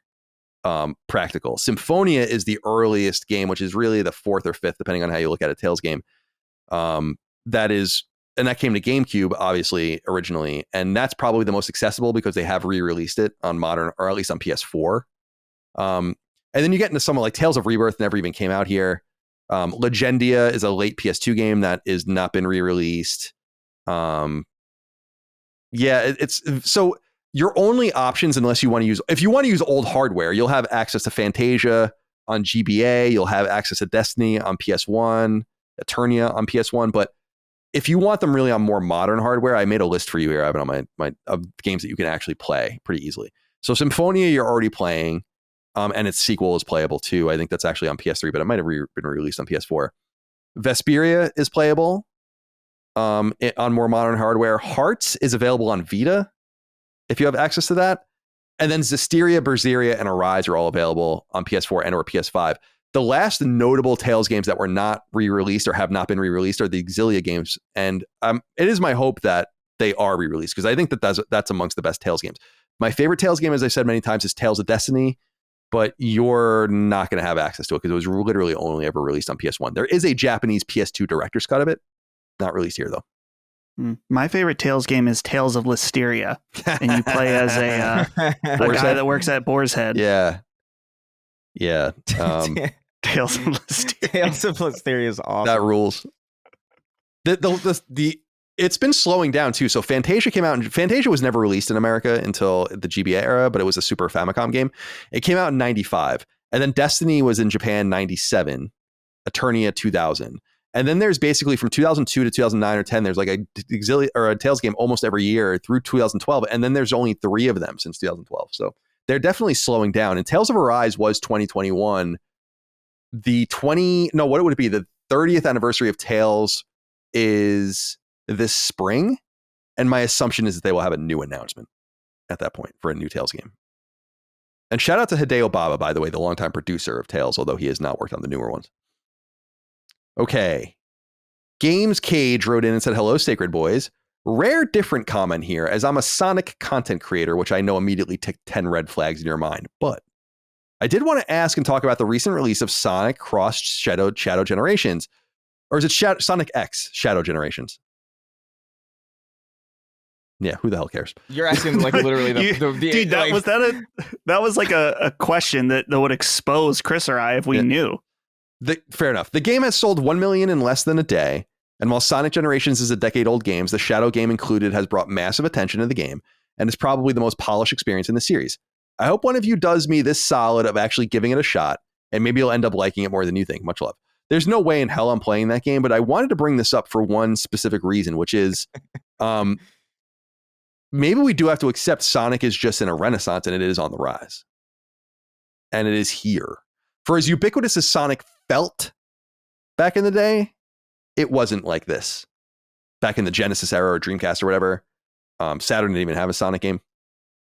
I think, to me, I look at it and I'm like, why? And where did this come from? Not being mean to it, but in other words, is it the film? Is it parents imbuing their child with the love of Sonic? I think it's probably a combination of these things, but there's no doubt that Sonic is wasn't Sonic Generations or not Sonic Generations. The 3D Sonic, wasn't that like the highest selling Sonic game? Frontiers? Oh, Frontiers. Wasn't that the best selling Sonic game? Is that possible? I'm trying to find this on the fly. VG charts. This doesn't help. I'll look it up. Go ahead. Do you have anything you want to say about the popularity? I'll look it up if you'd like. Dustin, let's go to you. I think it's probably because of the film. The film ended up being good by whatever standards people are looking for. And so it was really successful. So they did the third movie's coming out. They did a Paramount Plus show. And so, yeah, I think that's a huge part of it. And it is true also what you said, that the parents of kids of that age would have grown up in the original prime Sonic era. So I feel like, Chris, you and I are we're probably in the in-between Sonic era, where I grew up playing some Sonic on Genesis, but it wasn't like kids at school were like, oh yeah, Sonic, he's my favorite. Like we were kind of past that, you know? Yeah. But now kids, they love Sonic for one reason or another. Just another blow, really, to society. To humanity. I found data, by the way. So Frontiers was the best-selling 3D Sonic game. Because I was like, that can't possibly be right. Like the Genesis ones were huge. It says here Sonic 1 is 15 million, although it was bundled in with the Mark II. Sonic 2 at 7.5 million, Sonic 3 at 4.99 million, and then Frontiers, which would be the biggest 3D one at 3.5 million. So yeah, so that's what it was. Misremembering a little bit. Chris, Sonic, he's here to stay.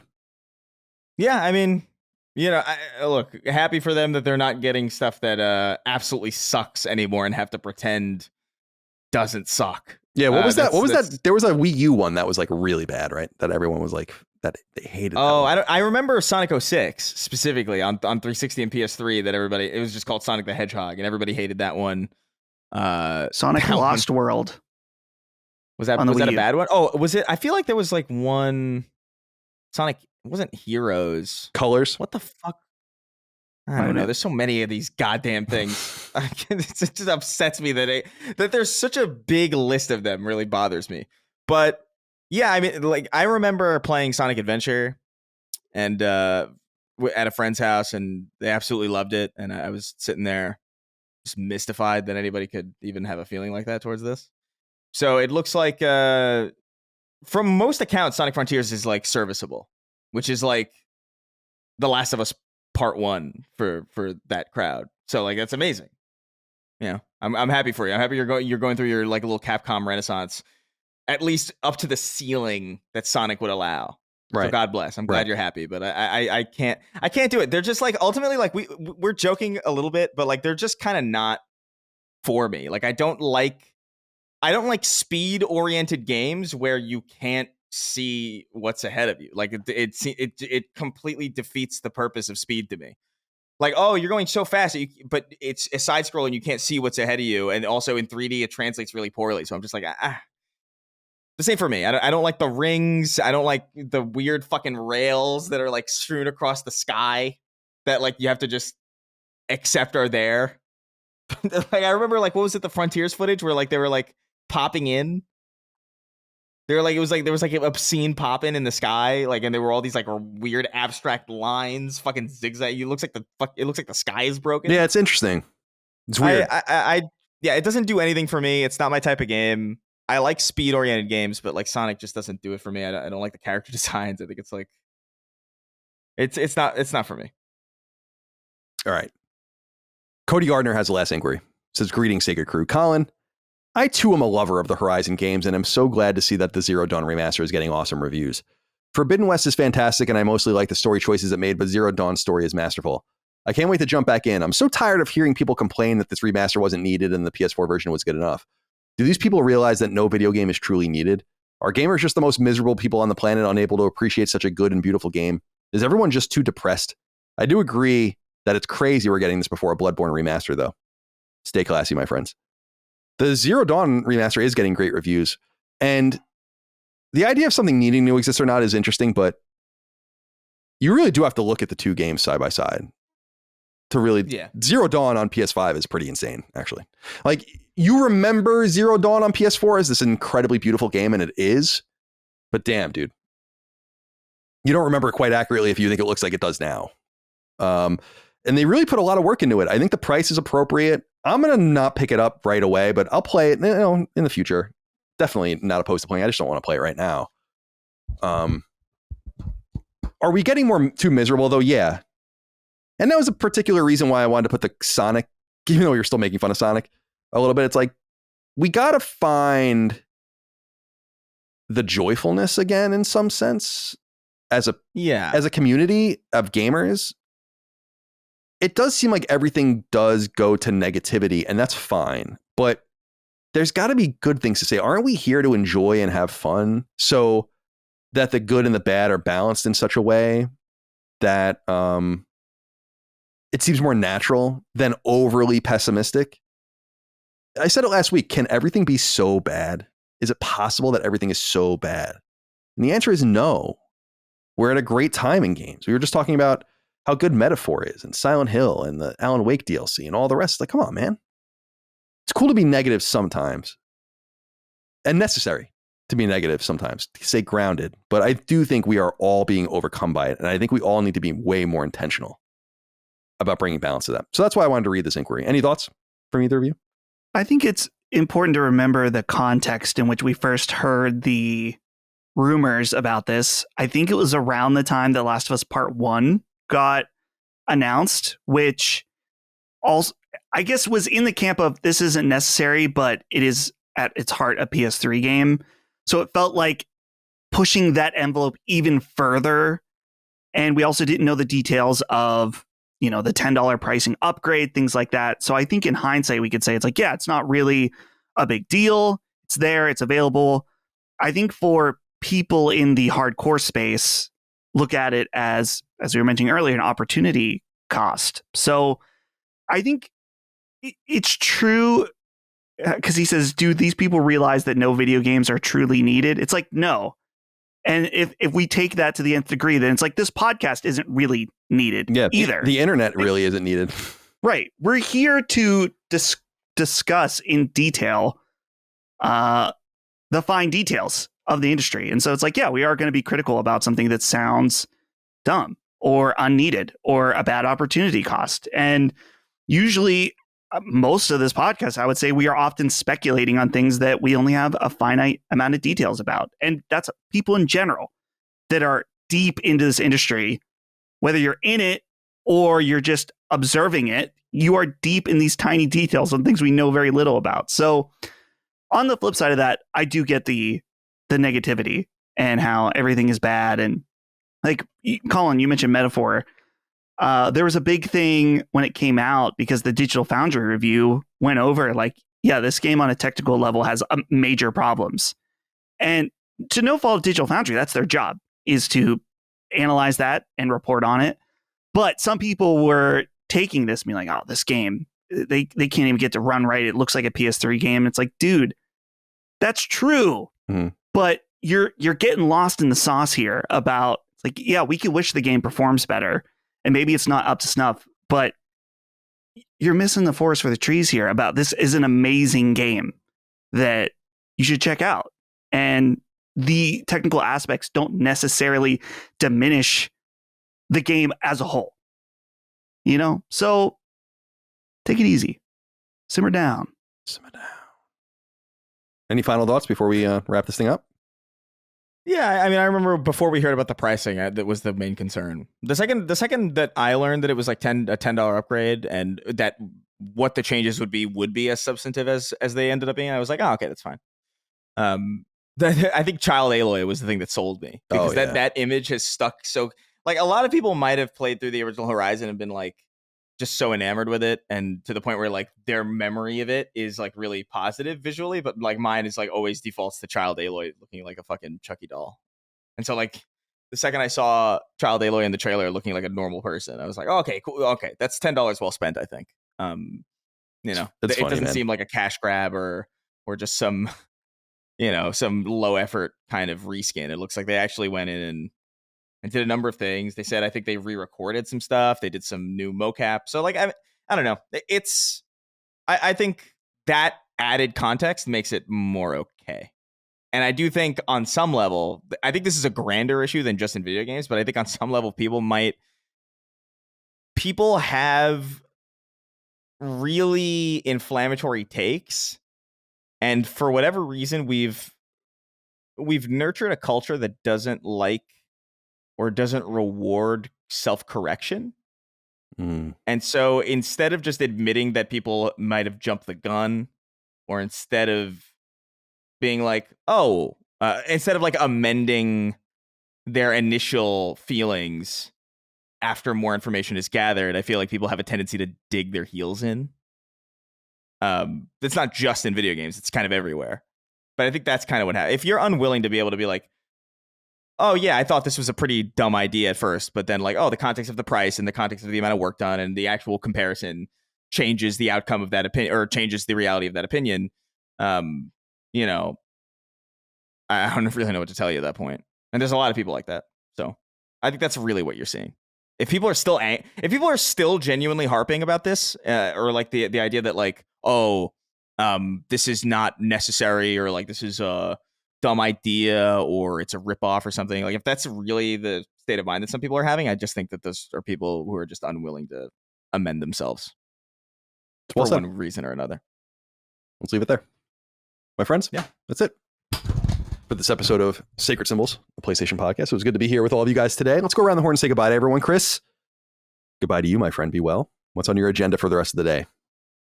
I don't know. I'm kind of debating whether or not I want to start, whether I want to get Black Ops, because I was checking earlier while Dustin was talking about it, and I was going to get it through Game Pass, and then I realized like my Game Pass is done.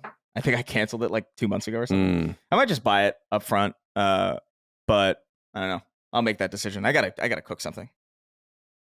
Dustin, I need food. I forgot to mention earlier that I did check out the Monster Hunter beta. I'm going to reserve full thoughts for next week. This game, as far as a visual and technical perspective, it definitely needs some time to cook. Dude, I've never played a game on performance mode on PS5 that made me feel like I was playing a Switch game. Like, it is so low res, so blurry. I hope they can fix that because it is insane. But beta is this week for anyone who wanted to check it out. I think it's available to everybody now, and I think it's on PC now too. So I'm going to play on PC. I'll report on that next week. As for tonight, my parents are getting in for the closing of their house tomorrow. So just chill, hang out with them. And I think on the docket, since it's Halloween, I'm going to watch the Red Letter Media Halloween episode of Best of the Worst tonight. So I'm very excited. Very well. That. Good. I'm just going to watch football, hang out, go into the Jefferson tomorrow to stay over, like I said, or maybe I didn't say that, or for our anniversary. And so, yeah, just a nice calm weekend as we lead into the election next week. Please, if you're an American, please go exercise your right to vote and let your voice be heard. But otherwise, we'll see you next episode for more Sacred Symbols of PlayStation podcast. We appreciate your support on patreon.com/laststandmedia for early ad-free access and a bunch of other les accoutrements if you want to check that out, and laststandmedia.store for merch. We'll see you next time for more. Until then, goodbye. See ya. Take care, guys. Sacred Symbols, a PlayStation podcast, is a product and trademark of Last Stand Media and Collins Last Stand LLC, and is proudly recorded in the USA. The show is conceived by, is written by, and is directed by me, Colin Moriarty. My co-hosts are Chris Raygun Maldonado and Dustin Furman. The show is produced by executive producer Dustin Furman. It's edited by associate producer Ben Smith. All of Last Stand's theme music is by my best friend, Ramon Narvaez. As you know, all of Last Stand's shows, including Sacred Symbols, are fan-funded on Patreon at patreon.com/laststandmedia. The following names are at the producer level on Patreon, our highest tier, and we're grateful for your thoughtful and kind contributions to our independent endeavor. Thank you.